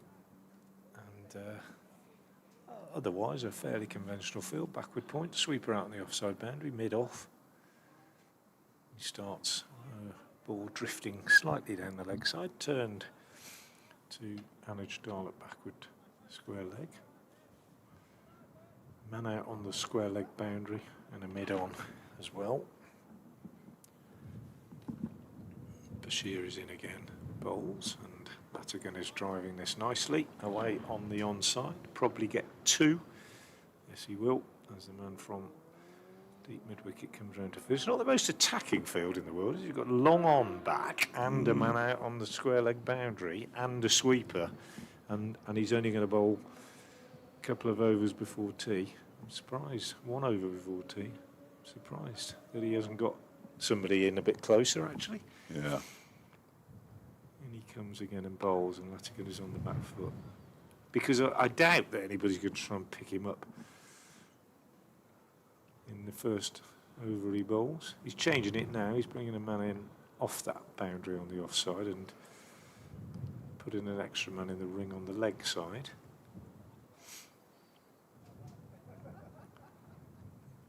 Comes in again now round the wicket and bowls, fullish down the leg side. Missed out by Latigan. Might well feel that he could have just lapped that. Tried to just play it with a straight bat. It was a full toss when it went past his heel. Didn't get anything on it. Bashir again, little skip. He's in and he bowls, and Latigan is driving this back to him. There's no run. He does his own fielding. I think the other thing is he's played 19 Test matches, as you say, and it looks as though he's setting his own field, doesn't it? And moving people around, and yet in many ways he's not that experienced when it comes to doing that. So it's a bit of a conundrum for Harry Kane. This one is quicker and shorter, and Latigan just turns it on the leg side, and there's no runs. It's fielded at mid wicket. So a fairly uneventful first over from Bashir. I don't think we learned anything, did we? One more. Well, we learnt that he's setting his own field, I guess. It looked that way anyway, didn't it? One over to go before tea, 65 without loss, and Shoaib Bashir takes his sweater. I doubt we'll see him straight after tea. No, we're surprised if we did, experiment, but I wonder if Mohamed Abbas will blow. Yeah, he won't bowl into the wind though, will he? I wouldn't have thought so, but I bet he'll bowl fairly soon after tea. Yeah. So Anuj Dal will bowl the final over of the session. Bowling from the city end to Jake Libby, who's on 23. 65 without loss, Worcestershire. That one's turned into the leg side by Libby, fielded by Matthew Montgomery, and there's no run. So we didn't really learn a lot because they weren't going to take him on, Shoaib Bashir, in the penultimate over of the session, having got all this way without losing a wicket, despite the fact that both could have been out, possibly should have been out. They've made the most of their let-offs. Both were on 10. Latigan now on 40, Libby on 23. Dal comes in once again and bowls. That one is pushed out into the offside. And Lewis Reese, who was going through his bowling action, does the fielding. And there is no run. They don't like to take too many risks. Certainly Jake Libby won't take any risks in the remaining 4 deliveries. Reminder to those listening online, if you want to hear John Eustace or indeed Gary Bow, you need to be over on FM and DAB to hear their reaction to yesterday's football. As Dal is in, that one climbs a little bit and strikes the body of Jake Libby, who walks away to compose himself. Yeah, he's quicker than he looks, Dal.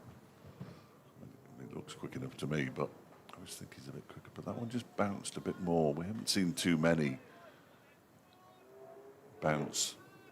We've seen the odd one keep low, but it is a hybrid pitch.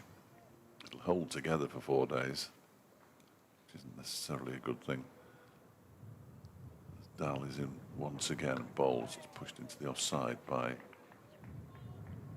Libby. This wind has definitely got stronger, as it was forecast to do over the course of this afternoon session. Caleb Jewell just looks over his right shoulder at the scoreboard, where he'll see that Worcestershire are 65 without loss, and there are 2 balls to go until tea.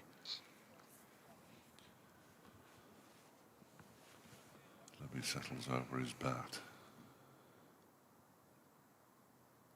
Dal runs towards us, and Libby turns that one into the leg side. Montgomery fields, there is no run. So Dal's well on his way to picking up his first maiden, which isn't a surprise given it's the final over. And this will be the final ball before we take a 20-minute break online. Ground staff ready with all their various bits and pieces. Aitchison almost loses his cap. Dal comes in and bowls. That one's pushed into the offside by Jake Libby. And at tea, Worcestershire have reached 65 without loss. Libby is on 23, having faced 50 deliveries. Latigan is on 40, having faced 52. And Worcestershire still trail by 560 runs, as they might be a good time to take tea because the weather's just closing in a bit.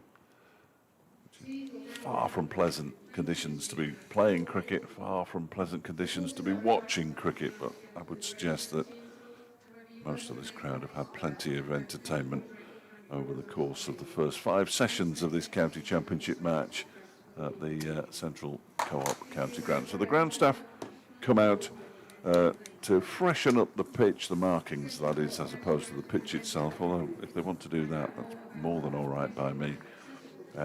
And at tea, Worcestershire 65 without loss. We'll leave you online with the time coming up to 4 o'clock on BBC Radio Derby.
With play due to resume shortly, could we ask all spectators to leave the field of play, please?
Please welcome back the officials and players for the final session of the day.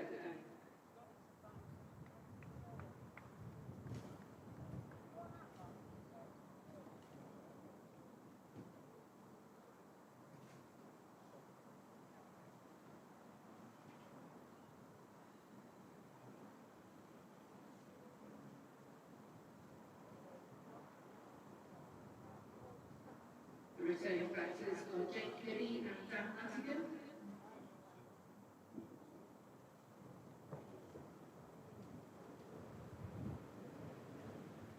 Worcestershire 65 without loss, and to pick up commentary, here is Frank Watson. Good afternoon. Well done to Dave Fletcher, that marathon stint throughout the tea interval, presenting all sorts of sporting information to the listener. Show Bashir's going to continue, despite the fact that we thought Well, we knew he might would. just have that. We said. I think you find we said that, Frank, that he'd definitely continue. He's going to continue. We thought he might not, but it wouldn't surprise me if we see Mohammed Abbas at the far end. But that said, Somebody else doing some vigorous loosening up exercises at slip, or was he just Ben Aitchison keeping Ben warm? Aitchison at slip. But having might- said that, there's also lots of warming up going on Yeah. at. Everybody needs to be warming up. Yeah, it's backward square leg. I think that's Caleb Jewell, and he won't. No, Caleb Jewell's over there. It might be Matthew Montgomery. You look at the Actually, it could be Mohammed Abbas. those bushes over there behind the scoreboard, how they're moving around in the wind. It really has got up. Here's Bashir anyway, round the wicket. First ball after tee to Latigan. Pushed out on the onside, and there's no run. Worcestershire then 65 without loss, trailing by the merest 560. But numbers don't really matter. Time is what matters. So Latigan again plays this one to mid-wicket. Bashir. That, as we said, an unusual cricketer in that he's played 19 test matches. Hasn't actually played that much first-class cricket. Knock at the door, could be Wayne Madsen, who's coming to join us. This one again played defensively out on the onside. And indeed it is. There's Bashir again round the wicket to Latigan. Bowls, and Latigan is studiously forward, pushes back up the pitch to the bowler. And there is no run. 65 without loss it remains. 2 balls left in the over. Bashir round the wicket again in bowls, and this one takes Latigan on the pads. He tries to turn it on the leg side, just drops down behind him, and Brooke Guest comes from behind the stumps to do the fielding. Last ball of the first over after tea then from Shoaib Bashir. Balls, and Latigan just turns it for a single on the leg side, so he will keep the strike at the end of that over. He's gone to 41 and it's 66 without loss. I've actually got to do an update in about 5 minutes, so if you want to get Wayne on now, that would work. It's up to you. 5 minutes? 5 minutes. The shrug of the Perfect. shoulders, Okay. and to see Wayne shrugging his shoulders is good news. Okay. Given the reason he's sitting behind us, so. Yeah, of course, yeah. I get you. I think I'm trying to work out when full time will be in the rugby, so they want me to go and do it then. So I'm thinking if it was, it'll be about another 5 minutes or so, probably. Anyway, it's Zach Chappell who's going to bowl from the City end For the first time. for the first time. Yeah. So we didn't have any idea what we were talking about. A 6th bowler being used already. You tell me if this is a stat or not from David Griffin. He has called it an obscure one, and obscure barely covers it. In the first innings of the current game against Worcestershire, for the first time in 2,895 scheduled first-class matches, Derbyshire batters have scored 50 or more runs while batting at 1, 2, 5, 6 and 7 in the order. That is obscure. Yeah, I'm not sure not too bothered about that one. I'm not No. sure that's a real stat, if I'm honest. I'm not sure there's a table for that, is there? In Wisdom, 1, 2, 5 and 7. There could be if Griff's let loose on it. 2 slips and a gully for Zach Chappell around the wicket to Latigan, who pushes that ball out into the offside. The batters sort of think about a run there, but went pretty much straight to Harry Kame at mid-off, and therefore there isn't a run. And there's Dahl at backward point, there's a gully, that's Martin Anderson. Aitchison and Jewell at slip. Montgomery in the covers. Lewis Reese at mid-wicket. Mohammed Abbas at mid-on. There's Chappell. He's on his way in and bowls, and that one is dabbed out into the offside. But it's fielded by Montgomery. I was looking for the tall man. There he is. Shoaib Bashir down at a long leg. Just down to our right, obscured by the screen in front of me.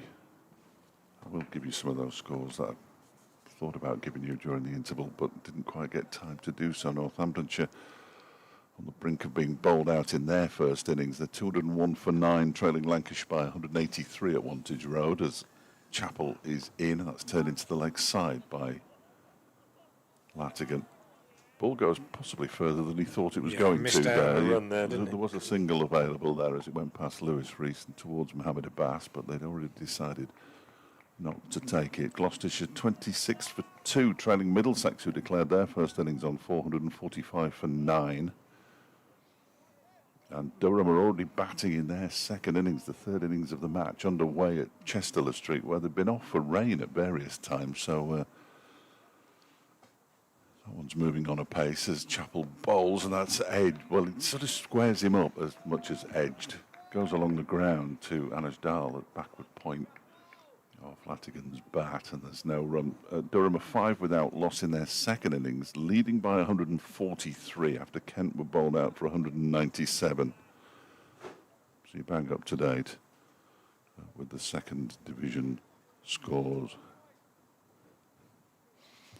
We will be speaking with the Derbyshire skipper Wayne Madsen very shortly as Chappell is in. That one's turned into the leg side. They're going through for a quick single. It is there, actually. The ball wasn't hit particularly well. It's the end of Jack Chappell's first over. 2 runs from it, and I'm delighted, although at the same time disappointed, to welcome Wayne Madsen to the commentary box on Radio Derby. Hi, Fletch. How are we? That's the first question we always ask you these days. How are I'm we? very good, thank you. I am nearly back to fitness. Good. So yeah, no, I'm doing well, thanks. For those who don't know, it wasn't the fast, but there's still one more ball to go. It bowls now, Chappell, and Libby leaves alone, goes through to Broadcast, and that is the end of the over at 67 without loss. For those who don't know, and if you don't know where you've been, Wayne was captaining Italy in the T20 World Cup out in India, and unfortunately, as he went to field the ball, fell awkwardly on a shoulder, and nobody was, well, I think you were probably more disappointed than I was. I got up early to watch it. I think there were a few people who got up early to watch. We all got up early to watch it, and then I thought, I'm sure that's Wayne who's just gone down there. And yes, it was, and that was the end of it. Yeah, it wasn't a nice moment, but still had a really good time out in India, and yeah, to play at a World Cup was pretty special, Fletch. Stars of the show, Italy, for the early part, weren't they? Yeah, we played some really nice cricket. Obviously disappointing in the first game, but the Nepal game and then even the England game, we gave the England boys a good go. Yeah, unfortunately 20 short in the end, but it was quite tight with a couple of overs to go. Sadly, from an England perspective, you probably weren't the only team that pushed them close in the tournament. We'll gloss over that one. Anish Dal. No, to be fair, they got much better through the competition. Yes, they did. Yeah, they played some good cricket towards the end. It's amazing what playing the format that you're playing does for you, isn't it? Really, I suppose. Anish Dal's coming on at the race course, and he's going to be bowling initially to Dan Latigan, and Latigan drives. He'll take a single to Harry Kame, who does well to get across to his right and stop the ball there. Harry Kame, of course, skippering this side because you were just unable to recover in time. That must be disappointing, but the overall feeling of the season, I know it's not gone particularly well so far in this innings, but the first innings was magnificent. Martin Anderson, we'll talk about him in a moment, but there's that sense of excitement, isn't there? There obviously was in the build-up to the season on the back of how we played last season, and also the signings that we made, and obviously, as you said, Camo skippering the team this weekend, and he really set the tone with his innings. Dal's next delivery is pushed out into the offside by Jake Libby. Yeah, 2 half-centuries from the 2 openers. Martin Anderson, when we spoke to him last night, he was on 130, I think, something like that, when we spoke to him last night. Actually mentioned the 2 openers specifically because of that solid start, that good start, that enabled, he said, the middle order batters to make the most of it. Yeah, after losing the toss, obviously it was really important that that the openers set the tone, and that's exactly what Camo and Julie did. Dal's in again. Libby pushes this one up to mid-off, where it's fielded by Mohammed Abbas. Yeah, I suppose first game of the season, and when you lose the toss and get put in, it's always nice to set a marker out, and winning that first hour for us was really important, and it obviously as it does usually in April, it did quite a bit, and the guys negotiated it really well. 2 slips in a gully for Dal, who bowls to Libby, pushes it straight back to the bowler. Dal bowled his first mini spell from the city end. He's now bowling from the racecourse end. To talk about Martin Anderson, I mean, that was an astonishing. From the moment he went out there, he did what he often does, and he took a couple of steps towards the bowler first ball. You know, everybody goes, ooh, but he does that quite a lot. It's his go-to. Yeah, it's his go-to. Absolutely. And he was aggressive from the very start. As Dal supported his run-up. Aggressive from the very start, wasn't he? Yeah, he was.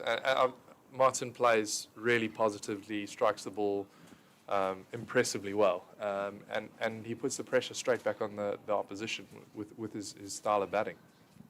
Dal bowls up on his toes, goes Libby, pushes it out towards Bashir. I think Naji's struggling a little bit running into this wind. The breeze has really picked up, and it's a lot tougher bowling from the media centre end here. But sort of, I think for us with Libby is to make him play on the front foot a lot more. I think he's played on the back foot a bit too much so far in this innings, and we're trying to bring him forward. So that's definitely a focus of the guys going into this little session here.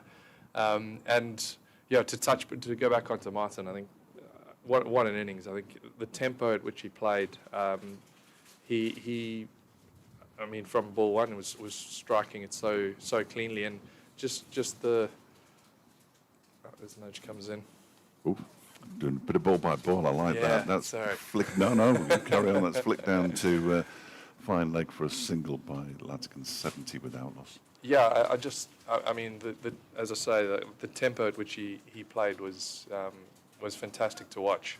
He really put the pressure on the bowlers. Any time they missed, he put the ball away, and I think the pace of the wicket was quite nice for that. You can score. It's not too slow that you're unable to pierce the field and find boundaries. And the way Martin times the ball, that he was able to do that. For those of you who aren't watching the stream, yes, that is Frank eating a bag of crisps behind us. For those of you watching the stream, well, you can see him doing it. Here comes Zach Chappell from the city, and that's driven by Latigan up to mid off. And there's no run. And obviously, Lewis Reese picking up where he left off down at Canterbury almost. This is a team, when you look at the batting lineup, I'm not going to say how you're going to get into the side because that would be disrespectful. But there's a lot of runs in this team. Yeah, there are, and it's the beauty of the squad that we've got. We've got real depth in it, both with bat and ball now.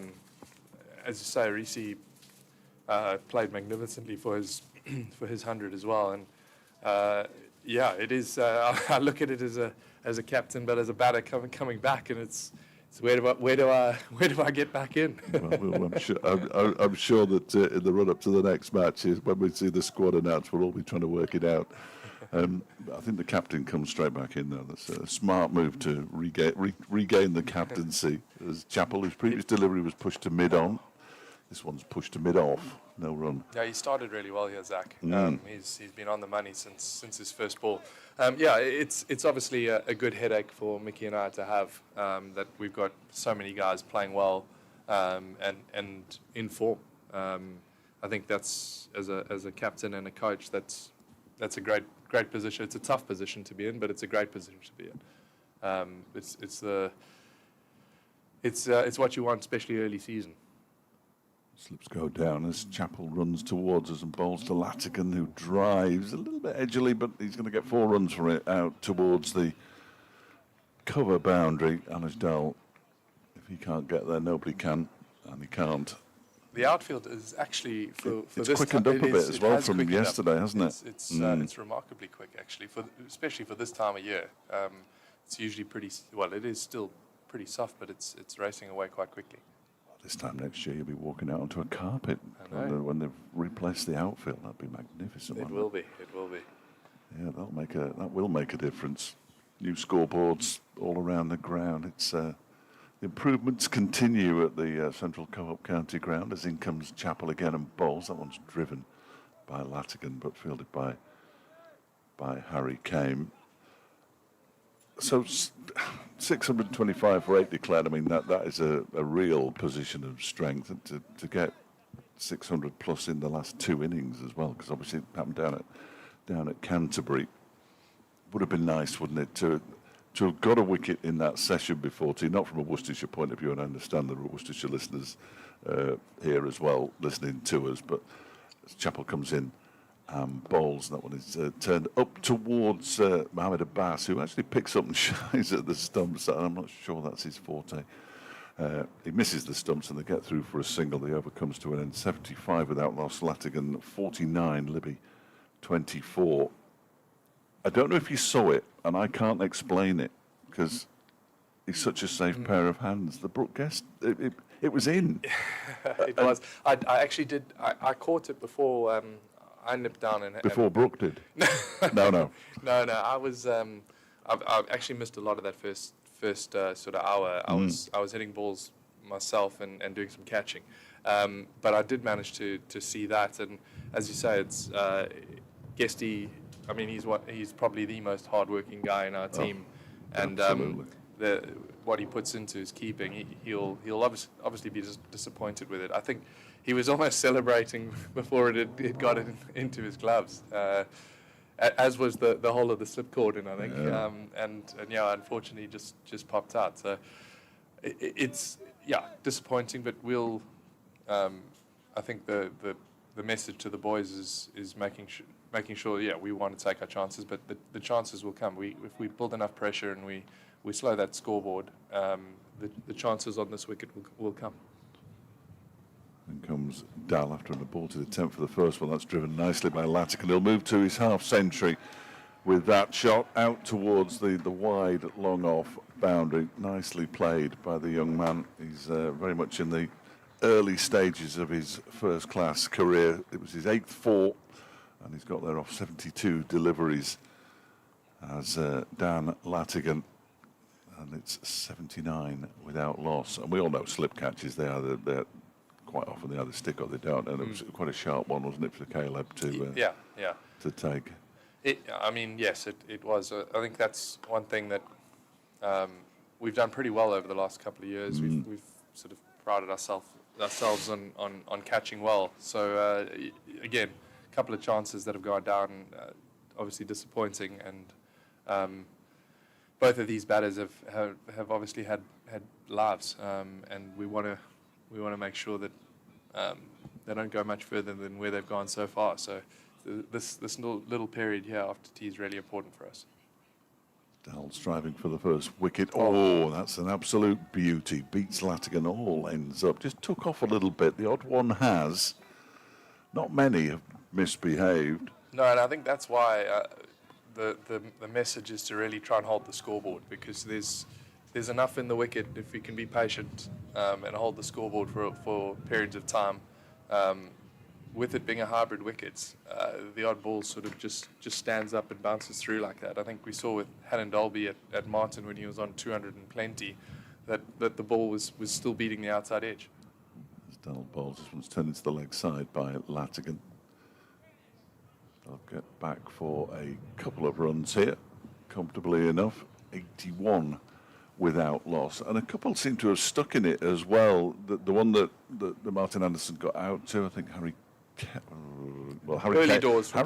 really at it, looped back over over Tom Taylor, didn't it, in the first over of the game. So the odd one will misbehave. I suppose the key is when it does misbehave that the chance is taken. There have been few chances, it has to be said, throughout the entirety of the match, as that one's driven into the offside where it's fielded by Caleb Jewell. What did you make of Mohammed Abbas's first spell?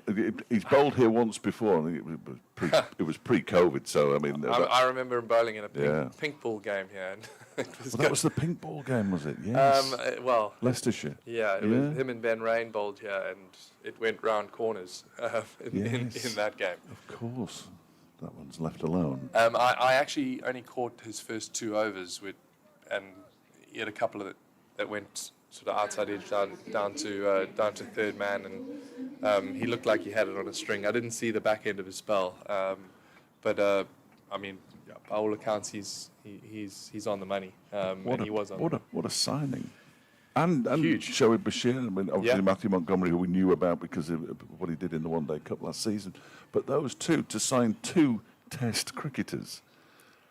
Derbyshire's come quite a long way in my 10 years covering them, because I don't think they were in the market for Test cricketers in 2016, but in 2026 they're suddenly in the market for Test cricketers. Yeah, and I think that's what Mickey's done with the squad, is really sort of built depth to it as well. It's the quality of the players that we're bringing in, but also the quality of the players who've developed over the last sort of 3-4 years. Chapel balls. Yes. And it is caught down the leg side, is it? There's a big appeal, nothing doing as far as umpire Chris Watts is concerned. As Frank Watson, who's on commentary with us from BBC Hereford and Worcester, was saying earlier, the umpires haven't actually made a decision yet. There's been catches and one bowled. Nothing leg before wicket wise, No, I and think they haven't raised their fingers once, basically. I think the bounce in the wicket has actually taken a lot of the LBWs away from the dismissals in this game so far. It's Chapel bowls. That's edged and caught by Caleb Jewell at first slip, and he gets the wicket. Libby goes for 24. Derbyshire have their first wicket. Chapel strikes. Worcestershire 81 for 1. and it has felt like that's how you're going to get wickets on this pitch. It's the bounce to get the outside edge rather than the LBWs being in play. So Zach's, as I said earlier, he'd really started well. His lengths have been very good, and he's got his reward. And it shows that when you're a slip fielder, as you will well know, having fielded there for much of your illustrious career, that you just have to put the one that doesn't stick out of your mind and just concentrate. It's always the next one, isn't it? It is, and Julie's obviously pretty experienced cricketer and catcher in that regard, and he's taken a nice low catch there. Much needed. I can say that. Was, I wouldn't expect you to comment on that, but I would suggest that that's a much needed wicket. They're still 544 behind, so I mean it's still an enormous mountain to climb for Worcestershire as Kashif Ali comes out. We obviously wanted early wickets, and we had a couple of chances, as we've spoken about, go down, which was disappointing. But it's, as you say, it's still a huge score. If we bowl well and patient enough and build enough pressure here, we're definitely in with a good chance of being able to sort of bowl them out twice in this game. It was interesting because in the first innings of the match, when Brooke Guest was dismissed, Derbyshire were 181 for 4. We were saying at that time, well, this is. And there were 2 reasonably quick wickets with Matthew Montgomery going as well. And that was Worcestershire's in, really, and it was snuffed out by Martin Anderson and Lewis Reese at that time, at double century stand. That the first 50 runs of that partnership was crucial for us. Reese to get in, Martin he actually played really attackingly over that period. I think Reese probably had 10 runs of the 50 partnership.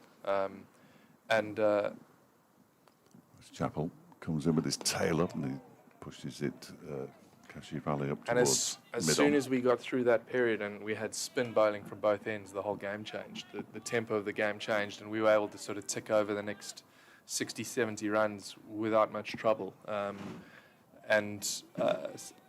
Probably pretty grateful that their seamers weren't on at that period.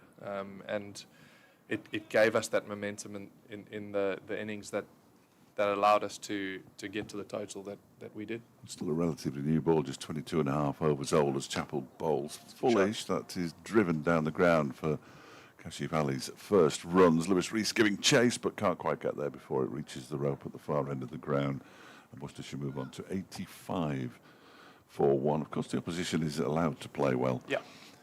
we always we always forget that, don't we? Supporters generally forget that. When the opposition is allowed to, it's like in football when they say, well, we sat back and defended. Well, you didn't. No. What happened was you were pushed back. And I mean, Chappies, that's exactly what we want them to challenge the front foot first up, and they're allowed to hit some good shots, and lovely on drive there. And he's in again now, 3 slips in place, and that one is pushed out back to him, actually. I thought it was going further towards Harry Kame. I think certainly with the way Kashif Ali holds the bat, we definitely want to be more in the channel to him rather than too straight. He's a really good leg side player. If we could sort of draw him out on sort of 4th, 5th stump, I think those 3 slips in the game, The man has gone out onto the deep square leg boundary, and he's still a long way in from the boundary, but he's quite deep as this one is pitched up by Zach Chappell and driven straight back to him. End of the over, 85 for 1. Zach Chappell 3 overs, 1 for 10, having got the breakthrough in that over. Jake Libby caught by Caleb Jewell at slip for 24. I assume we'll see Mohamed Abbas. We've all come to see him, Mohamed Abbas. I mean, that's why we're all here. When we'll see him again before the end. I'm pretty sure he'll follow Chappie from the end with the wind. Well, yes, I think he would definitely object to bowling from the racecourse end. But when you come back into the side, look at all the options that you've got. And yes, there's a number of right arm bowlers, but each of them brings something slightly different, don't they? Because Anuj Dal begins a new over from the racecourse and bowling to Latigan in defence. I mean, the real headache is that all 3 of our all-rounders are on form as well. It's going to be a tough call, no matter which way we go, because everyone seems to be in form and playing well, and we've got sort of 3 all-rounders who do sort of similar-ish jobs, and then we've got our sort of couple of tall quicks in the team, and then Mo and Bash. So how we sort of structure it is going to be interesting when I'm back fit. But it's a good, as I said earlier, it's a really good headache to have, and the competition in the team is crucial and important if you want to be successful.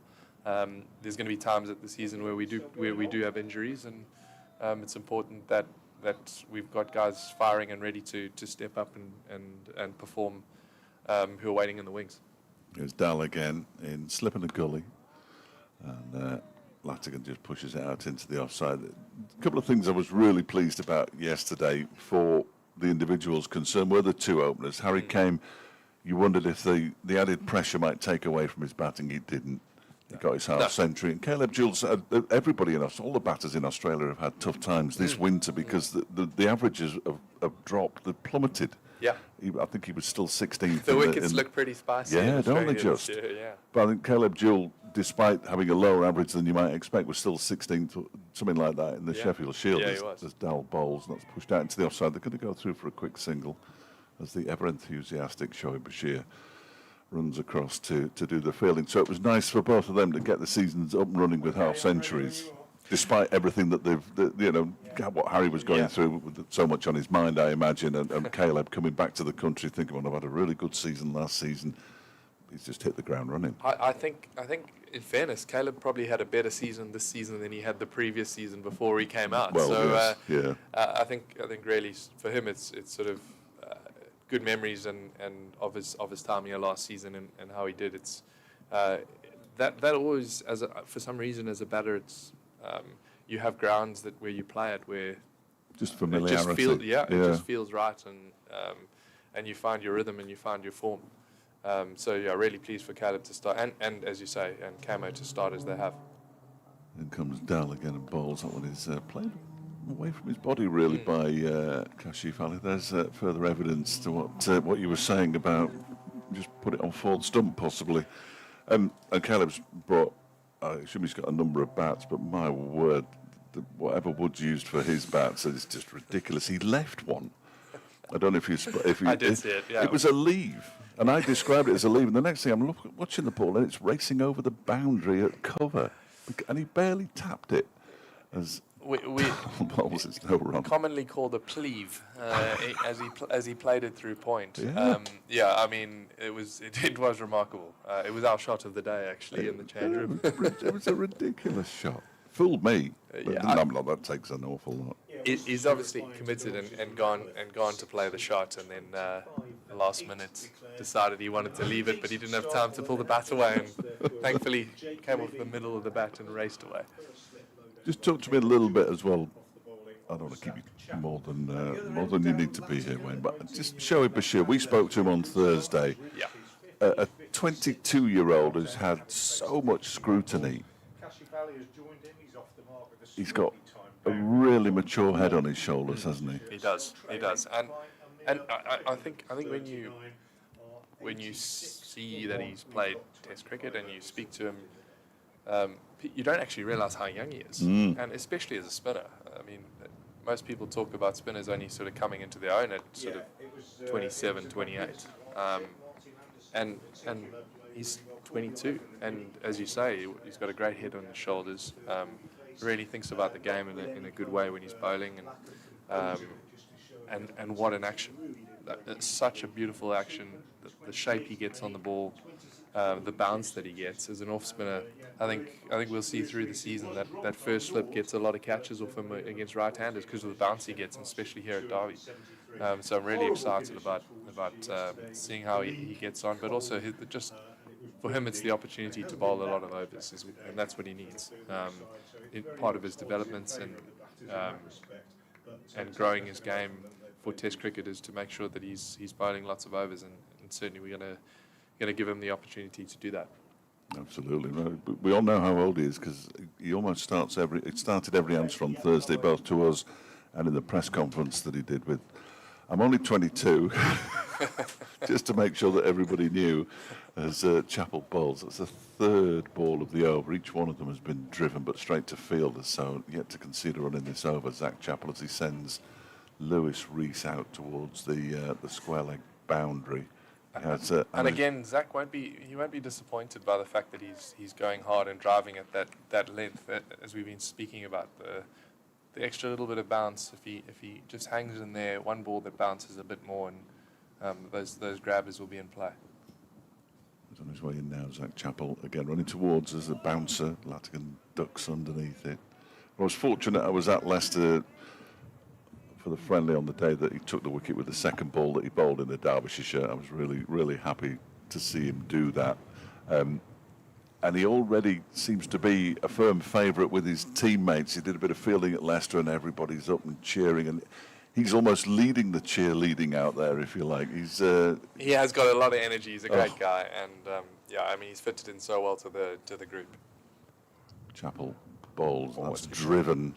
That's really good. John for 4 off the back foot out towards extra cover, just where the gap for the car park is.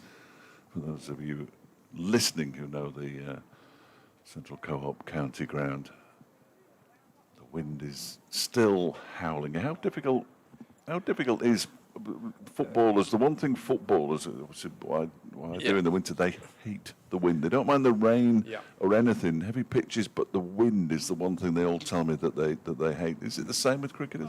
I don't think it's as much of an issue as the ball's a little slightly different. Yes, it's uncomfortable at times, especially if you, as a bowler, I suppose, if you're running into it.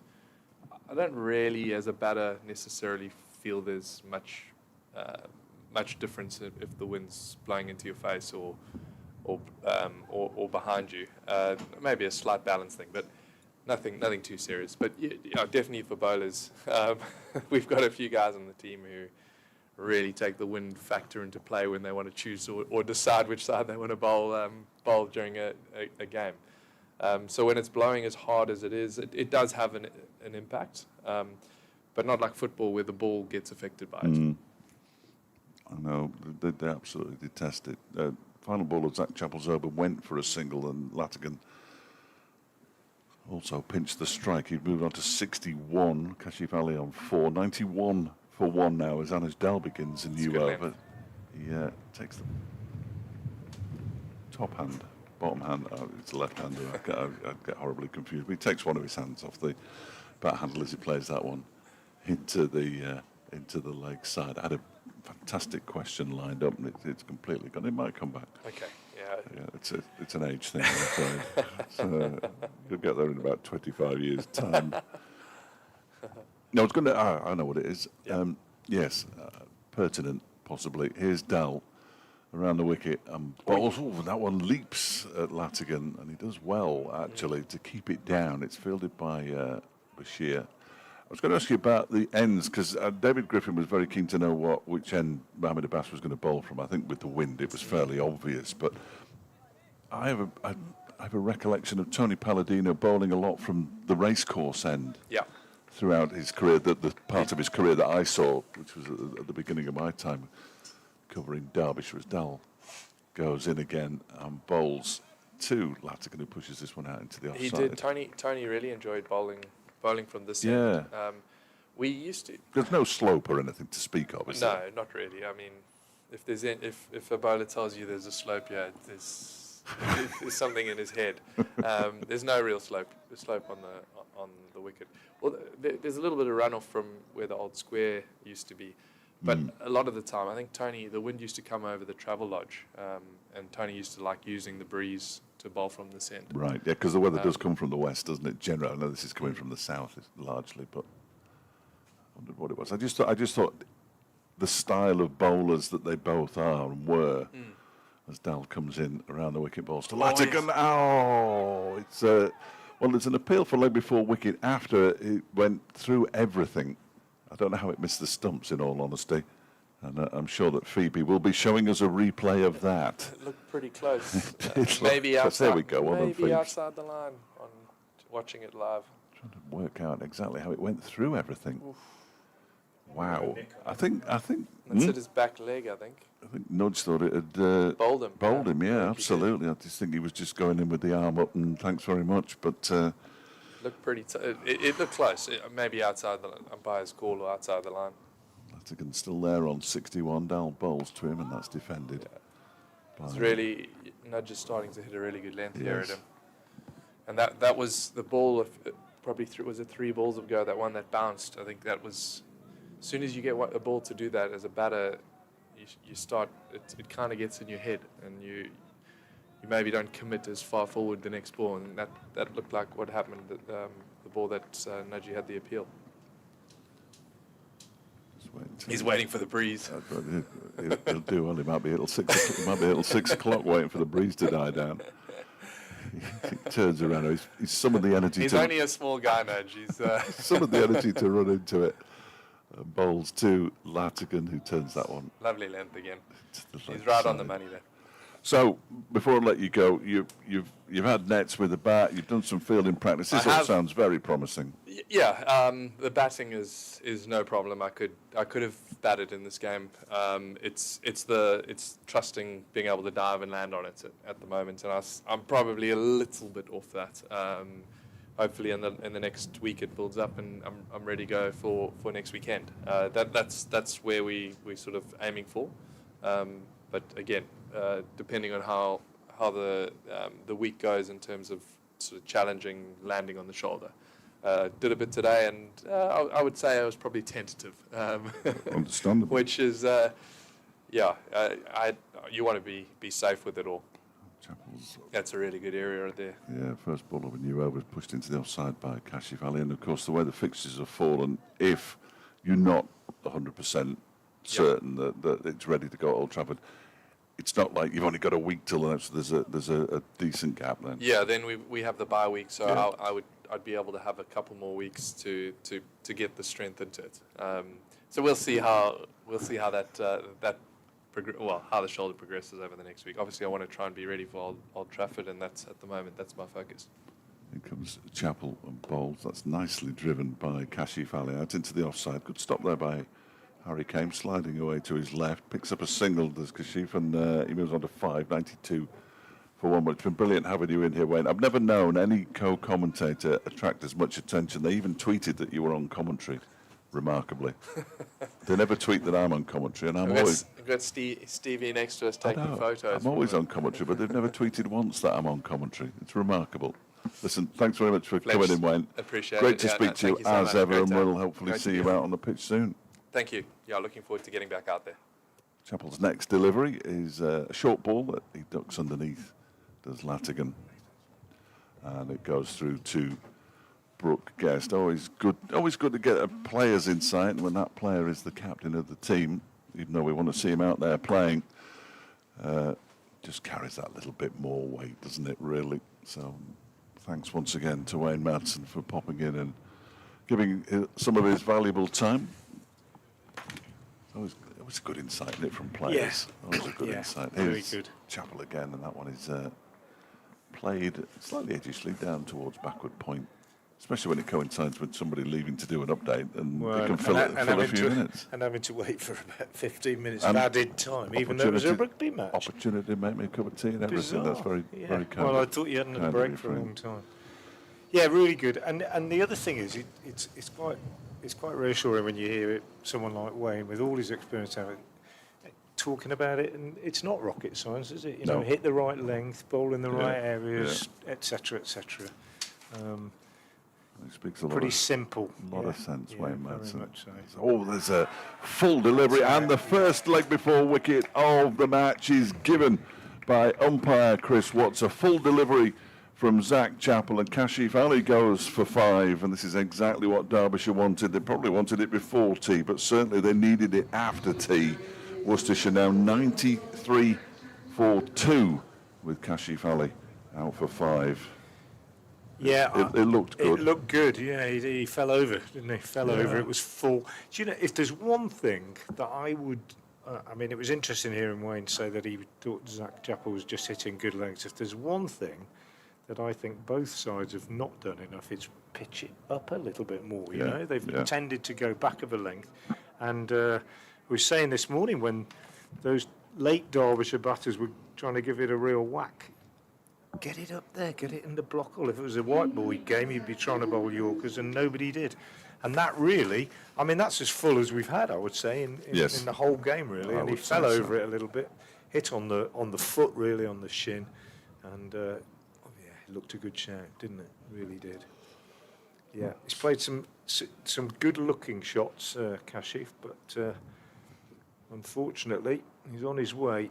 And it's the youngster Latigan, who is now joined by Adam Hose, returning from injury. Latigan's played well, been quite impressed with his demeanour out there, having been dropped early on, the youngster. Played quite mature fashion. But it's a big innings this for Adam Hose. First game back after that horrible injury. I don't know how many people saw it, probably quite a few. Coming in to field a ball in the 100 at Trent Bridge, and well, you don't often see the screens taken out and put round. It's like when a racehorse goes down or something, and it was obviously a horrible dislocation. But he is fit again, and out there with a bat in his hand for the first time in first-class cricket since then. Here is Zach Chappell, final ball of his 5th over. A good lead from Adam Hose. First ball, though it's a no ball, so it won't be the final ball. I'll have to bowl that one again. 95 for 2. The score moves on to. Well, Latigan has done really well to put that drop out of his mind. He's barely played a false shot unless the ball has slightly misbehaved, which a couple have when he's been facing. In the same way that Caleb Jewell put that slip catch down, took the slip catch with the next one that came along. You've just got to play in the moment almost, haven't you, as Chappell bowls, and that's defended by Hose. Back towards the bowler. And the over comes to an end. Zach Chappell, 5 overs, 2 for 19. And it's going to be difficult to dislodge him, which is interesting because that's 5 overs in a row he's bowled. He's got the wind behind him, and he's bowling at Mohamed Abbas's end. Yeah. And he is starting to warm up now, Abbas. So, well, I mean, despite the good start for Worcestershire and despite the 2 drops, those 2 wickets mean that they're smelling blood now, aren't they? We said before, didn't we, if they could be 5 down at the end of the day, then would they be in serious trouble? And they've still got 22 overs left in the day. Anuj Dar to bowl to Dan Latigan around the wicket and bowls, and Latigan is nicely inside this, working it wide of mid-on, but there's no run. Yeah, that when you saw that shout that Latigan had against Anuj Dar in that last over, and Wayne looked at it and we thought that it might have been just outside the line or whatever. That's the point that I was making earlier about footwork in defence. That sometimes, you've got to be positive, haven't you, in defence, whether going back or forward. There's still a bit of footwork to be done, and it didn't do much on that occasion. That's what I was trying to say just before. And if people were listening, they might look at that and they maybe just it makes a bit more sense. This one's left alone outside the off stump, taken by Brooke Guest. But it's been an impressive knock from the youngster, 19 years old, testing conditions, 62 not out. And Worcestershire, despite a good start, in a bit of trouble, still trailing by 530. What's the follow-on figure? I think I wrote it 476. 476. Something along those lines. Dahl bowls, Latigan drives on the offside. And there's no run, 476. That's worth, it's massive, isn't it? Although, as you say, they're not often enforced them, but I suppose it depends how quickly you bowl somebody out, doesn't it? Because it's how tired your bowlers are. I think that's the main reason for not enforcing the follow-on, isn't it? Yes. Yeah. Anaj Dahl round the wicket to Latigan, bowls, and Latigan is again working this one away on the onside. He's been very steady, Dahl, very accurate. 7.4 overs, 2 maidens, no wicket for 15 so far, and that's a testament to his accuracy, consistency. Keep it there, keep it in the right area, nag away. Don't bowl those 4 balls. That's what we were talking about in the Derbyshire innings. He's in again, Dahl, round the wicket bowl. Slightly fuller, driven but not timed by Latigan. Up to Harry Kane at mid-off. Lights taking effect now as most of the blue skies disappeared. We've got pretty grey cloud around. I gather there's quite a bit of rain forecast tonight. Yes. Yeah. And maybe into the morning. I suppose Worcestershire will be hoping that will be as much as possible. As Dahl round the wicket bowls and Latigan is forward, pushing up to Harry Kane, the Derbyshire captain, at mid-off again. And that's the end of a good over from Anaj Dahl. There's No wicket for 15, 95 for 2. chance around 6 o'clock, but then between 9, 10, 11, all the way through till 1 in the morning, Yeah. it's probably going to rain. Then it stops. Little bit in the morning tomorrow, but disappearing as the day progresses. And at the moment, Monday looks pretty good. So Yeah. just got the final scores. Well, we have are they going to take them off? No, they're not. They're just No, they were looking at the They were ball looking at the actually, ball, and weren't it fitted through the rings. Final scores of those 4 games involving our local non-league sides at Radio Derby. Ilkeston Town drew 1 apiece at home to Warrington. Matlock Town with a good win. They've beaten Concert 3-0. Defeat for Belper Town, who went behind 2-0 early and lost at Boldmere St Michael's by 2-0. And Long Eaton United drew 1 apiece with Sutton Coldfield Town. It's going to be Zach Chappell to continue by the look of it. He's just given the ball to Mohammed Abbas to have a look at. I think he's going to be fielding at mid-on. Where's the main man gone? He's down at long leg, Shoaib Bashir, where he can't cause any disruption. With his youthful exuberance. Adam Hose on strike. It's a short delivery that is too wide, really, and goes through to Brooke Guest, who takes it comfortably. A lot of bowling options available to Derbyshire, and everybody from 9 down. 1, 2, 3, 4, 5 down. Martin Anderson, Lewis Reese, Anaj Dahl, Zach Chappell, Aitchison, Abbas, Bashir, they all bowl. Yeah. I'm not sure Martin Anderson will want to bowl, but he might do. Chappell is in again, and again, too wide of the off stump. Hose has nothing to do with it. When you compare the two sides in that respect, balance is what you're looking for, isn't it? They all bowl. You've got a finger spinner, and you've got a left armer. And Worcestershire haven't got, you've got D'Oliveira as a part-time spinner, and you've got all right armers. It's just balance, isn't it? It just looks. If you were captain, you'd rather have the Derbyshire attack to deal with. Yeah. And Matthew Montgomery, of course, bowls a bit of spin as well. Yeah. As Chapel is in, left alone. And that's just in terms of what they bowl. Before you talk about quality and Mohammed Abbas and everything else, Yes. just in terms of what they actually bowl, I think. Mm-hmm. So I think that's why, and when people look from outside and they think, oh, well, Worcester have just been relegated, so they should be stronger. But actually, that doesn't take into account that Derbyshire have been building towards this. Yeah, And it's almost easier if you are building than if you've suffered a relegation, because that can have quite a big effect on a side, can't it? Yeah. Chapel bowls to Hose, who drives a full-length delivery up to Abbas.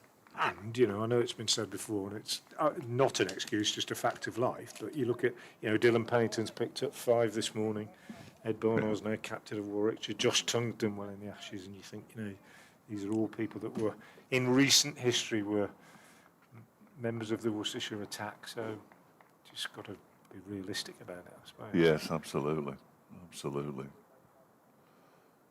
5:10 on Easter Saturday. In comes Zach Chappell and bowls. That one is driven nicely by Hose. He'll pick up 1. Harry Kane gets to the ball quickly and prevents a second from being taken. Hose off the mark. 96 for 2. Shoaib Bashir is doing the side-to-side run, fielding at long leg, fine leg, to both the right-hander and the left-hander. Thankless task, but he's got plenty of energy, so he'll be all right.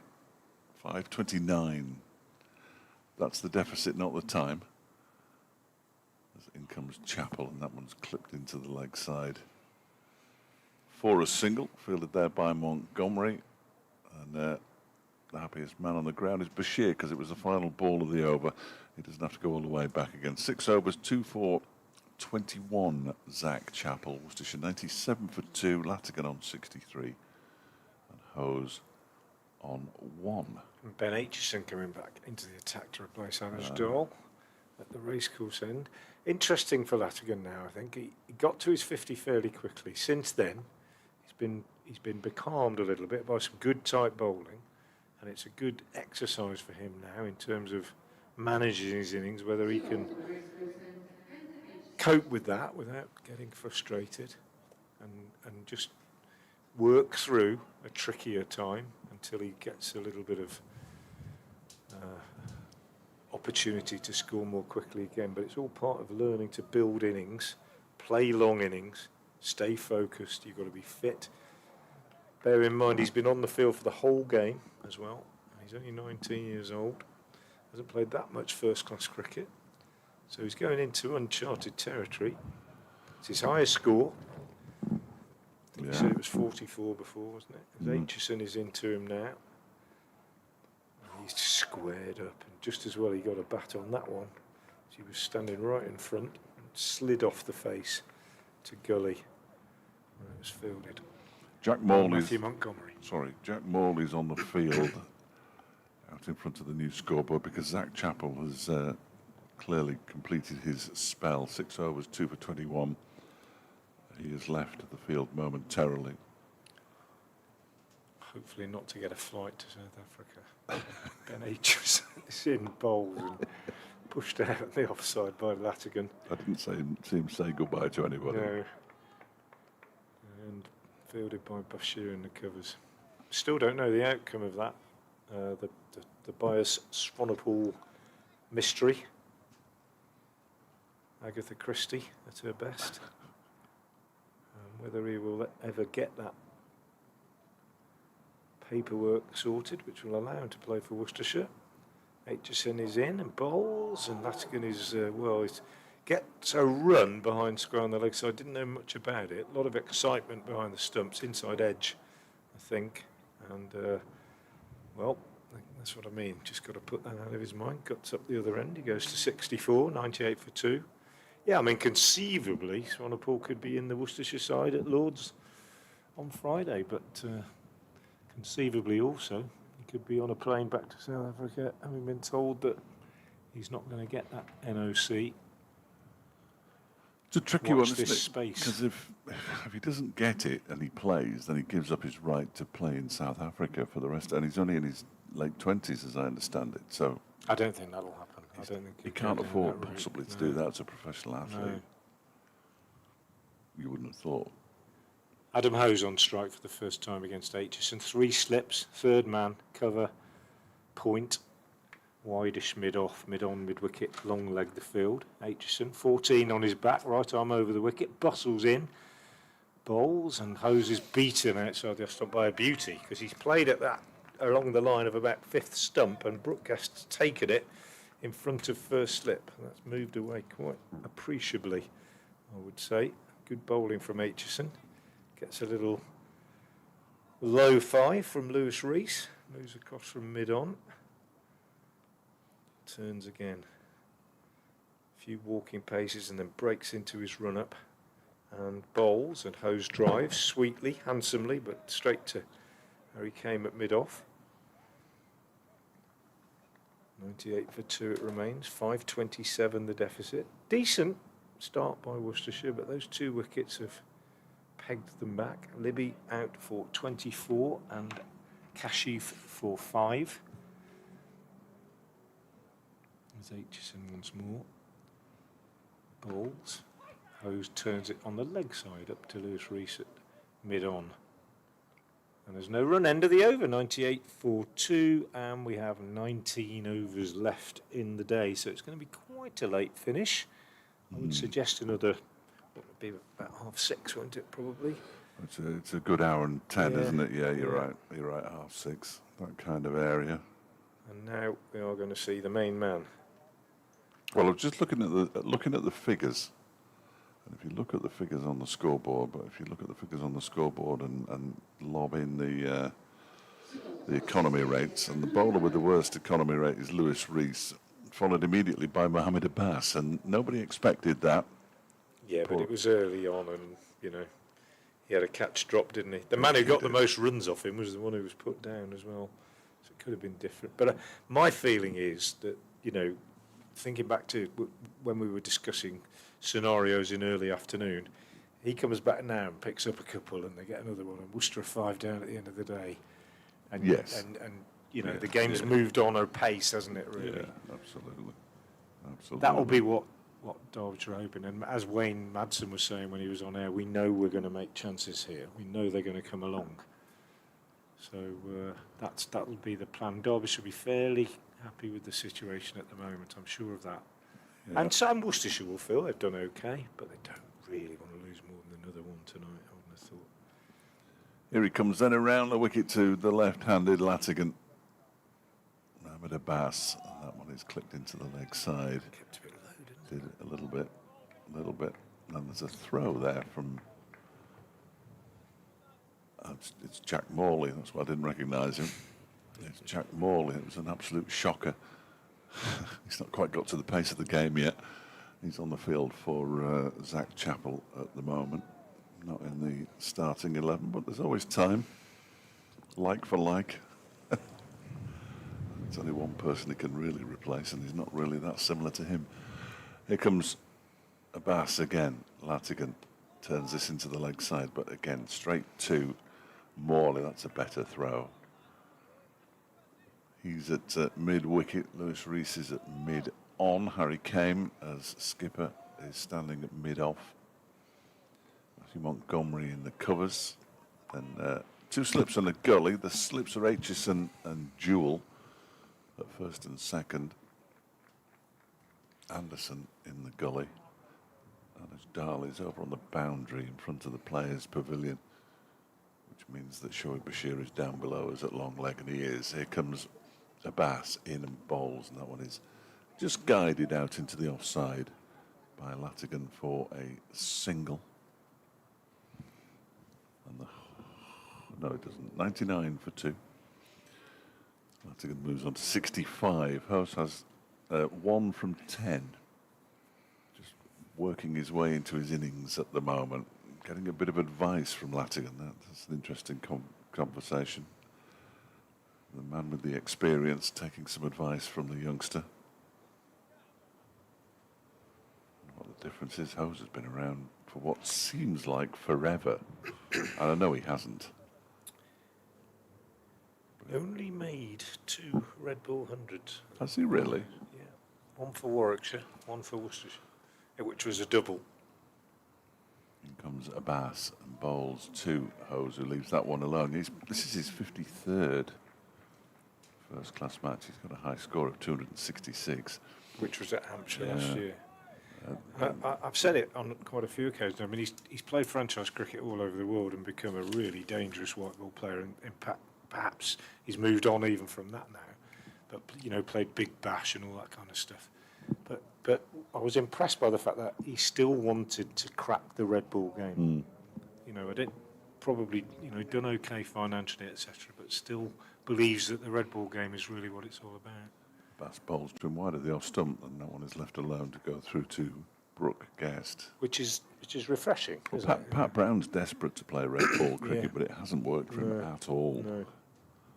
unfortunately. There was always a physical issue with Yes. that when he was at Worcester in terms Yeah. of playing the longer format. So. Yeah.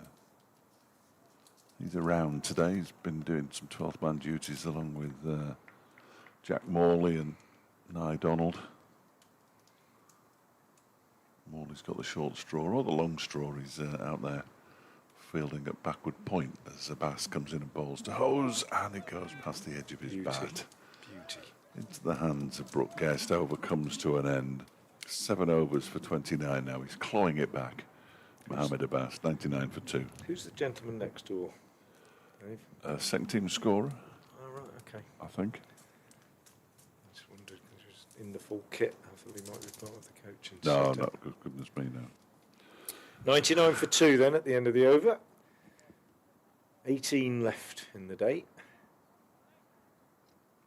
20 past 5. Latigan 65, Hose 1. Got to do an update in 10 minutes. Don't forget that one. Haven't missed any today. No, good effort that. Well, And then tomorrow, really quiet. We'll be really. yeah, We'll, yeah, Our listeners will have our Yeah. undivided Yeah. attention. absolutely. I think there might be some rain on the way though before the close. Do you? Yeah, it looks a bit grim, doesn't it? Aitchison is in and bowls, and Latigan is walking across his stumps, pushing out into the offside. Bashir is the fielder. Yeah, it's definitely coming from that direction, and it looks a little bit, just a little bit more threatening, that cloud. If it could hold off until 6 o'clock when we hand over to the beat on Radio Derby, FM and DAB, that would be very handy. If the weather gods are listening, I think they Aitchison listen to Radio Derby.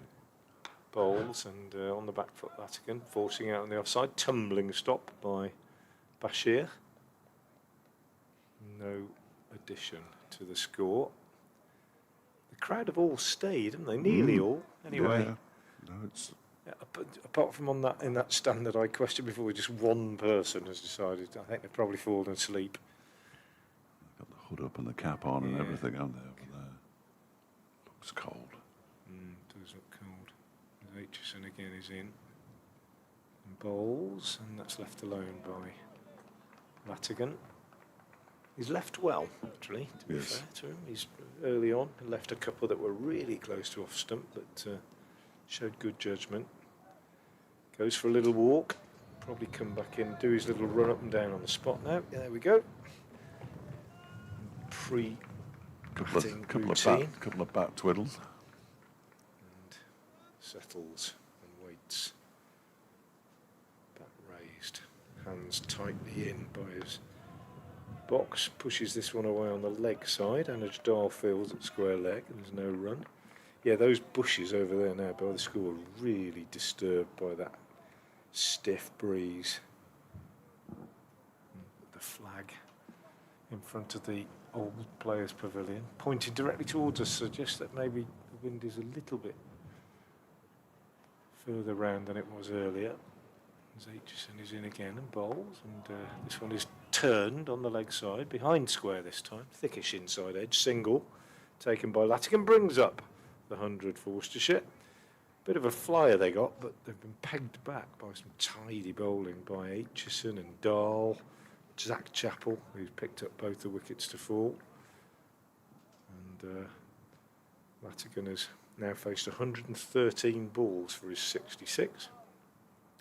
Hose 100 fewer for his 1.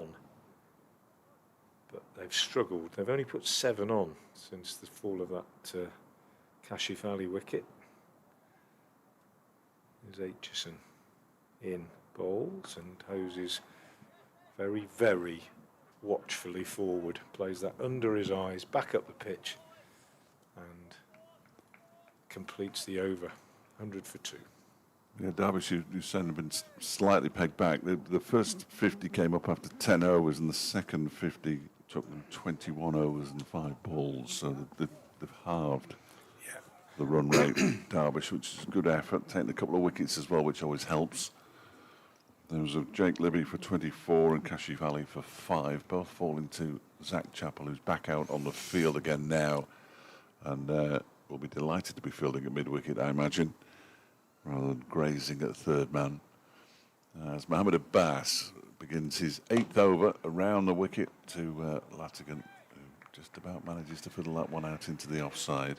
And Montgomery does the fielding. Chris Watts almost loses his cap. He's now holding it on firmly to his head.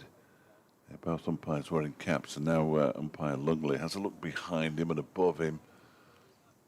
It's gloomy. I wonder if there'll come a point when it'll be you can stay on if you bowl Montgomery at one end and Bashir at the other. As in comes Abbas again, and that one is just looks like it keeps a little bit low. Hose sets off for a single. He's sent back. Montgomery throws it to Brooke Guest behind the stumps. 100 for 2. Derbyshire early declaring on 625 for 8, picking up maximum bonus points in the process. 1 for Worcestershire. Derbyshire a wicket away from their first bowling point.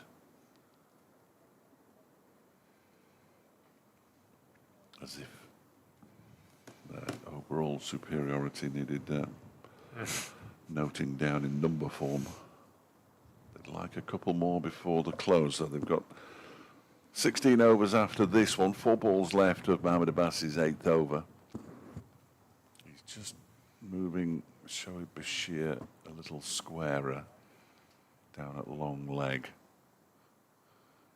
And Abbas is in, and that one is played straight back to him by Hose. No, Latigan. And there's no run. The good thing about Easter Saturday, I fancy, is that it'll be easy to get back onto the Sir Frank Whittle Road. You're not going home tonight? No, no. It's Bradder's favourite road. Yeah.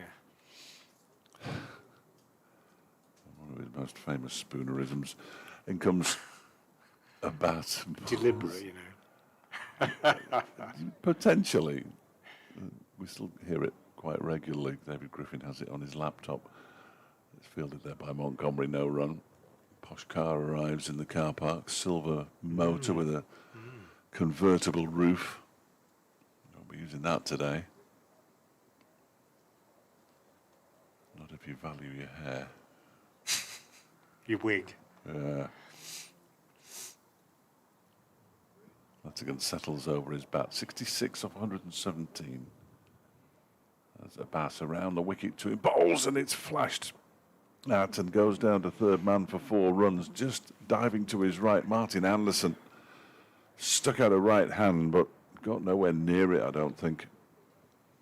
And it's run away for 4 runs, and Latigan moves to 70 now. 104 for 2. He's playing a very fine hand in terms of runs. Did get a life on 10. That's really flashed hard at that one. But then again, if you're going to flash, there are just 2 slips now and a gully, so it went in the gap between Caleb Jewell and Martin Anderson. Closer to Anderson, I think, as Abbas is in, and that's left alone by Latigan, who just marks out his guard very nonchalantly. And the over comes to an end. 8 overs for 33 now, Mohammed Abbas. 104 for 2, Worcestershire, with Latigan on 70 and Hose on 1. And we have an hour's worth of cricket, 16 overs remaining in the day's play. You won't get all of that on FM and DAB. You'd have to go along to the BBC Sport website, catch the last half hour there. as we leave for the beat at 5 o'clock, which is in 33 minutes' time from now. 6 Do o'clock. a Yeah, it's couple not of 5 balls in o'clock. this over and then go off my penultimate update. The joy of being on the radio means I haven't had an update. Yeah, that's true. But you have been here all the time, I suppose. Aitchison in bowls, hoses forward, pushes out on the onside. And there's no run. I'll give you the scores elsewhere after that. I was just about to do that, but I won't start them because I've got to nip off after this next delivery. Oh, I might nip in and do it myself then. Yeah, that's fine. It's fine. Feel free. Keep the listeners informed. Educated and entertained. I don't know which of the three we're missing at the moment, but a very shrewd idea.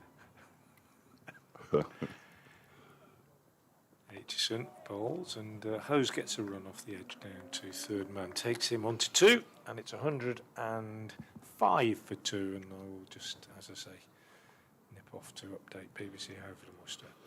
Indeed, well, it's, they're off a bad light at Wantage Road, where Northamptonshire are 215 for 9. They're still 169 behind Lancashire.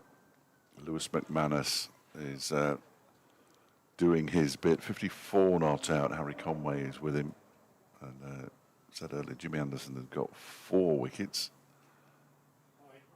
He now has a 5-for as that one is pushed by Latigan out into the offside, fielded by Shoaib Bashir. 13 overs, 1 maiden, 5 for 64. Tom Bailey, 3 wickets. And Ajit Singh Dale on his Lancashire debut, having moved there from Gloucestershire, picking up a wicket as well. Continuing in the second division before we look at Div 1.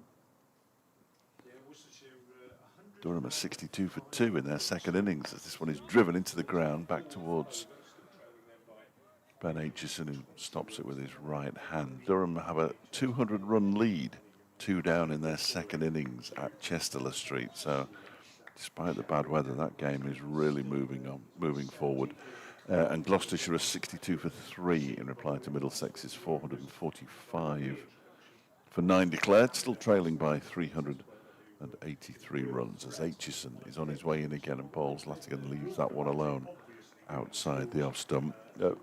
Bad light is affecting Edgbaston and Southampton. Warwickshire 330 for 2 now leads Surrey by 2 runs at Edgbaston, but they're off for bad light.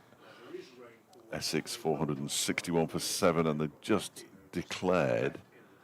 However, they can't get back on because of bad light in Southampton.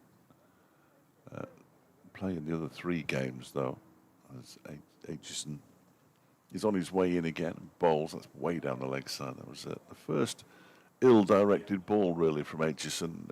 Very easy for, I would suggest, bowlers to lose their balance running into this extraordinary wind that we have here.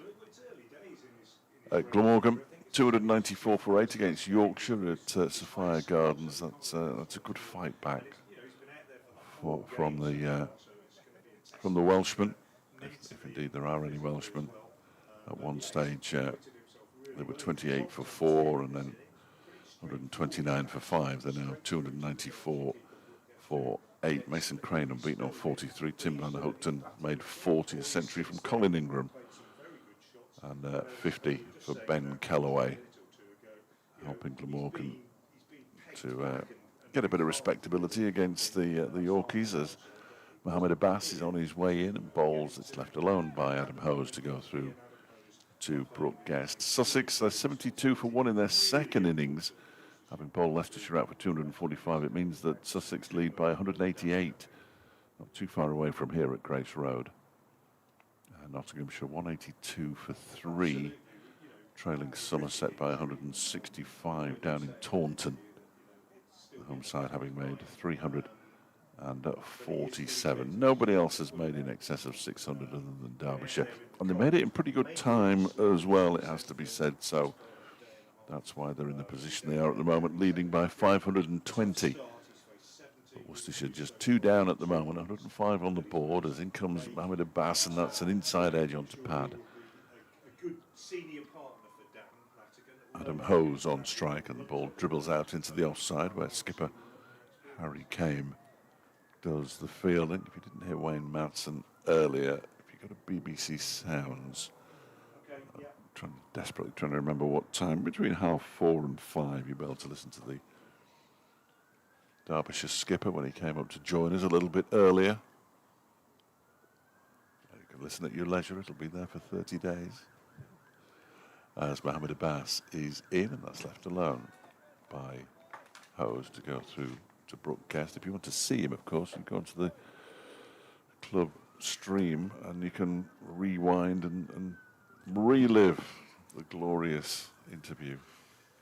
The answers being far better than the questions. This is so often the case. No, you've got to press the remote. Yeah, it's not a touch screen, is it? No. It's another 4 hours of inactivity that we've endured. It's been a long day. Here is Abbas. Wait till tomorrow. That one is driven straight back to him. He stops it with his right hand. It wasn't completely timed by Hose, and Abbas stops it in his follow through.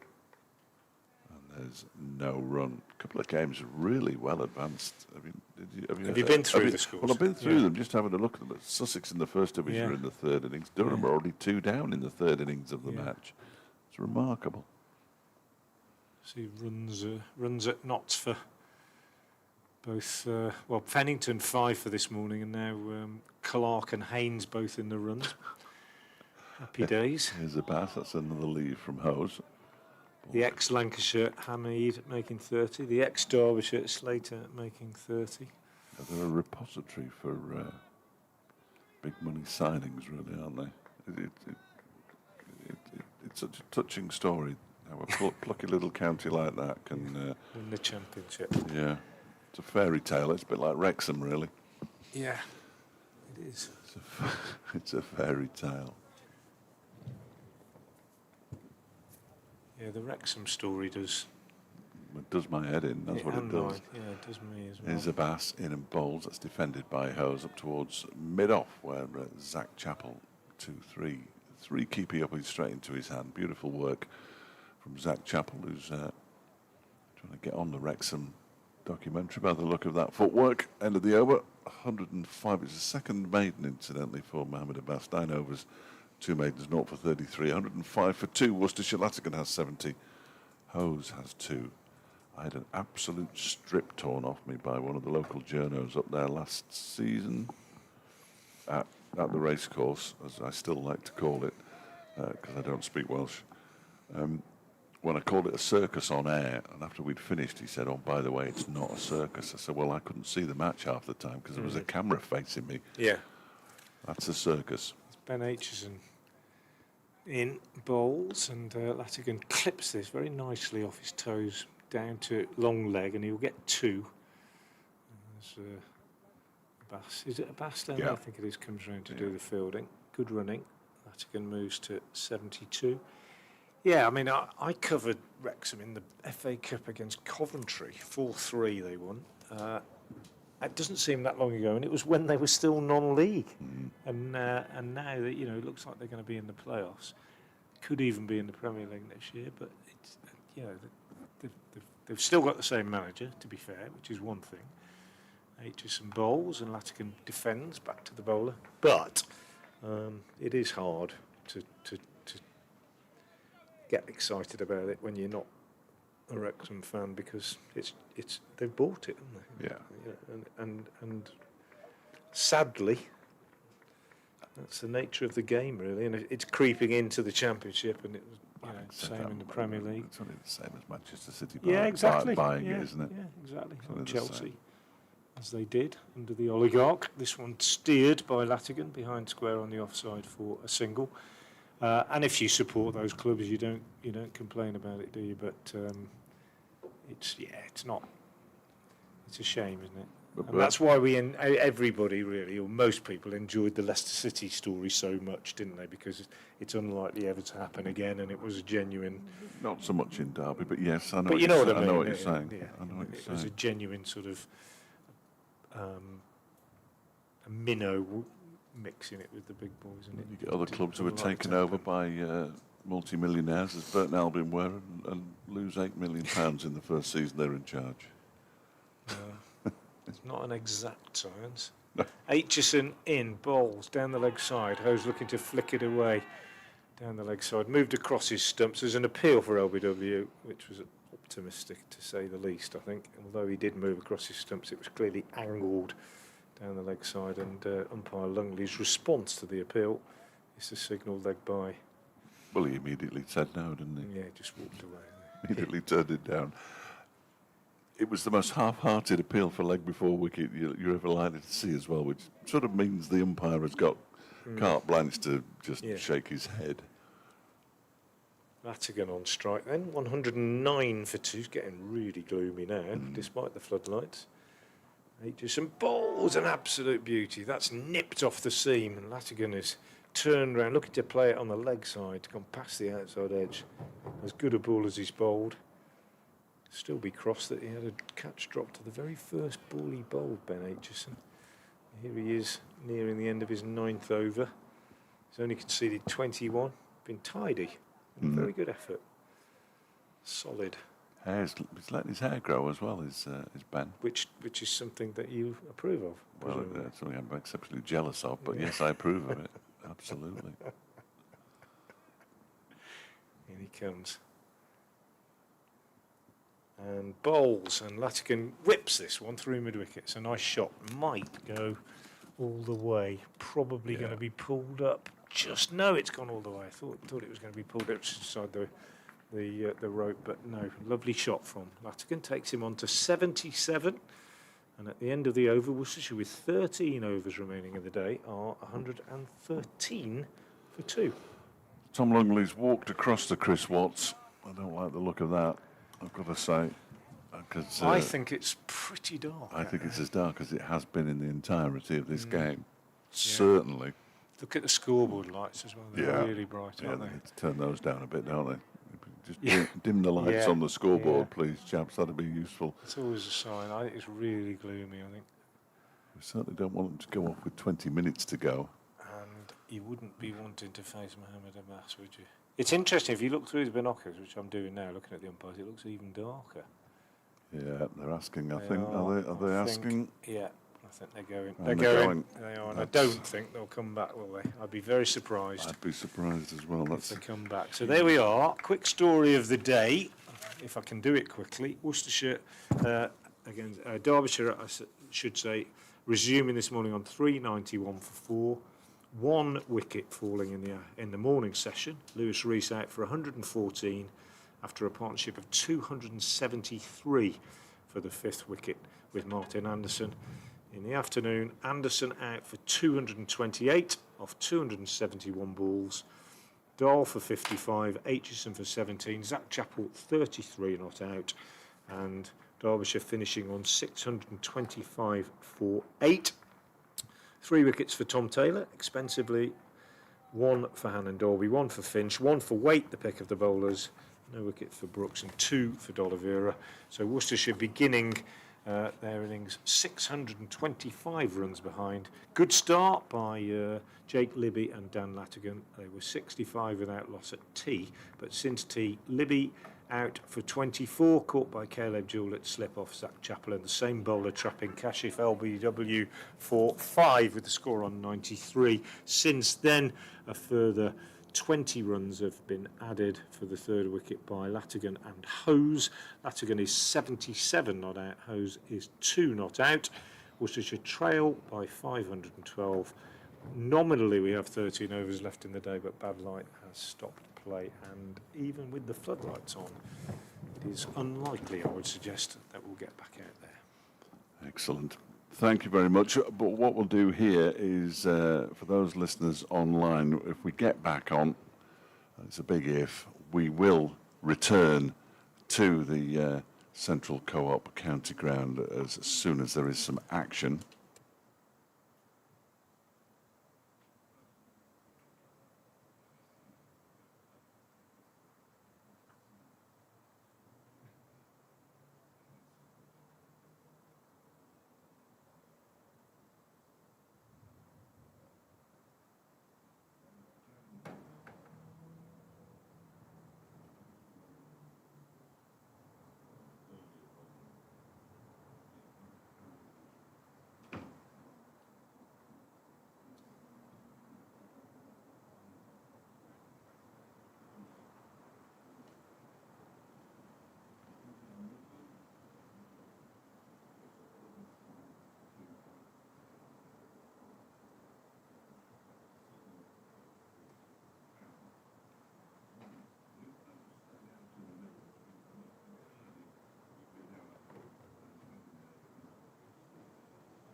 cleared.